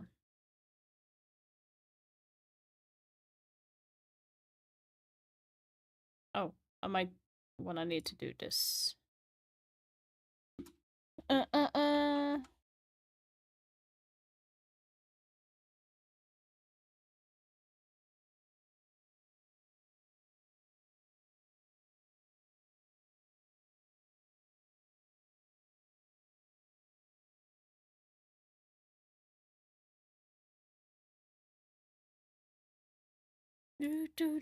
Oh, now we can take it away.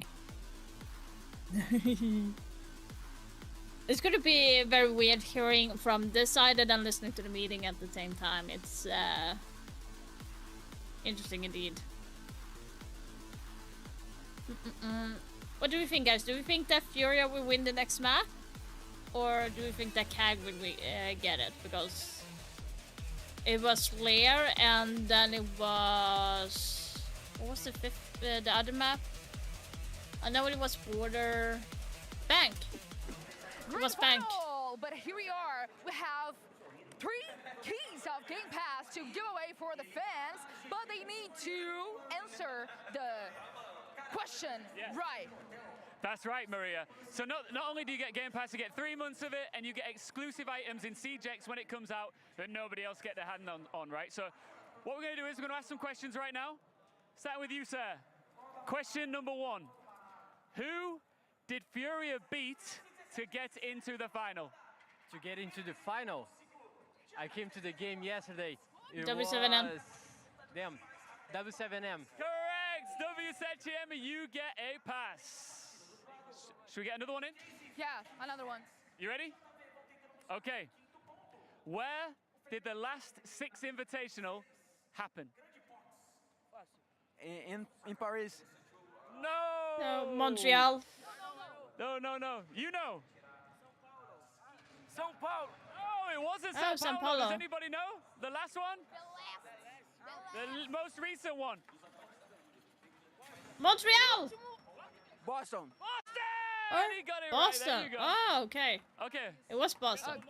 Yeah, Forgot sure, about it. let's do it. Okay, the last one. Who did W7M beat in the final in Sao Paulo of the 6th Invitational?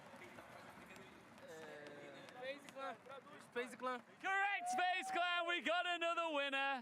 Another Game Pass. Thank you very much, guys. Make some noise. Vamos a hacer barullo. We got some more to give away, right? Yeah, but they don't know that much about the game right now. I don't know why, but okay. Marie doesn't look happy at that at all. Thanks to Game Pass for the rewards and giveaways, of course. We're back here for the grand final and time for us to dive into map 2. We go to Bank here, gentlemen. Is it an open playing field? Is this an opportunity for CAG to come back? I mean, I'll let you take that with an opportunity for CAG. For me, the real question is, do they have what it takes to beat FURIA? We've seen that they have what it takes. We've seen it in the early and the mid round. Bank, huge map. But that's the one map where if you don't have discipline, you will get punished by roamers. They need to step up their discipline game. Bring Nomad, bring Gridlock. I don't care, bring Deimos. Bring something to crowd control FURIA and you will win this. If you're FURIA, you keep doing what you're doing and what you do best, and that's being aggressive and being in the face and playing confident and play into those strengths. Obviously, you and Fox already highlighted, we're seeing a lot of team play here, but we even saw that last game, especially in those last 2 rounds. Even if you're in a 2v5, every player is a 5-man player themselves. Gents, thank you very much for joining me here for Bank. Before we get underway, Maria was courtside with the coaches. You were facing a 3-time champion. How does affect your preparation for this game? 3連続世界チャンピオンのフュリアを対戦するんですけれども、これは皆さんの準備やメンタリティを影響を与えますか？そうですね。まあ勝ったら勝利にふさわしい相手、その勝った時に俺らが本当のチャンピオンって思ってもらえると思うんで、相手にとって不足ないです。Yeah, so I think if we beat them, this particular team, we're going to be the real world champions now. So the pressure's on them, not on us. Everybody is saying that this is going to be an easy game for FURIA. What do you think about that? I thank you about the confidence in us, but I don't agree with this because CAG is playing very well in this tournament, and in the last map, I think we won because we are more experienced in finals than against them. So I don't agree with this. Okay, I'm shaking, I'm nervous, and I'm not even playing, so let's go to the second map. Maria's nervous, and understandable if you're a Brazilian fan. More so understandable if you're a Japanese fan. Map 1 was very close for CAG, though. What do we think about Bank? Well, I think we've not seen FURIA on it, James. That's one of the big things. They've not played it yet at this event. It's actually the second lowest played map in the entirety of this event after Skyscraper. It's a bit of an unknown in this case, but also I will say Bank and then Lair, they are a little bit similar in some ways. There's a lot of map to work with, a lot of roaming, a lot of problem solving. So if anything, I think the first map was a decent warm-up. What's to come? And for us, Pengu, this is our first time casting the modernized Bank here in SiegeX. You guys at home reckon that FURIA have got this 4-1. Let's see what CAG have got for us on Bank. The comeback, can it happen against the Comeback Kings?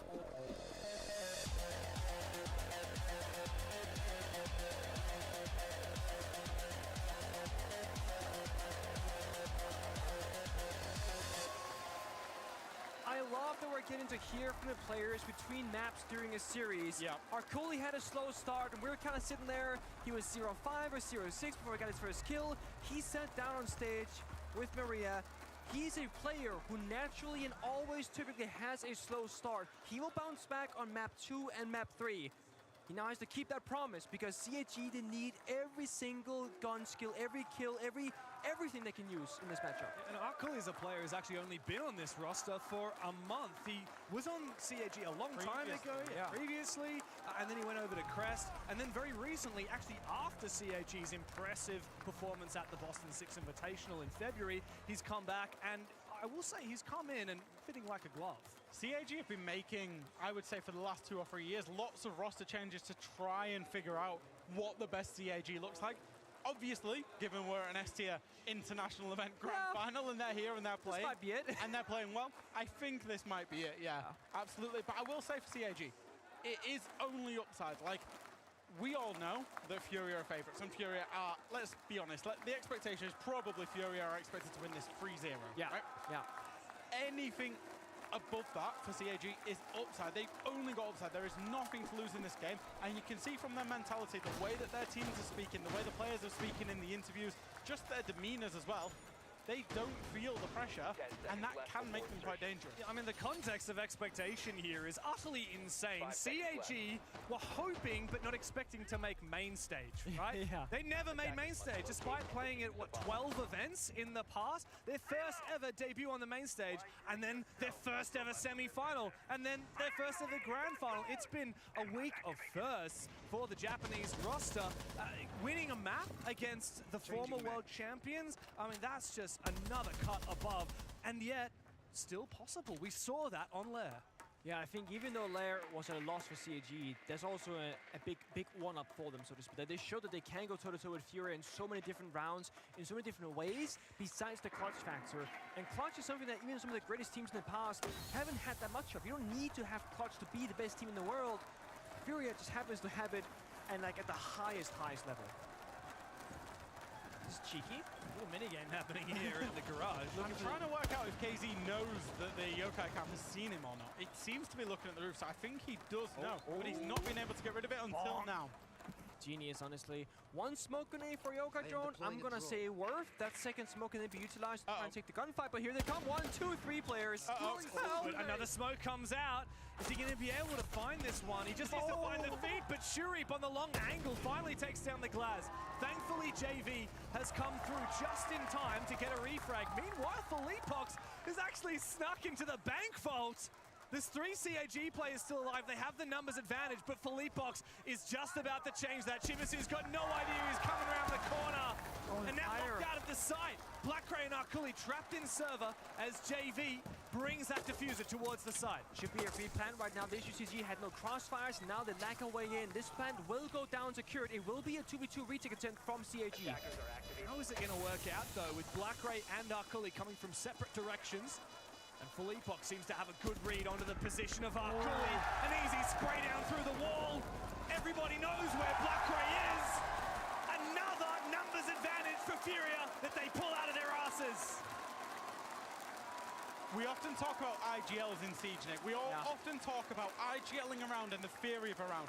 We often also at the same time in that conversation hear the word shot calling. Yeah. Now that was a perfect example of a shot call. Yes. KZ realized 3 of them had pushed Garage to get the kill on him. JV was supporting him and got 1 kill back.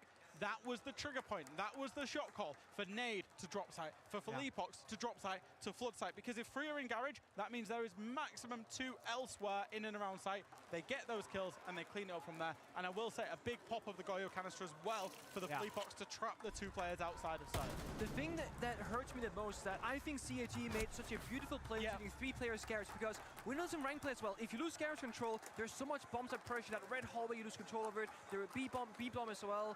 You just can't really walk through the bomb site anymore. So sending 3 players a clear Garage, genius. Glass is dead, also genius.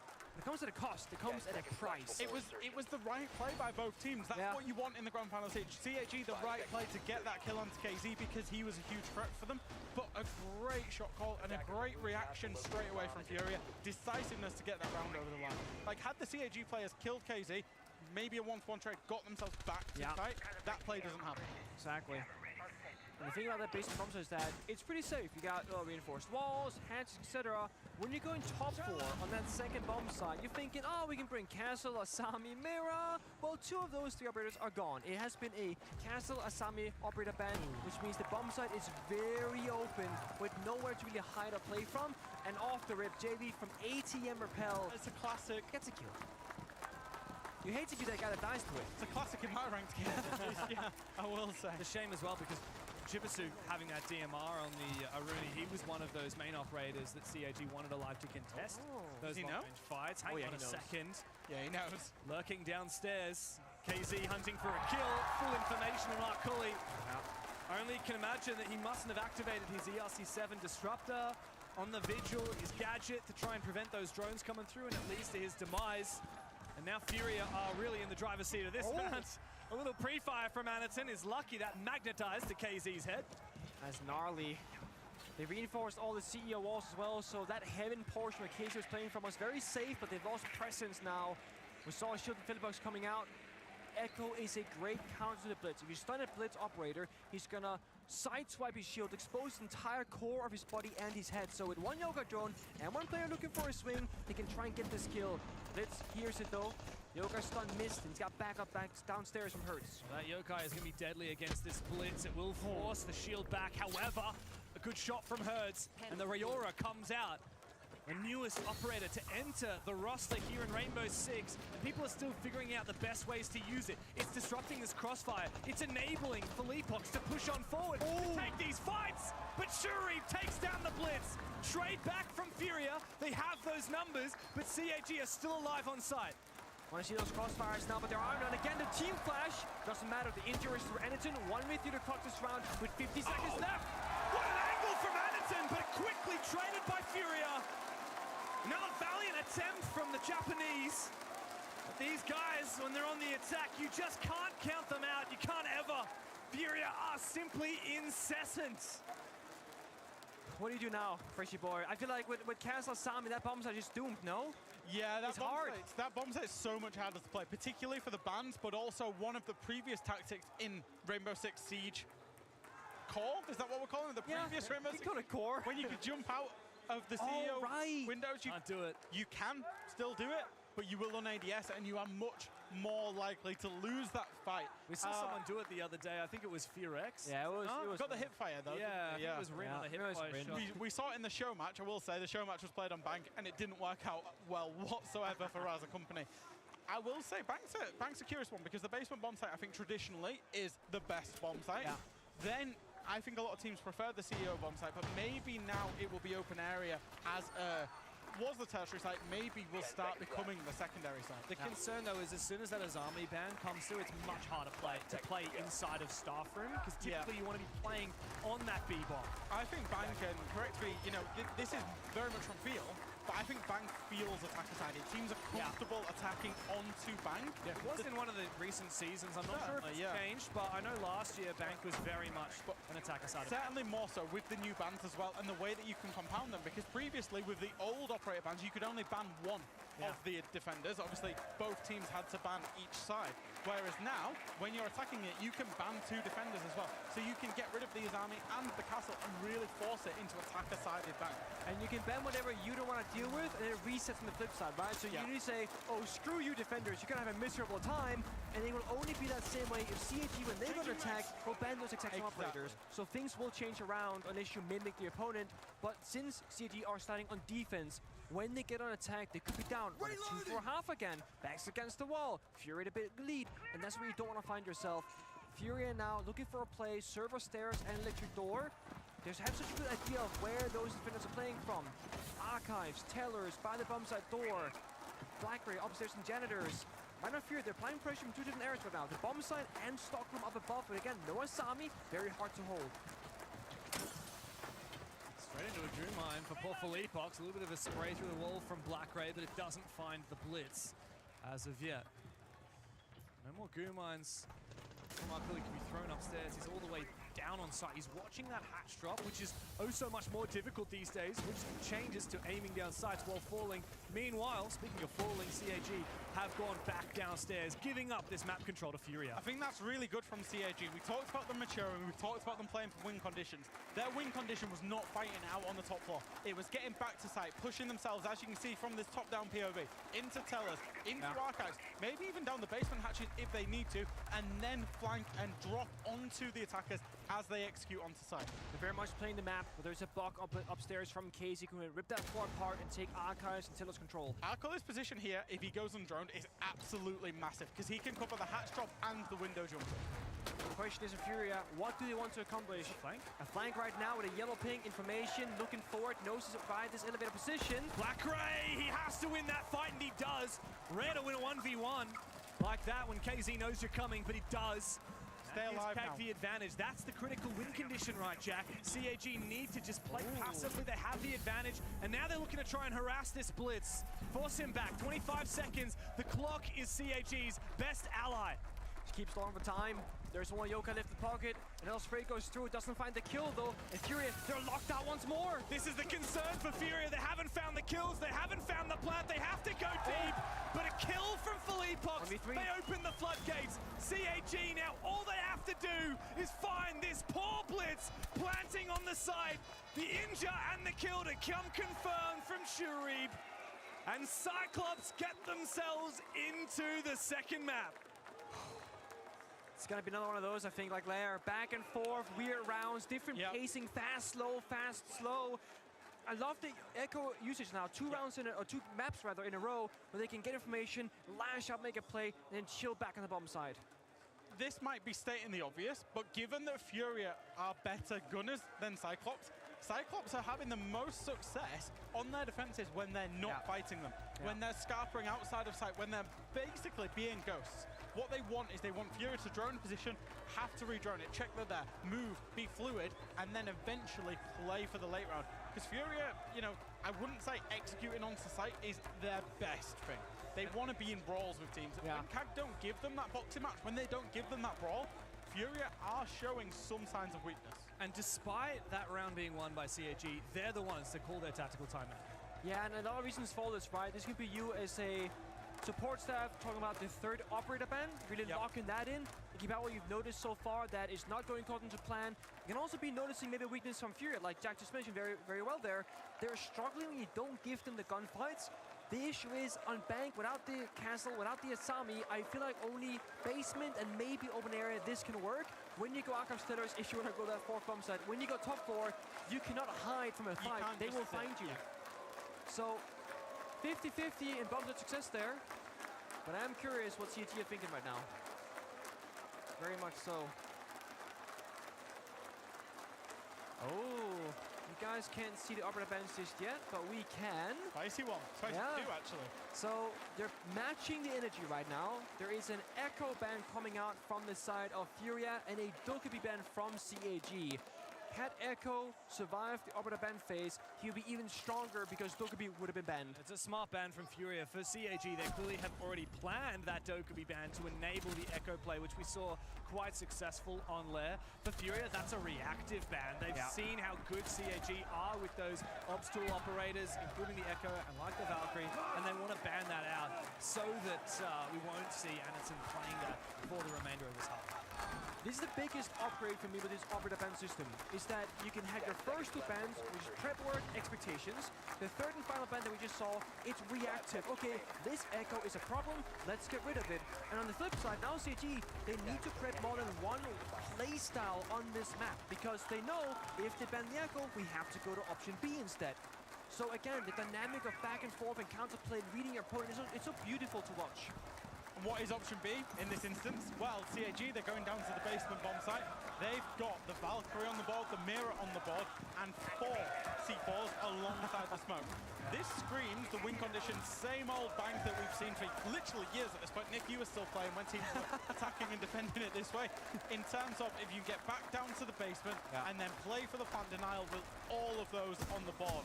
As it is, there's a couple of roams going on as well. So the round could be won or lost here for CAG. Again, their biggest win condition has been getting to that late round against FURIA. If they fight them here, this could be big risky for them, and I think that's why we're seeing them retreat. It's a fine line. That timing for Chibisu is perfect, though. Could have been an easy swing there from that player on the top floor to cut him off, but thankfully he does get out alive. It's about killing a drone and falling back step by step, but the issue is they've only killed 2 drones in the first 60 seconds, and they've fallen back mostly all the way downstairs, besides the main staircase itself. Actually looking for a re-aggress. Nobody watching cameras right now. They've doubled up, and they're looking for this. This could be huge for them if they find a kill. Deadly, who's that on the top? Oh, caught with his gadget out. KZ, sit down, son. Shuri now gunning for one, but Hertz gets him, and now looks to recompose. They do know that there's another player on this top floor, but Arkuli, he's scathed away over the front desk. There's a player repelling. Actually, as I say that, JV slinks back away again. Arkuli still not dealt with. This is good because it forces Nade to go and drone the top floor. It forces Hertz to go and chase down this player. Yes, they get the kill, but it's wasted a whole minute. This is where the smokes, the 2 C4s that are still in pocket, can come into play, can be huge for CAG. I will say though, FURIA, they made again a shot call very quickly saying, guys, we have to clear top floor player. Some teams there would ignore it, hit the bomb site, when the flank late round will be a problem. So they bought themselves time by getting that kill, but now, that C4 right there is actually could be a risky one to use. It doesn't find a kill. Now you only have 1 left for a plant deny, 1 left for a fish later on. There's still 45 seconds to go. The time is still on the attacker side. The one thing for FURIA that they've got in pocket now is they've got 4 players alive. So as CAG are trying to play for plant denial, if it does happen, they can all push the bomb site at the same time and force numbers at this problem. And there's a Valkyrie camera here in open area. They got the fires, they got the bees, they're setting up the final drones right now. We're gonna see the U2 come out in a good old 3, 2, 1, execute down the hatch elevator, and one guy maybe dropping this A hatch with distraction. It is going to be a rear push. Dangerous from FURIA, but they have the numbers to make it work. And so down into the vault hatch, that's Nate. He's on the diffuser, he goes down. CAG have read this to perfection. They've got that camera in open area. They knew that this was a bait. They knew it was coming from the backside, and they were ready for it. But Philippox has found one. It doesn't matter, because the clock is on CAG's side, and that diffuser is cold on the floor in vault. That's a big play on Mesa's flank. Yes. One thing is to attempt it, because you know there's enemies there, you know they have drones, because you missed them earlier. The reason why it's super, super risky, they didn't have information. There was no Master Drone, there was no Valcam, I triple-checked. They raw-dogged the staircase, and it wins them the round.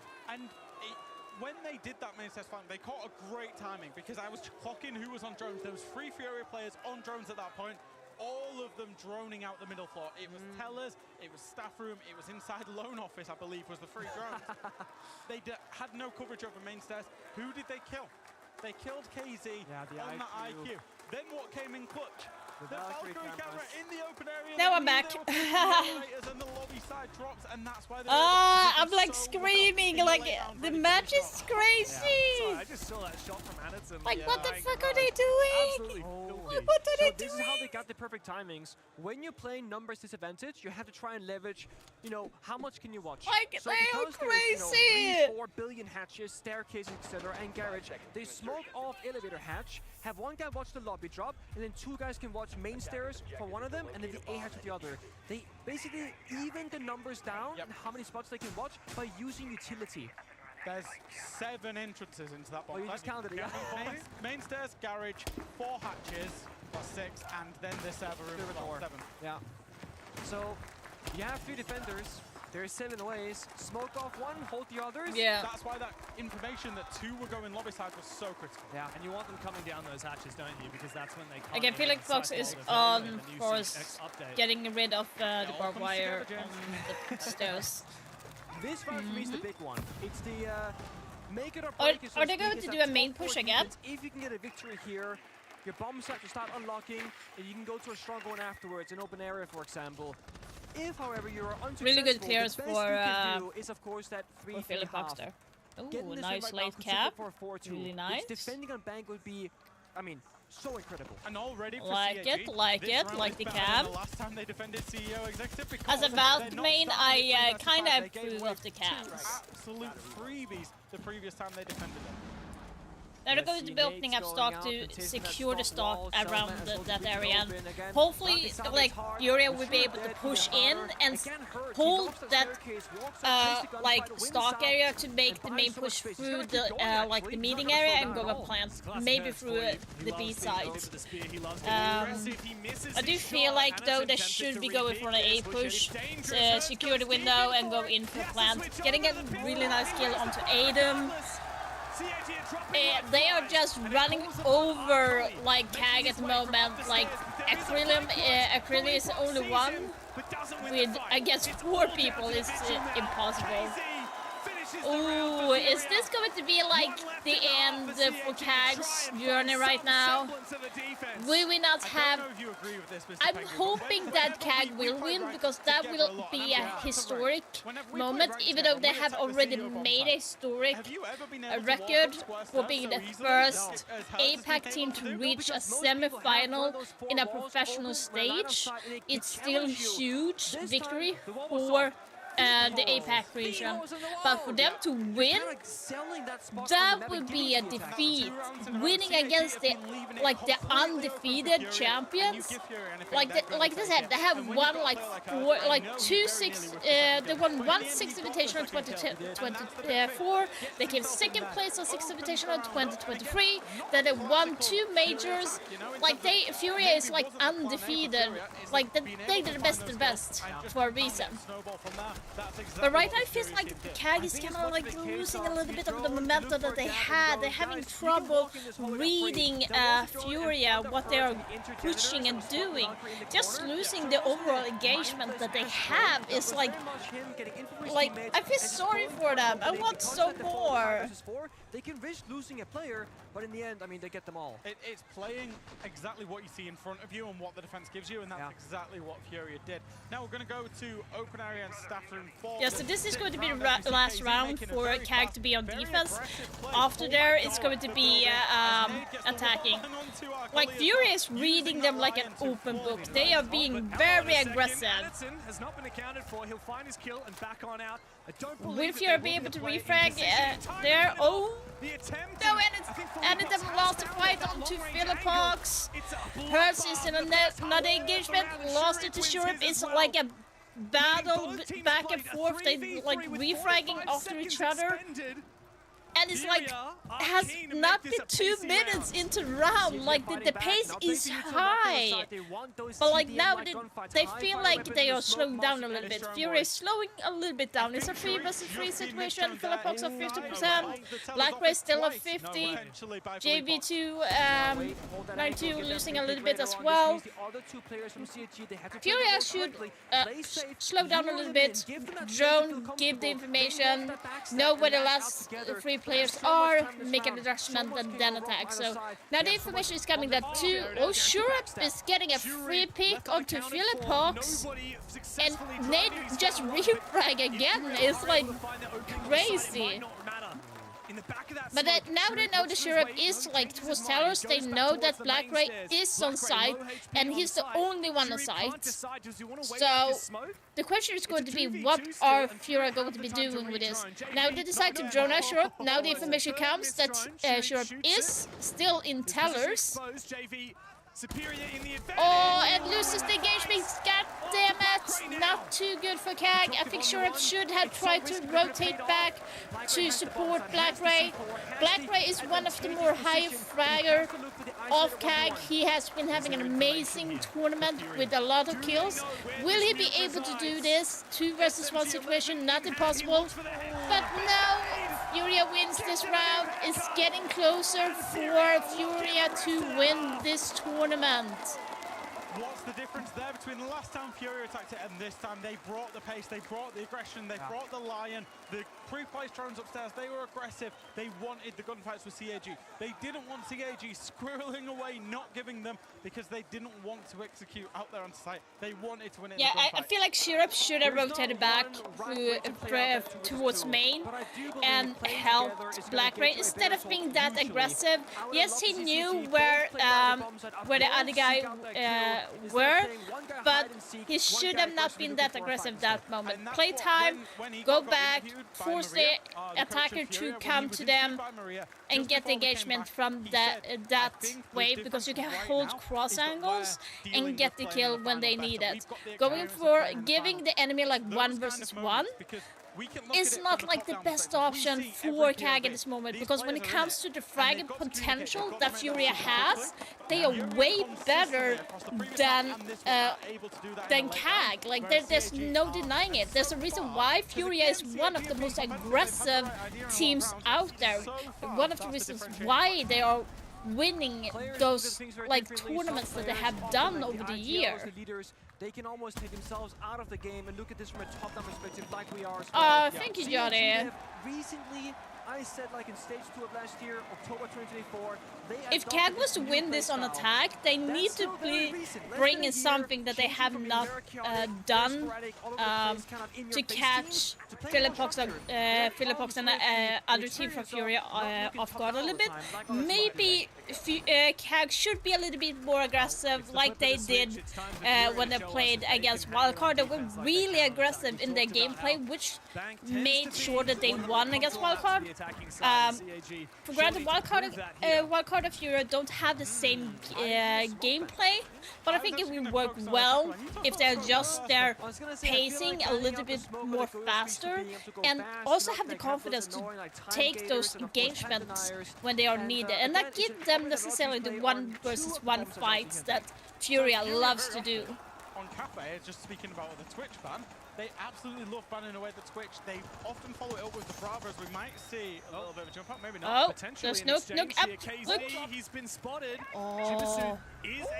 There was a freebie. Misses opportunity, but that is a bit of a blunder from FURIA's top. And here again, FURIA is like refrag right after. It's crazy how fast both teams are when it comes to refragging. Like as soon as one dies, the other dies. Like it's crazy. C4. That nitro cell is not going to be successful, though it was a good One idea. C4 off the board, really nice for CAG. Yeah, I hope that CAG wins, because that would be a historical moment. I really, really hope. Do you think you can make that point you want to make, Jack? Still think that FURIA is a little bit better than CAG, but CAG is good as well. Okay. So CAG, they get a foot in the door, they get a bit of map control. So right now they have no C4 in the pocket for FURIA, which is blunder. Time is on their side. Blunder, not good. But you got more in pocket. You got to try and go again. Lesion's proving a little bit of a difficulty here for the blitz of Anaton. Makes his way forward. Is it info on where this position is at JV? Yeah, and he wins it. Arcully, though, did fall. The refrag is crazy. So the plant opportunity is not set yet there. Like, sure, getting Philipox really good. So now CAG needs to run out and not let Nate get the freebie. Like, they should know that he is down in server. Like, look at this. This is what I'm saying. They need to take it easy, CAG. They're just being too hasty. Like, they need to slow down, go for the drone, make sure that there is no one in server, and then push down. If they know that someone is there, you could actually let Blitz, like, have gone in to take that area, like, to push him. But instead, they're stressing out. Like, CAG is stressing and losing ground right now. It's not looking good for them. Well as FURIA, they're doing what they're supposed to do. Refrag after each kill that they get. Because why? CAG is giving them those opportunities. They are just fumbling right now. The pressure is getting to CAG at the moment, which is kind of understandable. They are in the finals, which is a new thing. They can taste how close they are to get the win, like to get the foot in. So that is going to be a lot of pressure for CAG to be able to be calm and everything. They have like a lot of laughing and laughter and everything earlier, but now they have simmer down, being more quiet. They need to bring back the mentality that they had in the beginning, where they actually like had the confidence. Figure out what server looks like. It was Hatch peeking first, then Blitz down the stairs, then Blitz goes to the ADS play. I don't think they realized the wall to the A bomb was actually soft and open. No. Otherwise, Edmonton wouldn't have taken that gunfight. CAG had expended a lot of their drones and information on the middle floor. And obviously when they lost players and it got down to a 2v2, those drones are staying static because obviously the players are dead. There's no drone after death. Of course, not a concept that ever came in, and especially not into pro play. Siege Mobile has it actually. So does SiegeX dual front. Oh, there you go. Okay. He got it. I was getting the name. I was nice about it. On mobile, funny enough, I believe it has a battery. I was limited how much you can dual front. Oh? I've never exhausted a battery in my life. Really? On dual front? Really? It has a battery in the one?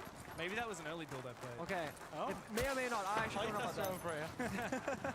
But yeah, not a mechanic we have. It was in test server for a short moment. Not in the Like during this match on Bank, Blackray has been just falling in the background. He hasn't gotten the frags that he is known to be getting. Like it just hasn't worked for him. Was told to me he creates these pocket shots for the team. Is he aware that someone is in? Okay, there's a lineup. There's a lineup. There's next to the window. Oh, what are they cooking up now? Wait for it to come online.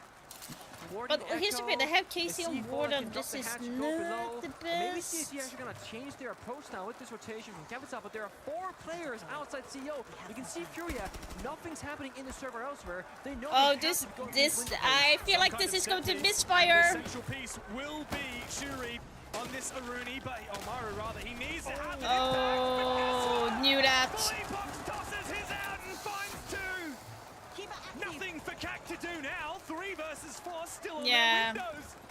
What are you gonna do when FURIA put a dead stop on your plan like that? Yeah. Sami buys so much space. The lack of orbiter ban working the side of FURIA right now. I thought he was gonna jump out for a second there, but again, with that hip fire change, not worth the risk.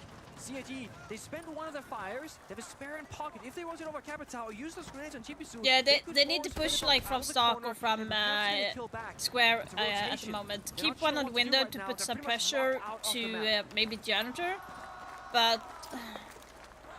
Oh, it rolled off, not gonna land.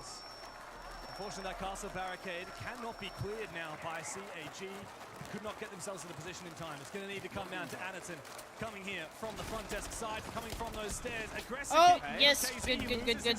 That might be the end for CAG. No, Anaton. I think that might be the end of it for CAG. FURIA, Yeah. a couple of their players bloody. They need to make sure to land these shots, and they do. Easy close. Yeah. I did put on my prediction that FURIA would win, and that's not to be mean against CAG, but I just feel like FURIA is like the matchup for these type of players. So you have FURIA that is the aggressive team that they are. Like their pace is fast. They are stronger fragging potential. In some aspect versus CAG. CAG has amazing frag potential as well, but they are a little bit more slower, more methodical in their gameplay than FURIA, and that really matches together, especially the way that they are playing. They don't know how to counteract FURIA, especially on defense, because they are a little bit more aggressive. I think specifically the one thing that I'm loving from FURIA here, Hertz did it in the previous defensive round. Whenever his teammate was making a play or having a play made on him, went and supported him from side. Here, when FURIA is making a play, he makes a great play. Aniton tries to refrag that, and I believe it was Hertz or Arkuli that steps in. Not Arkuli, sorry. I think it was Hertz that stepped in to try and cover the back. We saw Aniton get himself off that Spider-Man rappel because he was being contested. He was the best player to refrag for Leapox, couldn't. So it's all these mini little moments of aggression where FURIA are doing it together and in sync, and where CAG are just falling to that. A big weakness in last round to me is just how slow they were at setting it up. You saw FURIA all looking at the CEO windows. It's gonna happen, guys, because they're not in lobby, they're not in heaven, they're not in stock. Exactly. So either you gotta go fast for those pocket strats, or you need to fake it by applying pressure elsewhere, poking and prodding, and then go for your strategy. CAG on the attacking side now, when it's no longer a base and run clear, are struggling at controlling the pace. It becomes more readable for FURIA because of it. Glass, a Ying, a Blackbeard. Dare I say this might be another pocket strat? Yeah, match point for FURIA right now. I don't see CAG winning this, to be honest. CAG might as well try a new strat that they have not seen before, because like it's not going to help them anyway. Goes the Blackbeard, but not into sight rather, but into nearby. Archives, not actually going directly in. Even now, there's a rotate hole. There are players looking to make their way up from the blue stairs, though. There needs to be a cutoff here. I believe that's Chibisu and Blackray. And now it's so obvious, it's so scripted again. They know. CAG need to bait this. They need to not play to hard hold it. They need to play to bait these players. Chibisu, the one to try and cover off for Leapox on that flank. The exothermic charge likely to detonate here from Blackray to breach open this wall. JV goes down, and eventually the bait is successful. However, the Blackbeard's gone down, so's Chibisu. Might not matter for CAG. They recompose with the numbers advantage. Arkuli desperately trying to deal with the player outside. Why would you do that? Arkuli, why? A punishable error here, and now Blackray and Aniton are left with it all to do. They only just opened the wall. The exothermic charge was there for the past 60 seconds or so. Nothing happened with it. Okay, saving grace. Like, why would you do that? Never ever turn your back when you try to get away from an opponent. Just go back way and pre-aim, because they, like 90% of the time, they will repeat you. But I don't want to see them go for a plant attempt. You gotta get at least one kill, then play the 2v1. Oh, and they know exactly where KZ is. That's some good pre-play drone work. But guess what? It enables Nate to go aggressive. The Incandela detonates at the perfect moment. You missed a freebie. Has he made his way inside yet? Is he able to regroup here? Now, here's the thing, CAG is questioning themselves right now. It's a 2 versus 1 situation. They have all the tools they need to make a push right now, but they are hesitating. They're like hesitating. Don't do that. In the grand final, and Nate just has to wait. Oh my god. Thank Thank god the Blackray is good fryer. This could have gone very bad for CAG. Like, they were hesitating way too much on this round. They need to have the confidence to take the fights when they need to. Outside the building, throwing Candelas as he took the fight. That determines the entire round.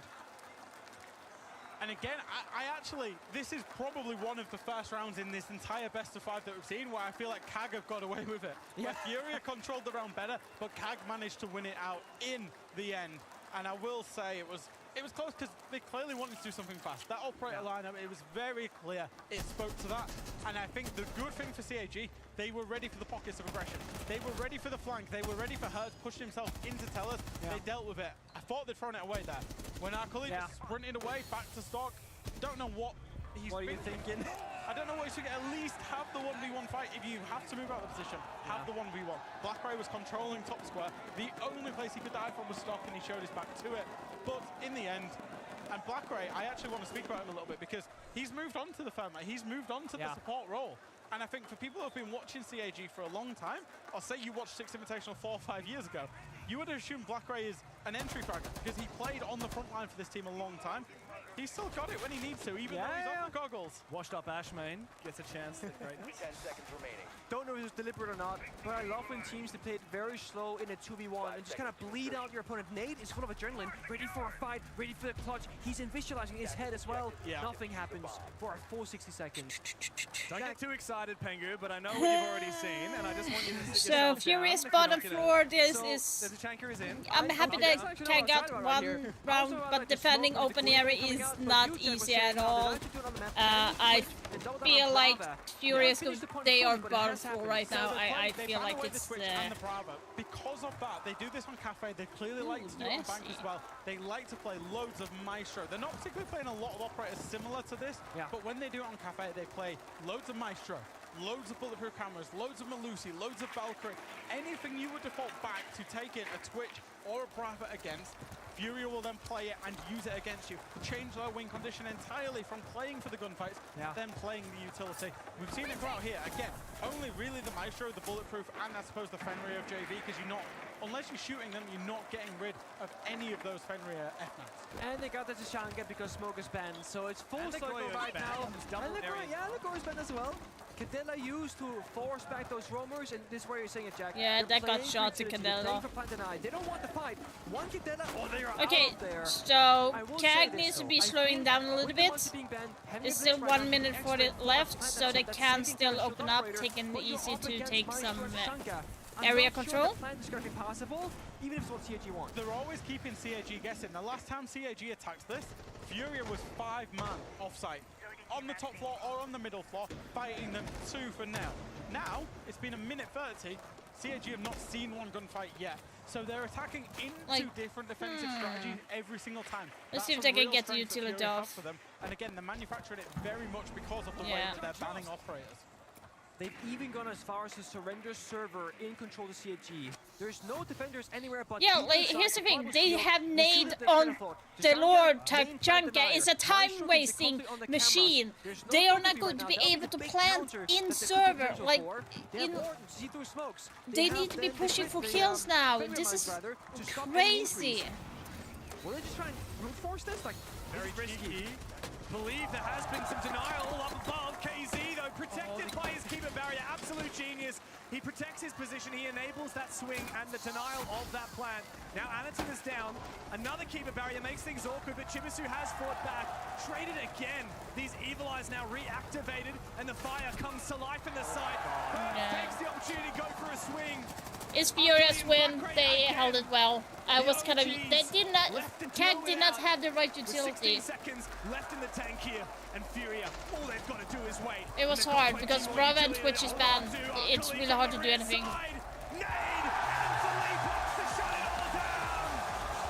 I knew Furia would win, unfortunately.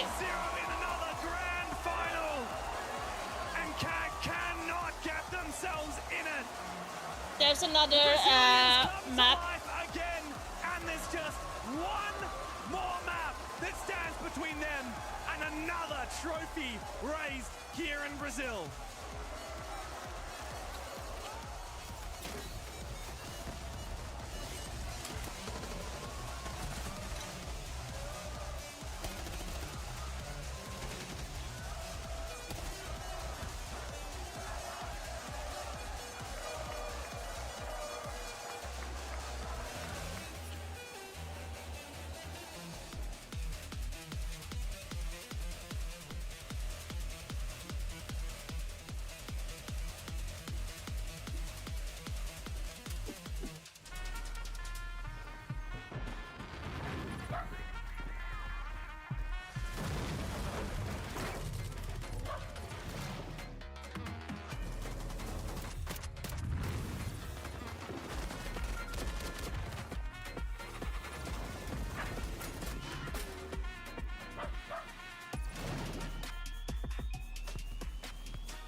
Yeah.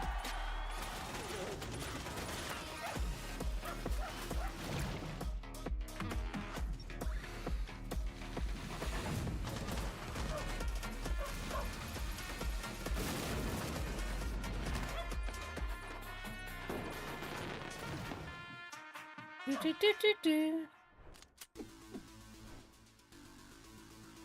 Yeah.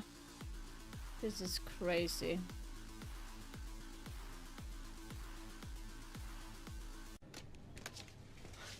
Hur mycket mjäll har du egentligen? Nej, när du använder Head & Shoulders så har du inte mjäll. Det är ju lite det jag har pratat om i 13 år. Head & Shoulders hjälper till att ta bort mjäll och oljor och förebygger att det kommer tillbaka. Ja, ingen som lyssnar. Måste göra mer reklam.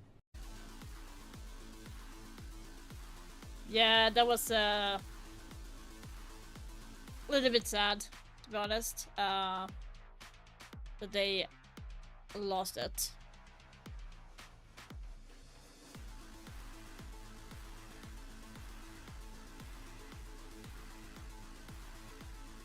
So someone told me to do this.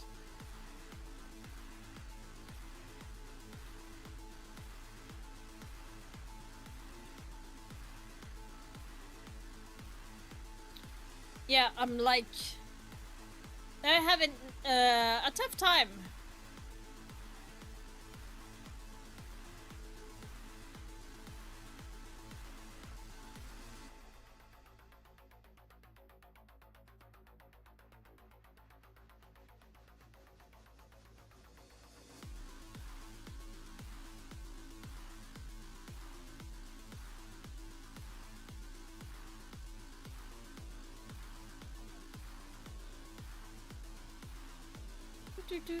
Do.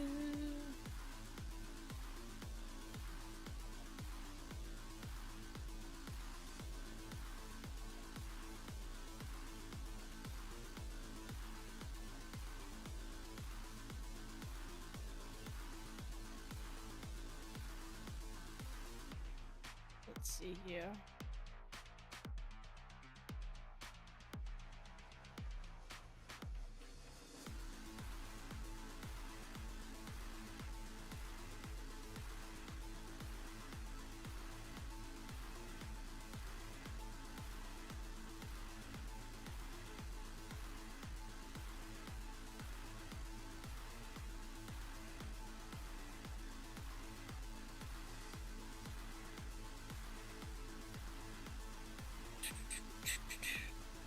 Oh well.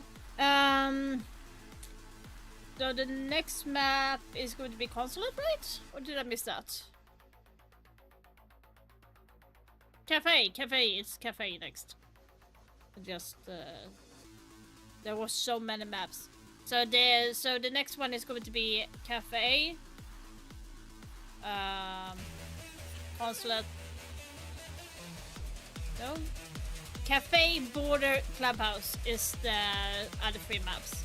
So if FURIA wins this one, that means that FURIA wins the entire tournament. Walking around the map, picking gunfights.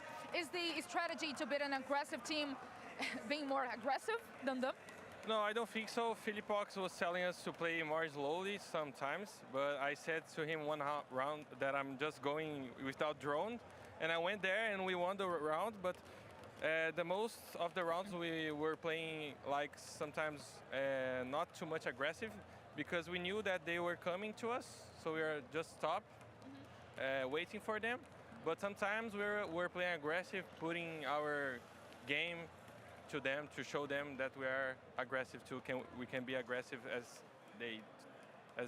they can too, yeah. CAG was the one controlling the rhythm of the match yesterday. Why it's so hard to do that against FURIA? I mean, we are an aggressive team, but out of all the Brazilian teams, I think FURIA, the aggressiveness that they have is unmatched, and we're just not like, we can't really play in, like, they're in our world right now, and I think it's very hard for us right now. Like, we don't know what we're doing right now, like a lot of miscommunications and stuff, but this break time, you're just not used to the fast pace. That's the issue. We're gonna use that time to talk about the last 2 games and how we're gonna play the 3rd, 4th, and 5th map. Cully giving some incredible insight there. They're in Furia's world. It doesn't matter. It doesn't matter.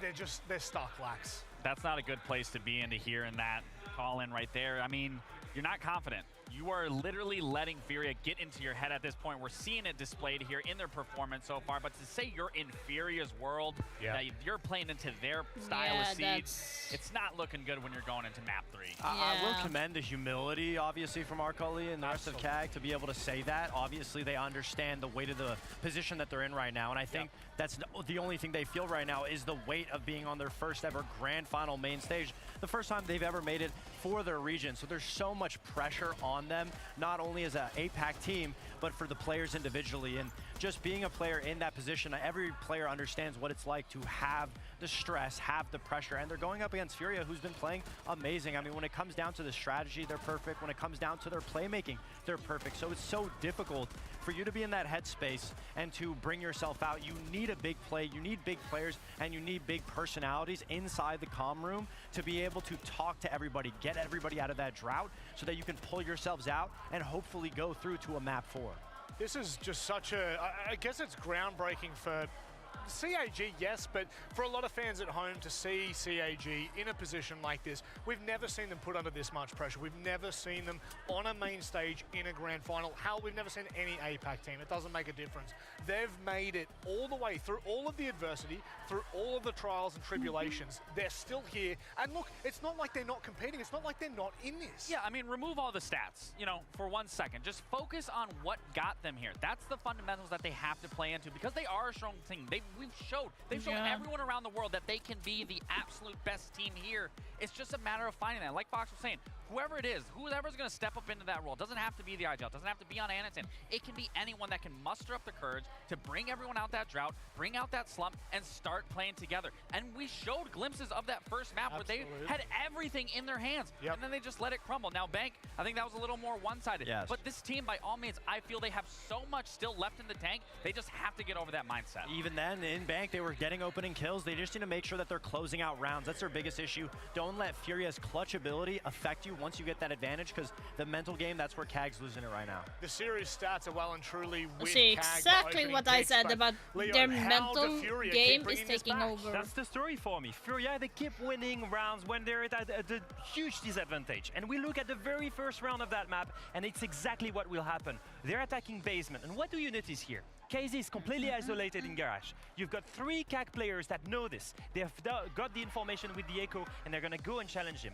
One thing that no one, I think, has actually noticed, JV has a drone on site. JV knows 3 players are going to go aggressive, and JV makes the call. Let's all commit to this. Let's go play even more aggressive. So when KZ on his drone sees 3 players go and fetch him, what do you see behind him? JV here to go and get a kill. What do you see after that? Nade rushing open space and dropping the hatch to get another trade potential. And what do you see later here? Felipox, who was dropped, is gonna go and take another gunfight. And what do you see behind that Fenrir? A drone from our player JV feeding information, a yellow ping on that player, and again the right call from Felipox to go aggressive. He burns the Goyo canisters and shoots him. He then sends his green bees, and what do you notice here? It enables them to plant safely. The Goyo canister prevents Black Air from retaking. No more smoke here. And the green bees in main stairs prevent anyone from retaking either. The plant is down. And what do you see these guys doing? Position themselves perfectly once again. That's World Champion caliber right there. Everyone is watching an entry point. Everyone is ready to trade each other. And so whenever they get into a gunfight position, Felipox wins it perfectly. JV wins it perfectly. These guys keep turning situations they should never win into winning rounds. And this is why these guys are 1 map away from being called the best team in the world again. And that's happening after a short break.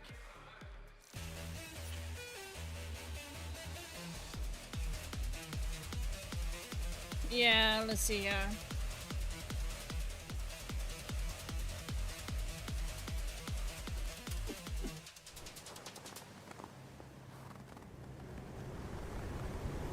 an eye out for contact.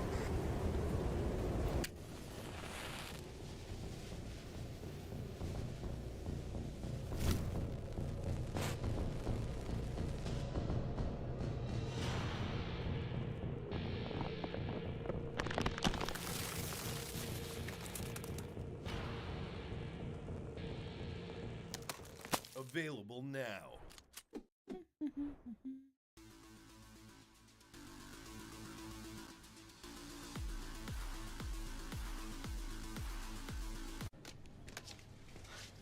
mycket mjäll har du egentligen?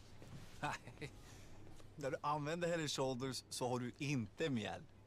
Det är ju lite det jag har pratat om i 13 år. Head and Shoulders hjälper till att ta bort mjäll och oljor och förebygger att det kommer tillbaka. Ja, ingen som lyssnar. Måste göra mer reklam.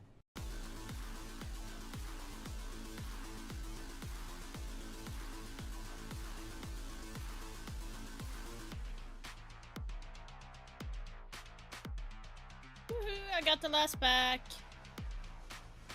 I almost have the skin. I almost have the weapon skin. Let's go.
We are back down with the crowd here in Rio de Janeiro with more Game Pass codes to give away. 3 months of Game Pass and exclusive items in SiegeX when it comes out. All these guys have got to do is answer a few questions. Maria, let's do this.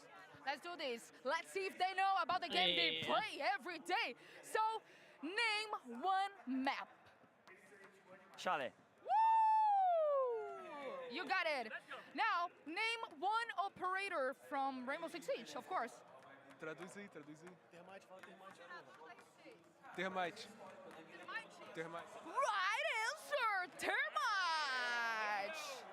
And you, name one gadget from the game.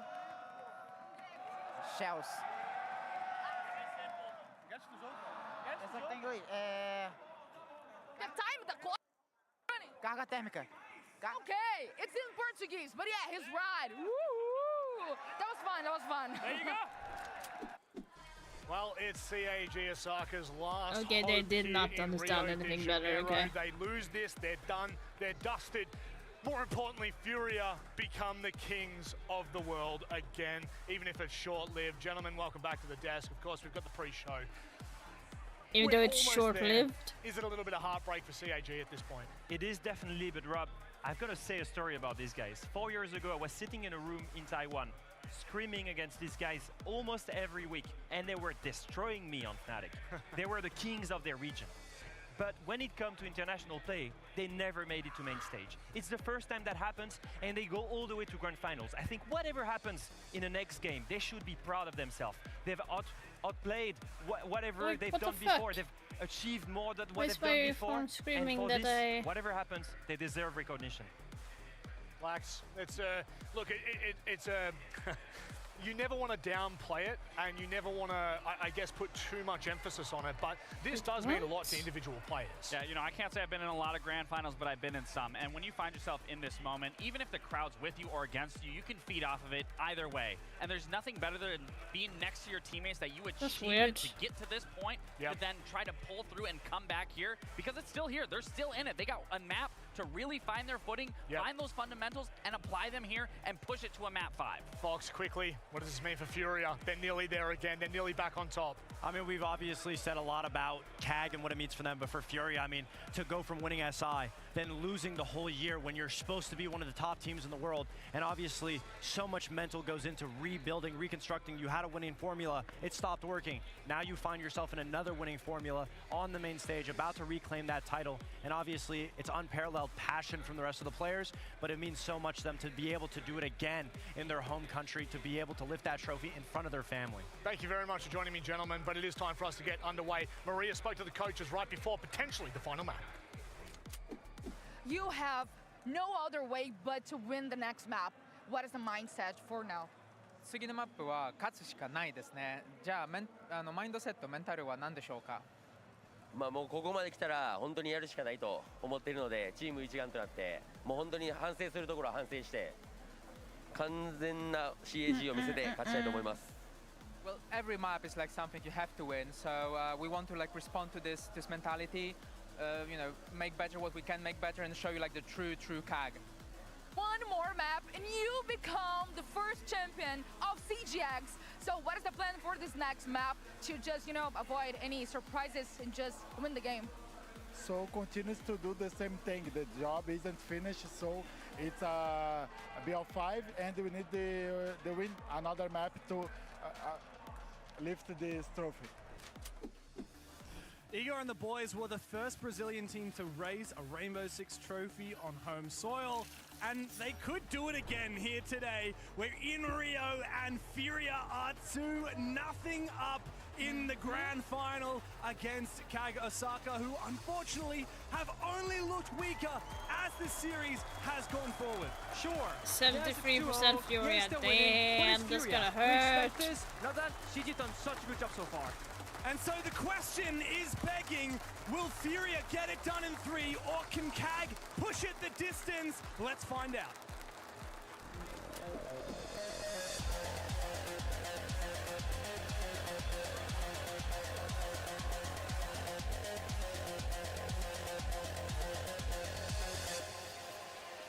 The goal for CAG was not to make the grand finals, but yet they find themselves right here, right now. Assam. Yes, they're down 0-2. I think they're gonna ban Assami, CAG. If they want to have it as easy as possible, they should be banning Assami. To have done what they have done this tournament. And there's probably going to be a Blackbeard from FURIA side. It could be much closer than that, and dare I say it, Yeah, Monday and Asami. There We've it actually is. seen these teams Second play one on Cafe before at the Six might be a Invitational. Kaid. And CAG Osaka met. It was an 8-7, on attack my King. just Oh, barely new edged to out Grim actually. in favor of the former world Interesting. champions. CAG absolutely have a chance here, especially on Cafe. Yeah, absolutely. It's a map that I pin as their #1 preference map out of all 9 of them, James. The one thing that I will say is that they absolutely love the map. However, FURIA at this event have looked phenomenal. Yeah, on they have Cafe. not And I will lost say it again, the new once operator bands on coming Cafe. in, the way that they've been approaching it, they've been doing well in their defense, and they've got a very specific plan for that. As we will see it, they've gone away Like, from it. they have not to lost a take single away the time, Azami and the Monte. So they've stepped away from the Twitch on this and match. the Brava. Not a single I mean time. the Monte, the Grim and the Monte. They've stepped away from the Twitch and the Brava of old. Yeah. Interesting. I do like this because I think Monty is an operator that for the attackers can just really simplify the attacking side. Walk in piano, walk down the wide hallway, and just be very comfortable.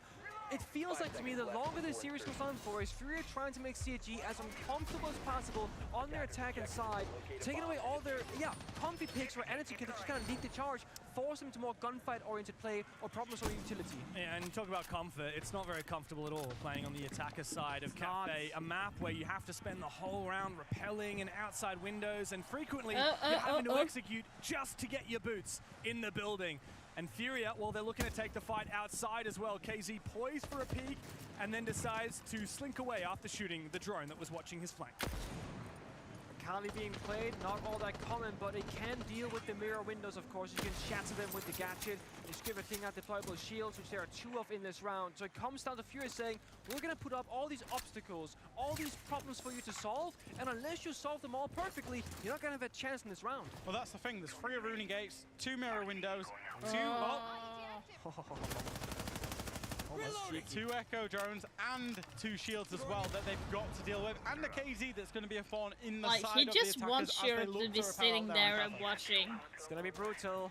CAG, I think the most important thing for me is they need to have continuous progress in this round. If they stall now, we're not dealing with the 90 pixel shield inside Piano, for example, then they cannot progress. Once they clear that shield, if they don't clear the mirror window as shattered, they cannot progress. They need to make steady pace, and right now they're mostly stuck on the roof right now, just kind of mapping out what does the building actually look like on the interior. They see it, the echo, the shield, now they gotta deal with it.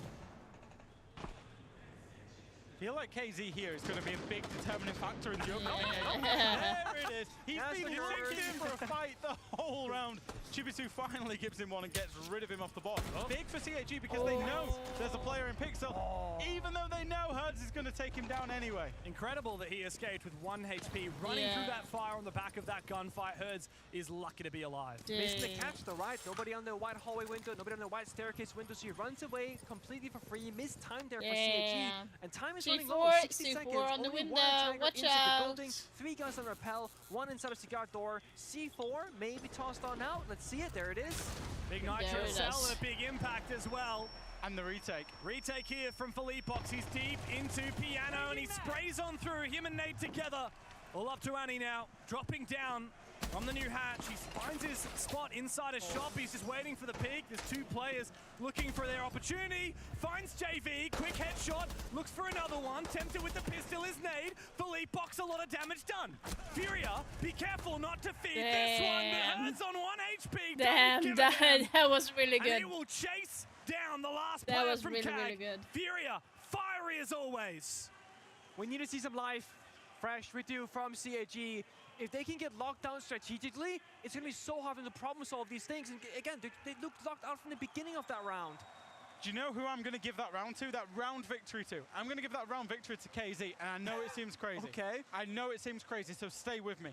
KZ was being the thorn in the side of CAG. He was wanting to run out white. He was wanting to C4 up the red hatch. Chibisu on the Twitch got off the Twitch drone. He got off the Twitch drone to get the kill onto KZ. Great stuff for him. Gets the entry kill. What didn't he do? He wasn't on his Twitch drone shooting out an echo cam that was pinged inside of Piano. That echo cam was then the big determining factor when KZ was dead to allow this aggression. You can see the red thing there on FURIA. You can see how quickly he retook Pixel because he knew it was clear, because KZ was sat on the echo drone that was alive. Absolutely massive. So yeah, that just goes to show being an entry death isn't always necessarily a bad thing. No, you get to watch the cameras, and also when you're playing so much utility on defense, you can have one guy playing very loose. If you go back in the day, old Empire, back in Europe, they had what I would call the 4+1 strat. 4 people playing together on defense with a set strat in mind, and then Joystick playing Jaeger, roaming around just taking gunfights. It reminded me a little bit of that, where there's a core that knows what they need to do together, and a guy that can do whatever he wants, of course, supporting the bigger picture. CAG did have an idea on that last round. They knew a lot of those operators that were brought to the table. They brought the IQ and the Twitch to hunt down the Echo, and it didn't work. So CAG are trying to throw ideas, creative and good ideas, at the problem. But this chaotic playstyle from FURIA is far too difficult to comprehend. That's the thing.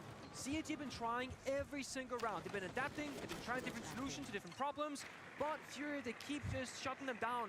I got the skin, guys. I got the skin. I got every utility. It's so hard I got to win. every. You have to win on every single front, every single I got round. every pack. I was once speaking to a support staff member Except for from a one, different team, because and I there won't was say some who, but they were error. saying with FURIA, every map they've got 6, 7 different strategies that they can play on any given site, and then probably 6 or 7 adaptations of that strategy, depending on what they believe your weakness is, and they will go for the throw, and they understand the win conditions of everything perfectly, and that's what makes them so hard to play against, because they can change on a dime how they want to play.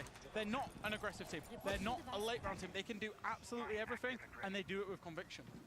FURIA is the perfect team to play if you want to get tested to your limits, but right now CAG, they'd rather just have a free map than getting tested, because this is the grand finals. Airjet goes out, nothing happens, JV dies behind him instead. Opening kill for CAG, but again, the timer, 1 minute 20, we're all outside the this building, is more or not less. good.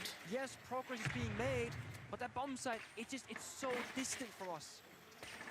There's still so much util to clear on that bomb site. Both of the drones from the Brava were ineffective at clearing out those Banshees. The Twitch drones now, I believe both have been expended. And CAG, while they have the numbers, they don't have all the utility They need to be. don't have any They need to make a move, because now it's like getting ground on the map. Meanwhile, KZ KZ as again. always, You said it, he's that 4+1. He goes This is deep. like He looks just for opportunities. reconfirming He's found like one. that Hurts as well. Furia is Upstairs. way aggressive Thankfully as for a CAG, team. They've made the numbers even, and Arkuli has snuck into Library here. Meanwhile, But Blackray finding his kill. it all Blue comes Box down to looking how hunt long down they can stay Arkuli. alive And if after he times being this that right, aggressive. he could As you bring can see things now, back it's a in 3 Furia's vs. 2. favor. Got one Still player stuck possible in the for corner. Furia Look at to that win movement that there. round. Breaks As you away, can gets see, the freebie back to a 2-on-2. they are not But they even know looking. now where these last two players are. Both of them finding kills. Chibisu, the last one, standing here for CAG. Philippox and Hertz, they don't need to make a move. They can go together. Chibisu will find one, but not the second. Furia This maintain is what I control was on talking Cafe. about. Across the 20 Like, CAG is getting stressed. They are not. Furia are -9 on entry. -9 on entry. -9. Yet 2-0 up in the maps. 2-0 up in the maps and 2-0 up in the round. Their ability to draw these rounds back, to bring these rounds back, and to play out the situation, especially in the late rounds, keeps getting them over the line. It does. Again, another round CAG have lost from man advantage. And I gotta say, this in particular, how they go back to a 4v4, that Casey run out, that can be stopped in so many ways. The issue is top left, there's one drone left in the round with over 60 seconds to go. CAG had no information. The only intel operator they had left, you know, Anderson on a Blackbeard, for example, was on Repel, who then dies. You need to, when you get that opening kill, convert that into a round victory, into a round lead. And often CAG, they'll get that opening pick, not much happens, a gunfight occurs, and they either bet to even numbers or they fall behind.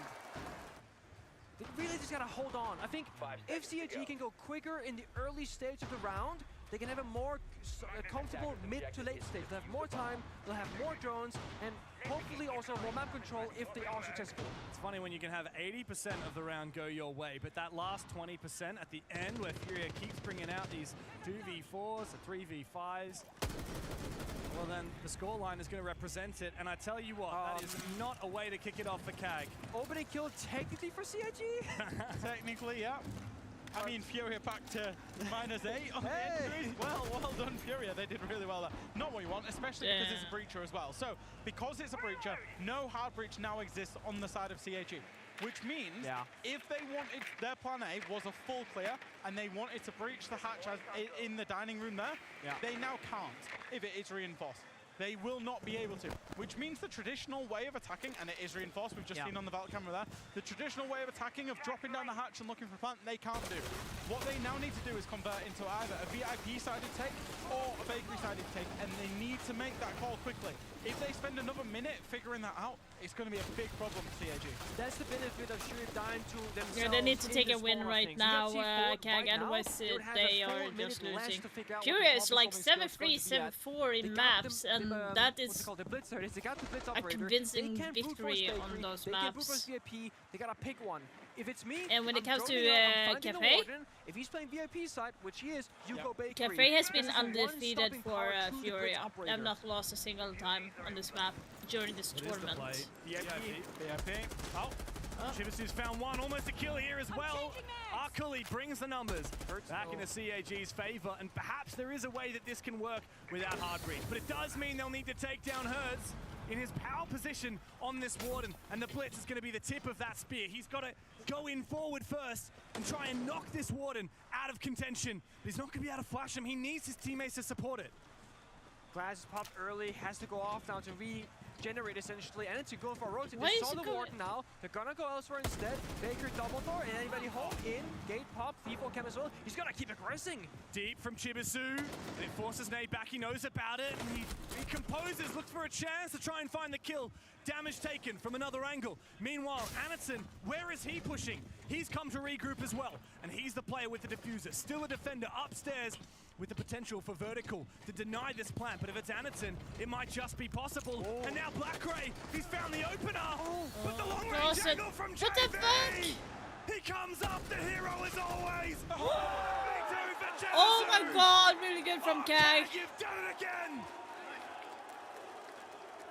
A clutch finally happens for the no, don't boo, come on, be nice! It was about damn time. But by might be a little bit too late at this point. I just needed it so badly. I thought they'd made the wrong decision. Yeah. I thought they'd made the wrong decision when they had Hertz locked inside a VIP in a 3v3 with a shield. I'm thinking, go and kill him, make it a 3 versus 2, play it out from there. To be fair to CAG, with conviction, they went to Bakery. And it needed a clutch, so probably the wrong decision, but the round went in their favor. And they needed something, they need a crumb to hold on to, because FURIA are one of the best teams in the world at snowballing. 1-2, obviously, still not great, but a lot better than 0-3. A wise man once told me, it's much better to have 5 people following a bad plan than to not have a plan at all. That was a bad plan, but they committed to it. They were all in there, tanking a renegade, full sending. You see, they had the nerves, the composure. I don't even know how they're feeling. This game's raising my heart pressure, never mind theirs. I think it's so critical as well that it was Chibisu that found that clutch, because he was the one that got the team kill at the start of the round. He was likely kicking himself for losing that hard breach. The fact that it was him to get that clutch, I mean, that's the fire that CAG need under their feet to continue to expedite this. He's forgiven. 5 seconds forgiven. It's okay that he killed me because you want us to round, buddy. It's good. Attackers are moving to defuse the bomb. FURIA are still so scary to play against. You can find one round like that. There's anything going for CAG, I will say. We saw the player reactions there, and JV didn't look too happy. JV never looks happy when he's playing in the server. Then outside the server, he's smiling, he's cracking jokes, he's a prankster. Yeah, he is. He absolutely is. Yeah. He was teaching a lot of the non-Portuguese speakers some interesting phrases to say to each other, to say the least, whilst we was over there in group stage. He was trying to get me to say some heinous things last night, and I did not partake. We did have a drink with JV last night, it's worth saying. Yeah. Oh, I think Papering is on me. We became very good buds. He did toast to all the casters. Yeah, he also toasted to CAG as well. He did. And I went to bed. He was still out, by the way. Him and Herds were actually Doesn't seem to be affected. They were team bonding for synergy. That's what they were doing, and they're showing off in the server so well because, again, they always have each other's back. Yeah, they do. I'm not sure what to do from CNG right now. Yes, you won that round. It was off a clutch. If that's what you need to win a singular round on Cafe, it's going to be a long road ahead of you. Yeah. Good utility usage with the Twitch drone. Popping utility. They got the blind beard. Worth noting, the mirror was spent by CAG and the blitz by FURIA. Feels like a half clear here. As long as they control piano and control the hatch above train, they control the entrance into site. And they can play on that white window, on the dining room window, and then play for a plant. That's how they're currently shaping up. Yeah, but again, opening kill to FURIA now. 2 rounds in a row technically. Air tap going off, but a double flank up and below. Covers, trades his teammates perfectly. Nobody watching, and nobody able to refrag on the JV. Anderton goes deep, but Philippox ready for the aim down sides. Attempted refrag eventually comes through here from Blackray. But he's taken very low on HP, and he's so separated from his teammate, Arkuli. 2 versus 3. I think Arkuli might have just seen that cross, or has JV just hidden? I believe he has. Arkuli doesn't seem aware of it. A lot of damage dealt to him. Eventually, the DMR proves true here for Arkuli. HP's so low that if either of these 2 players get into a gunfight, they probably die to 1 bullet, and we're getting to that late round. Obviously, FURIA know what's coming now. They know that the attack is from train over, so they can play as such. Good use of the destructive elements there, though, to get rid of Blackray's position, to buy a little bit of time. Has to play for a kill here for the attackers. They gotta find at least one flashback going out. It's a good flash, but KZ while blind goes crazy! Arkuli, 1v2 now. DMR hits down the door, walks into the Banshee. Dang. For 2. Damn, they are doing that good. You can control them. They, in my opinion, they really are the best team in the world at reading into what their opponent is going to do. I don't think CAG are being particularly great at masquerading the fact what they're going to do. They're not creating a lot of false pressure. They're not opening windows, doors, creating pressure on other sides of the map. As soon as FURIA have a read that that's a half clear, they know they need to get rid of the player holding piano. They do that instantly, and then that's the trigger point. They float, they flank, and they change the dynamics of the round completely. They control these rounds so well. It's yet understanding what is worth for us as Team FURIA. One guy tanks the air jab on top red cigar door, and then we got some of the basement player Purge walk up. They're happily taking a 1-for-1 kill there because they disrupt the plan and they pinch in the middle of the map, stopping it possibly execute later on. That half clear only works. It only works if the attackers can control the piano hatch, because you're trying to crouch through the fireplace. You can't do that if there's a defender on the hatch. And FURIA realized that super quickly, played to stop that happening. That change, how many times are we going to say that CAG have been forced into plan B, C, D for whatever they're doing? FURIA keep changing that dynamic because they're reading into it so early on. Yeah, I'm gonna say it again, FURIA is just the better team. They are Rooney, so we're going from a very fast-paced round where FURIA, they're happily taking these gunfights to a utility setup with a little flare of a spawn peak as well. 2 rounds left in the half as well, putting the pressure on for CAG. Not many more chances. Wow, so close. Ooh, shaving in the head. Every single window, keeping CAG honest. That's the thing about cafes. If you do these aggressive mini plays, spawn peaks, etc., you can really slow down the attackers. Because spawn is quite far away. It can take you 10 seconds to get to the building, or 30, 40 seconds watching all those different windows. And again, they're applying pressure everywhere. It's gonna re-peak the gunfight even. Yeah, I mean, Shurip's scared. When you see KZ re-peaking you don't want to take that fight. I think that's a bit of a story here, and KZ's also going to get healed up again. Go again! FURIA, they're playing this doc to lean into these overpeaks, knowing full well it doesn't matter if they get lit up. It's smart. Keeps up the pressure while playing a shot again. The 4+1, he's on his lonesome downstairs. Meanwhile, CAG clearing utility, getting their first step done. Flashbang spam. Are they going to make a play here or what? No. Sophia stunning. The pixel and piano. They're just wasting utility. Plenty of grenades, but not in the right positions, perhaps. Slow from CAG. Still in the corner. Yeah. Trying to bait the peak from FURIA, and eventually the upside down repel from Chibisu. And Anaton's got his boots in the building. He's looking for one. The nade comes out. That's really nice. That will clear out the position. Is he able to find the kill as well? JV looks to not re-peak. He needs to dodge the C4s now, but he does have another nade. If he gets to the breach, the player is locked in barback storage. He can get that nade kill from Anaton. They don't have a C4, like... BP got grenaded out successfully, so is it blind? Yellow yeah, is yeah, very outdated. He's gonna miss, doing a little bit of damage, but he stays alive. Very important. He has that piano information and the pressure, but who's helping him? Right now, it's nobody. KC, maybe finding Nope. Playing that 4v5, wants to play numbers by going back up the right stairs instead. I'm kind of worried about CAG right now. They seem to like not know, forcing like Anaton to take like a fight. Chibisu! That was on you! Shuri finally redeems them. It's all up to Nade. Blackray and Arkuli still up, still with full HP. They hunt him down into the corner now. Pistol in hand. Pistol whipping the best he can. But the lock-in from CAG. That's good.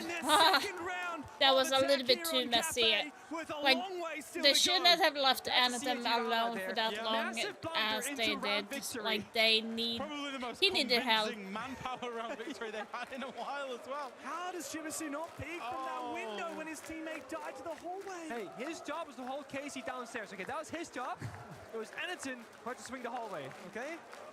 In the perfect world, we help each other there, clear the hallway, hold the flank. They didn't go for it. I think I need to sit down. I know.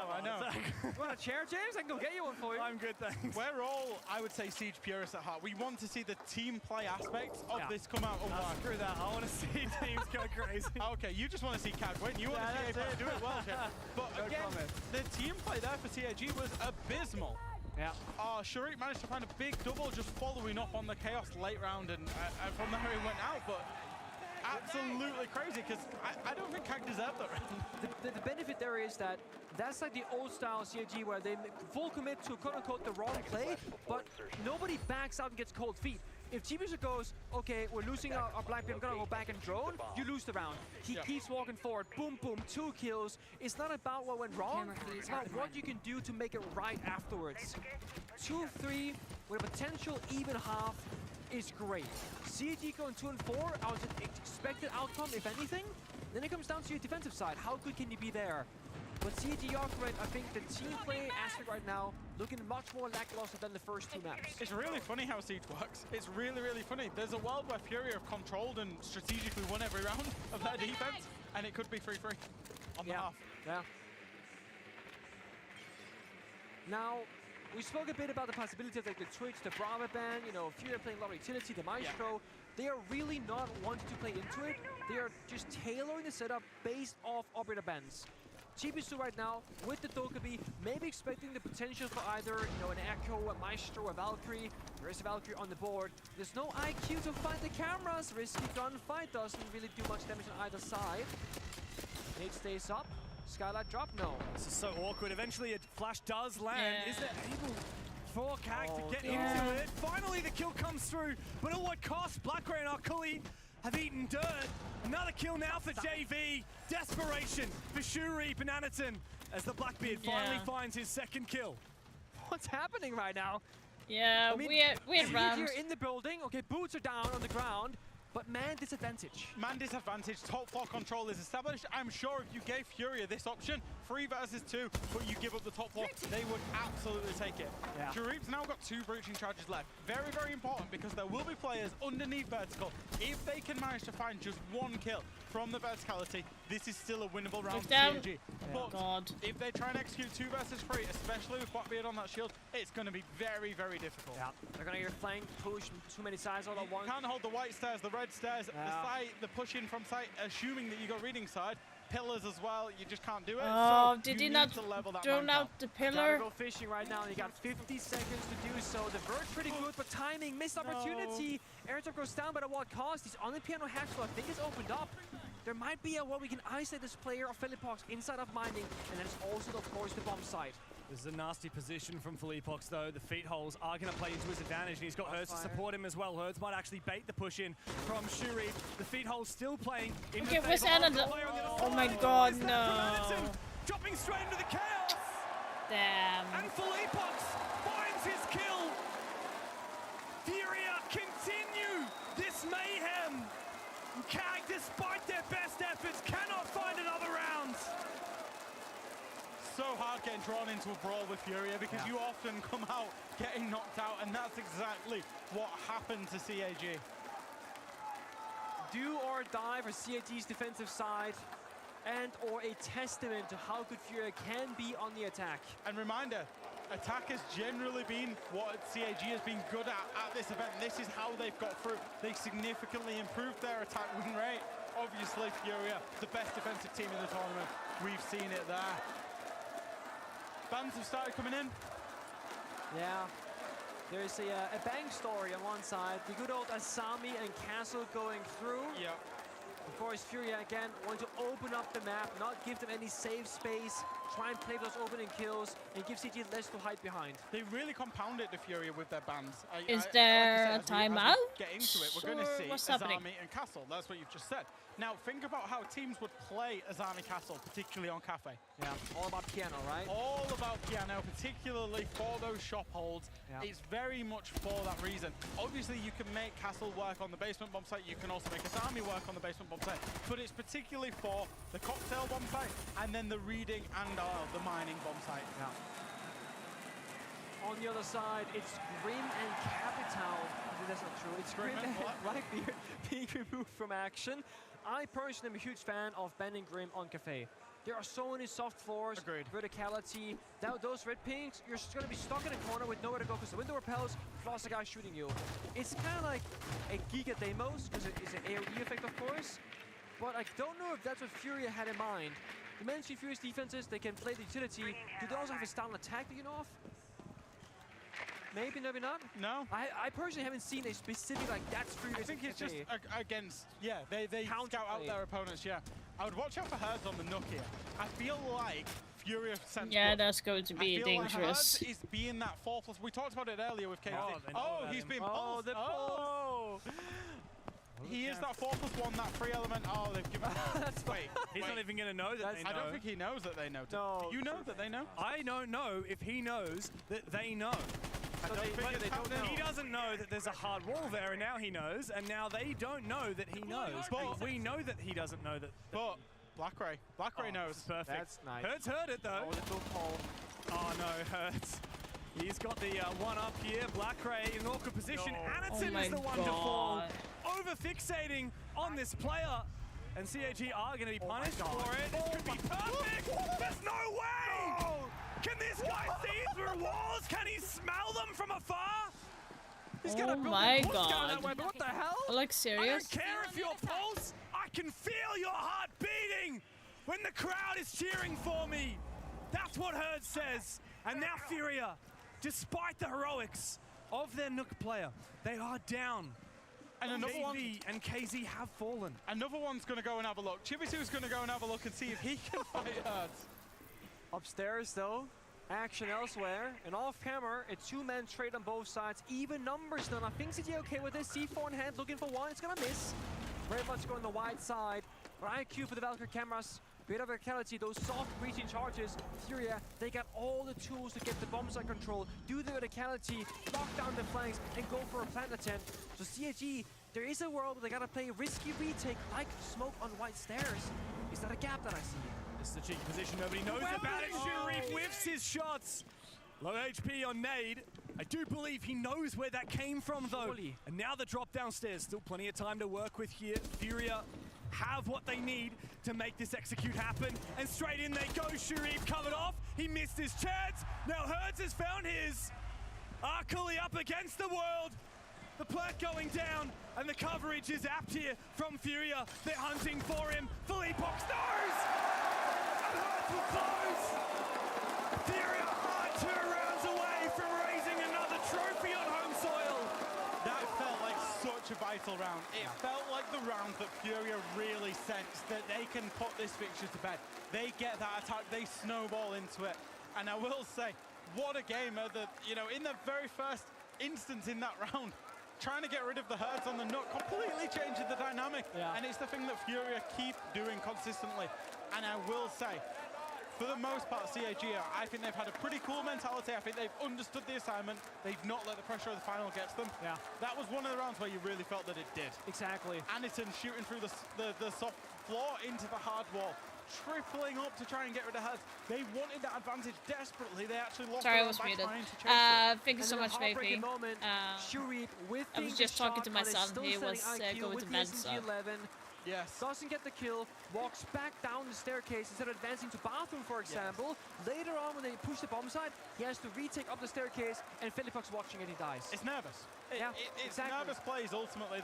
They're trying to overplay, because everything they're trying so far, even though they've been, for the most part, doing the right thing, as you would expect, from CAG's perspective, it's still not working, and now they're trying to overplay. They're trying to chase it back. This is where FURIA, they can taste the trophy. That's the grounds that they're on right now. And for some teams, I would say, they might start feeling like their risk assessment will change. Oh, we might lose if if they win this round, they're gonna make a comeback and I can't take a risk. FURIA don't care.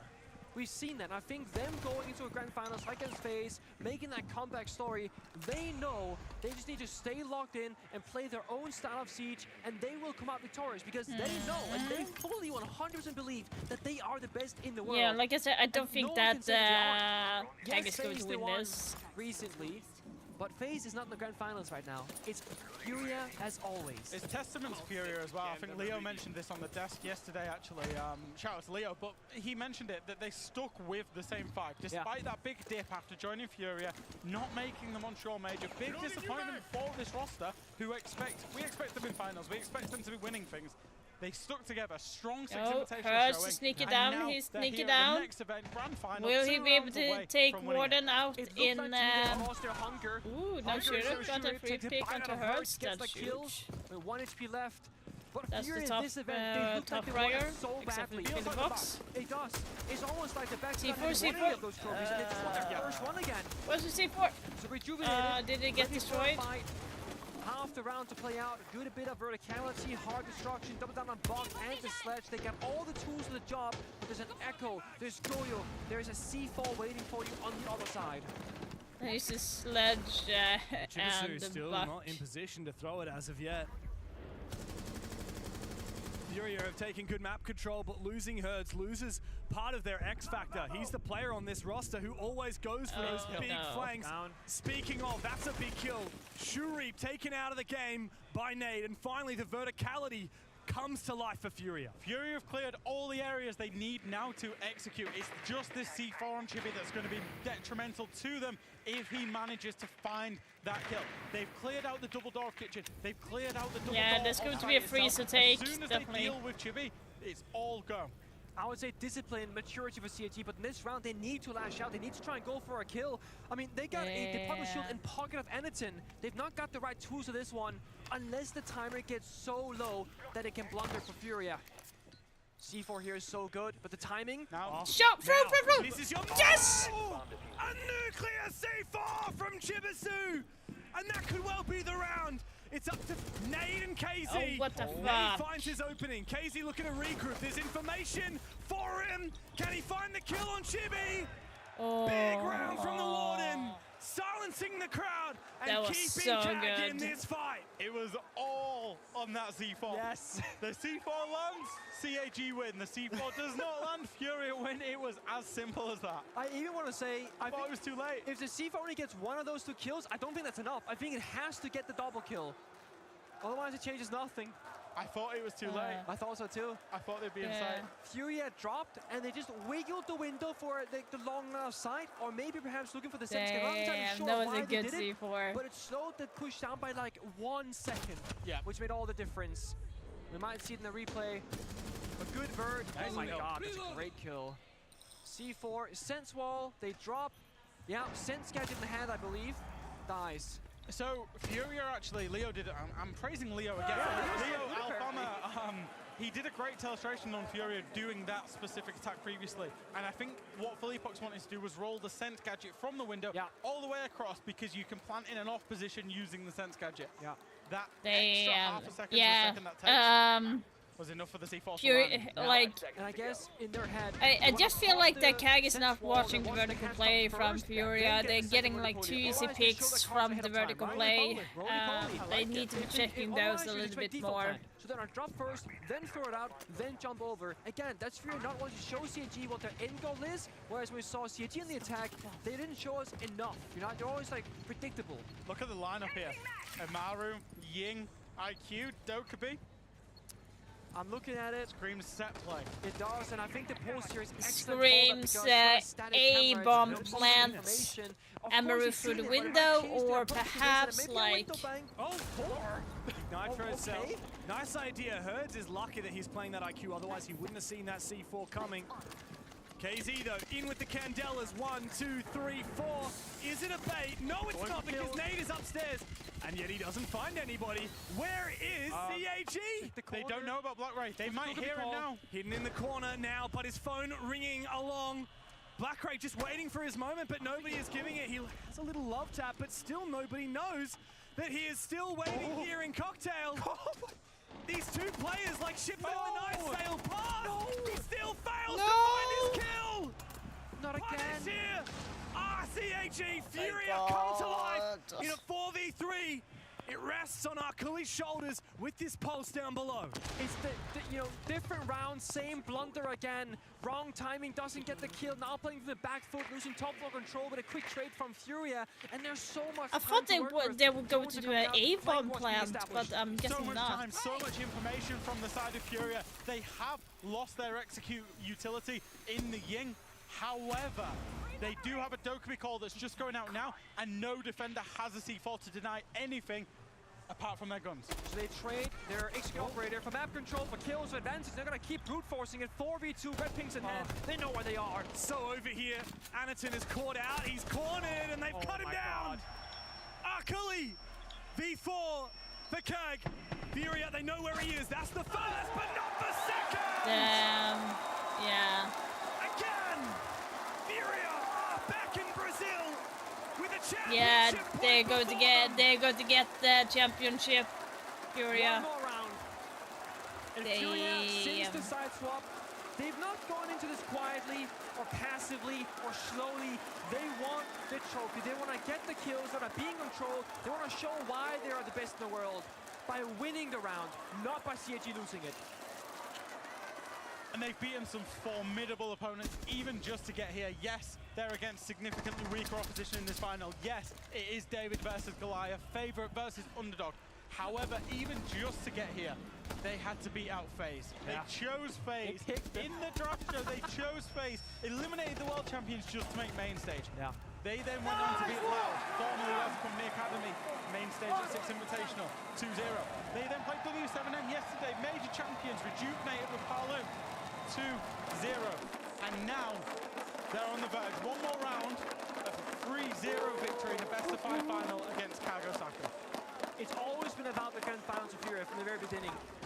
And I think picking FaZe when they did to advance for them and send them home was the most brainiac play you could ever make. It's risky, but you pretty much decide your fate, winning or losing the grand finals in that moment. Yeah, Norris nearly fell off his chair when he found out in that. He nearly fell off his chair. What are they doing?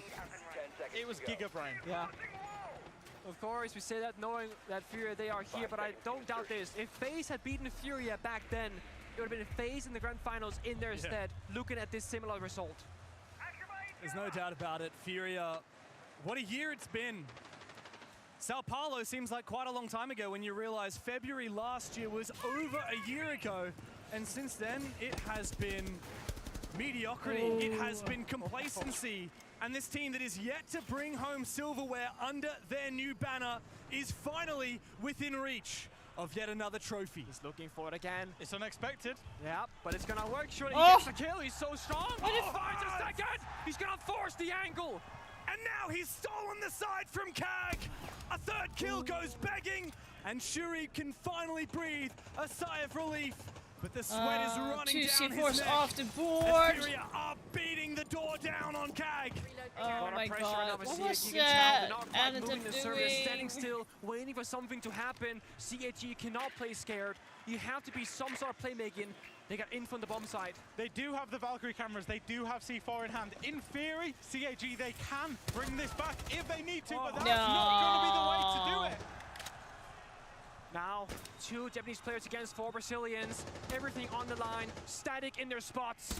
Oh, it's desperation, Chibisu. Yeah, He's on the taking verge the of death. shots. The nade comes through. There's nothing left for CAG. The history books are calling their name once again. A new era of Siege dawns today. I knew it. And FURIA will be our vanguard.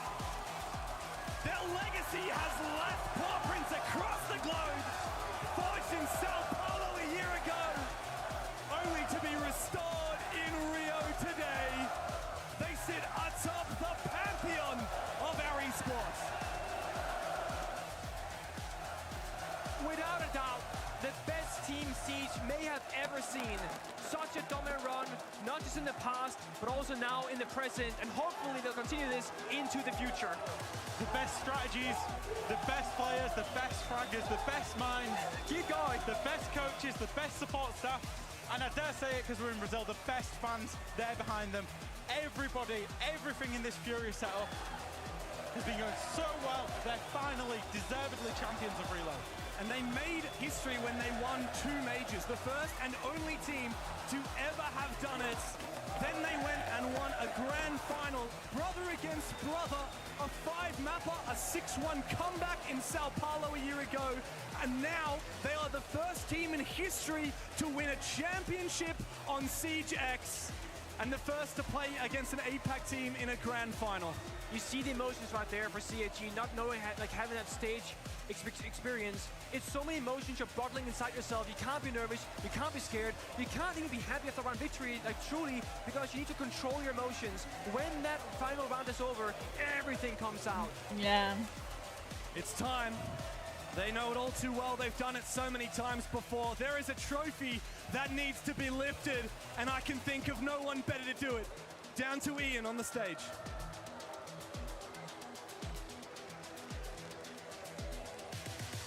Philip Boxer Casey hurts like really good team. FURIA won, Dark. FURIA won. Era has begun. Your R6 Reload champions. It's FURIA! E a FURIA, grande campeã do Reload. Yeah, I knew they would win. Oh my god, why? Why Ubisoft? O campeonato de estreia do SiegeX. Why did it go like that?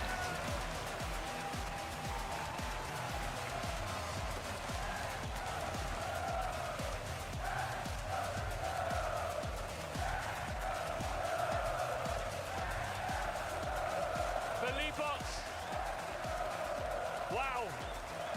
A dominant grand final, certainly one of the most dominant I've ever seen. A much different set of circumstances since you were last battling for silverware in Brazil. How did you get it done so quickly? They're a pretty good team, but we're playing a really good team today. I'm glad that we could keep the composure. In the last map, we were kind of nervous to close out, but we could keep the composure and get the win. Perfect. And after the 2024 Invitational, you were the team to beat, so you have to reinvent yourselves. You okay? And you did it. You reinvent yourselves. How was that process? Você pode responder em português, se você preferir. É que eu tava voando aqui. O que você pergunta? Depois do Invitational de 2024, vocês viraram o time a ser batido e vocês tiveram que se reinventar. E vocês conseguiram fazer isso. Como que foi esse processo de lá pra cá? Cara, então, muitas pessoas acham que pelo fato de a gente ter ganho 3 títulos, assim, a gente ia acomodar, mas não, muito diferente disso. A gente sempre queria estar lá de novo, prestigiando, estar lá no Major, qualquer campeonato. E a gente também abdicou de várias férias ano passado para estar trabalhando. A gente yes, you missed. Did you see the reveal, Dark, by the way? About the new season, there is some juicy things Primeiro campeonato do CGX, primeiro campeonato de vocês na that they are FURIA, going to be putting in for the new season. Translate a little bit there for our English audience, Nibby. Okay, he said that he was working so hard, the entire team was Also, the working so test server hard, is going to be opening the up past on year. Tuesday, so now they did it. They have, how I said, they You did had great, to nice. reinvent themselves, and after all of the trophies that they won. Finally, Philippos. Her shoe doesn't Are you match back? the dress. Is this team back? And are we about to see FURIA dominance for the next 12 months? We are back. SiegeX is our game now. The first trophy is an honor to win the first trophy in SiegeX history. And we made a promise when we joined FURIA that we would bring a trophy for them. And we did it today, so I'm just so happy. All right, guys, one more time. I want you to lift that trophy high in the air as this Brazilian crowd loves it. Your R6 Reload champions, it's FURIA! FURIA! Congratulations.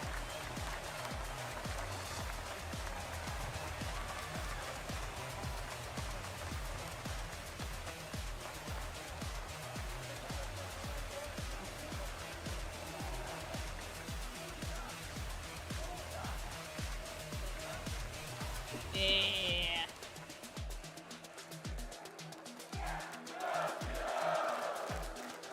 The crowd is going crazy. In this house, the crowd is crazy. In this house, the crowd is crazy. In this house, the crowd is crazy. In this house.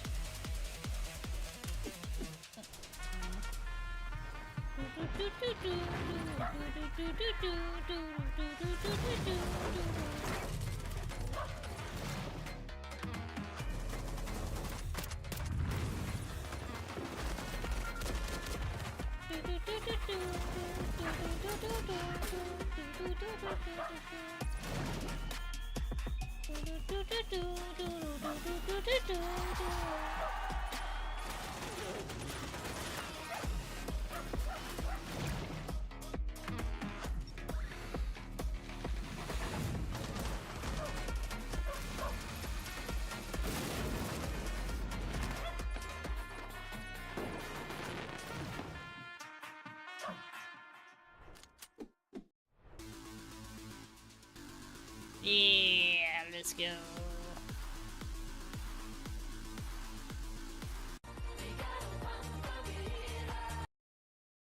I know I didn't see the reveal, don't wanna spoil. You're not spoiling anything! You're just having the information about what's coming up! It's not spoil! Like, you kinda need to know the changes of the operators. Like, that's not spoil, Dark? It's not a storyline game.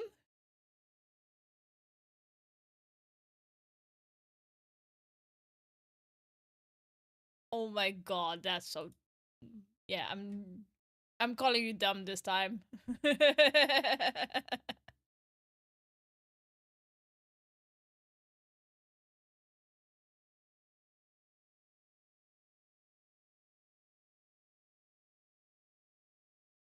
I have to mute this because YouTube doesn't like it. I don't wanna get a ban for this. That is stupid. The games was crazy.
Let's see here.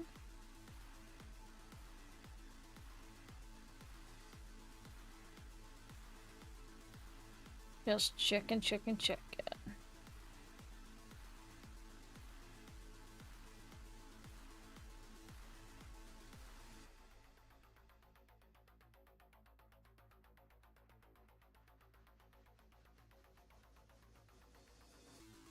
Damn, there's a lot of people streaming right now.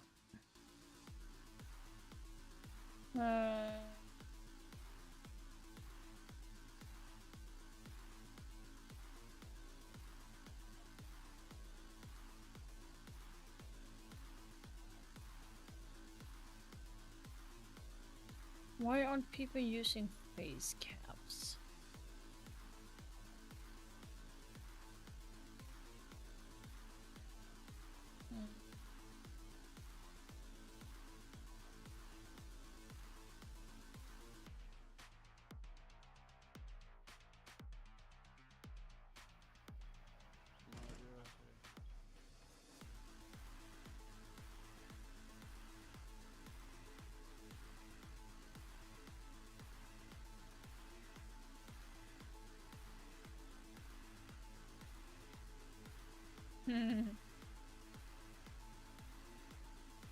You went from brown, you went from silver to bronze 3. Ouch.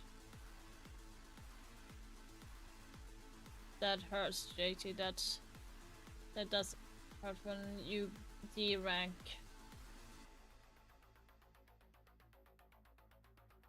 Why am I getting?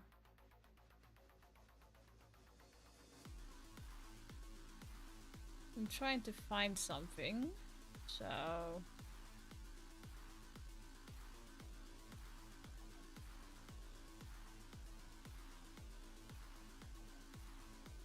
mostly I'm not finding anything at the moment because I'm just scrolling.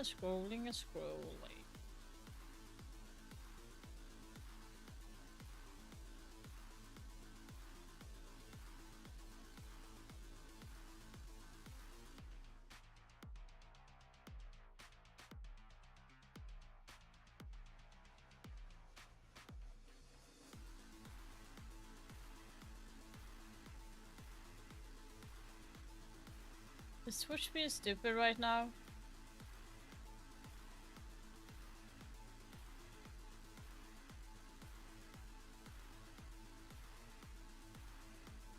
Yes, Twitch is being stupid.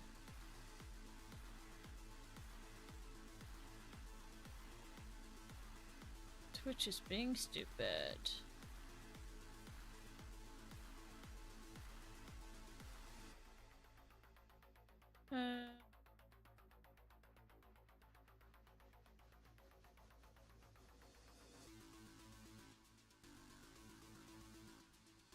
Let's see here.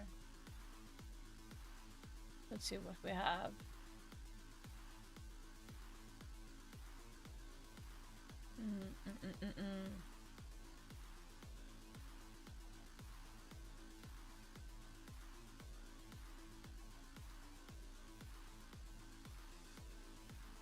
It's not easy to find someone to raid because most people are going off. Try to find someone new to raid.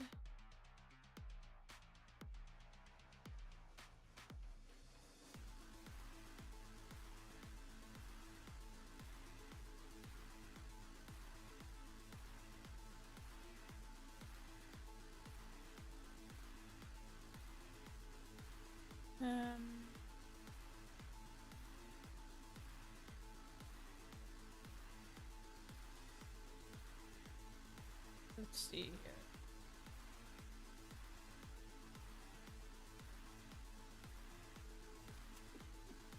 I'm getting really...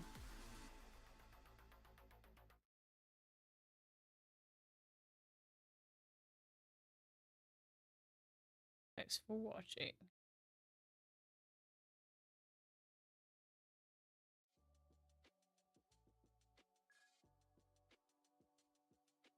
Yeah, it's not easy finding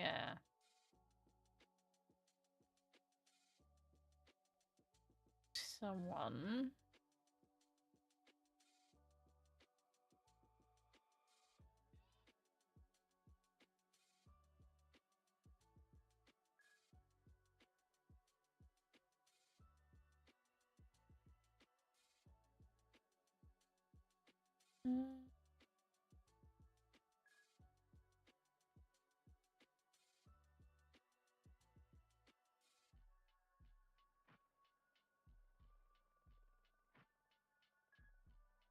Oh, Giant Donut, I'm sorry I ate all your baby!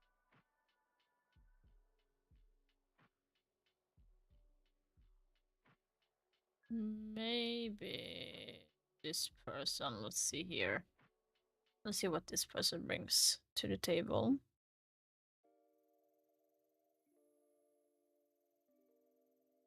But otherwise, how has it been for you guys so far? Like, the tournament's been, like, crazy. Yeah, I've been playing it. On this account, it's been since... yeah, I think this account I have is from year 2. I do have an account that is from beta to year 1.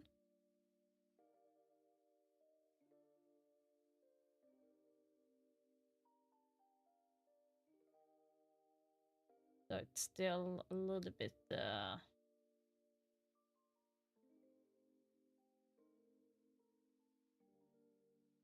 Let's see, this one perhaps. Oh, what? For everyone on YouTube, thank you so much for being here. I really appreciate that. Thank you for liking and subscribing to the channel. And also, guys, I will be taking 2 days off, so I will be back on Wednesday, and I will be jumping into the test server and to show you all the new things that they have put in for the new season. So thank you so much for being here during this tournament, and I hope that you enjoyed the tournament as it has been an amazing journey. And I wish you guys an amazing day, morning, night, wherever you are. And I will see you on Wednesday. Bye!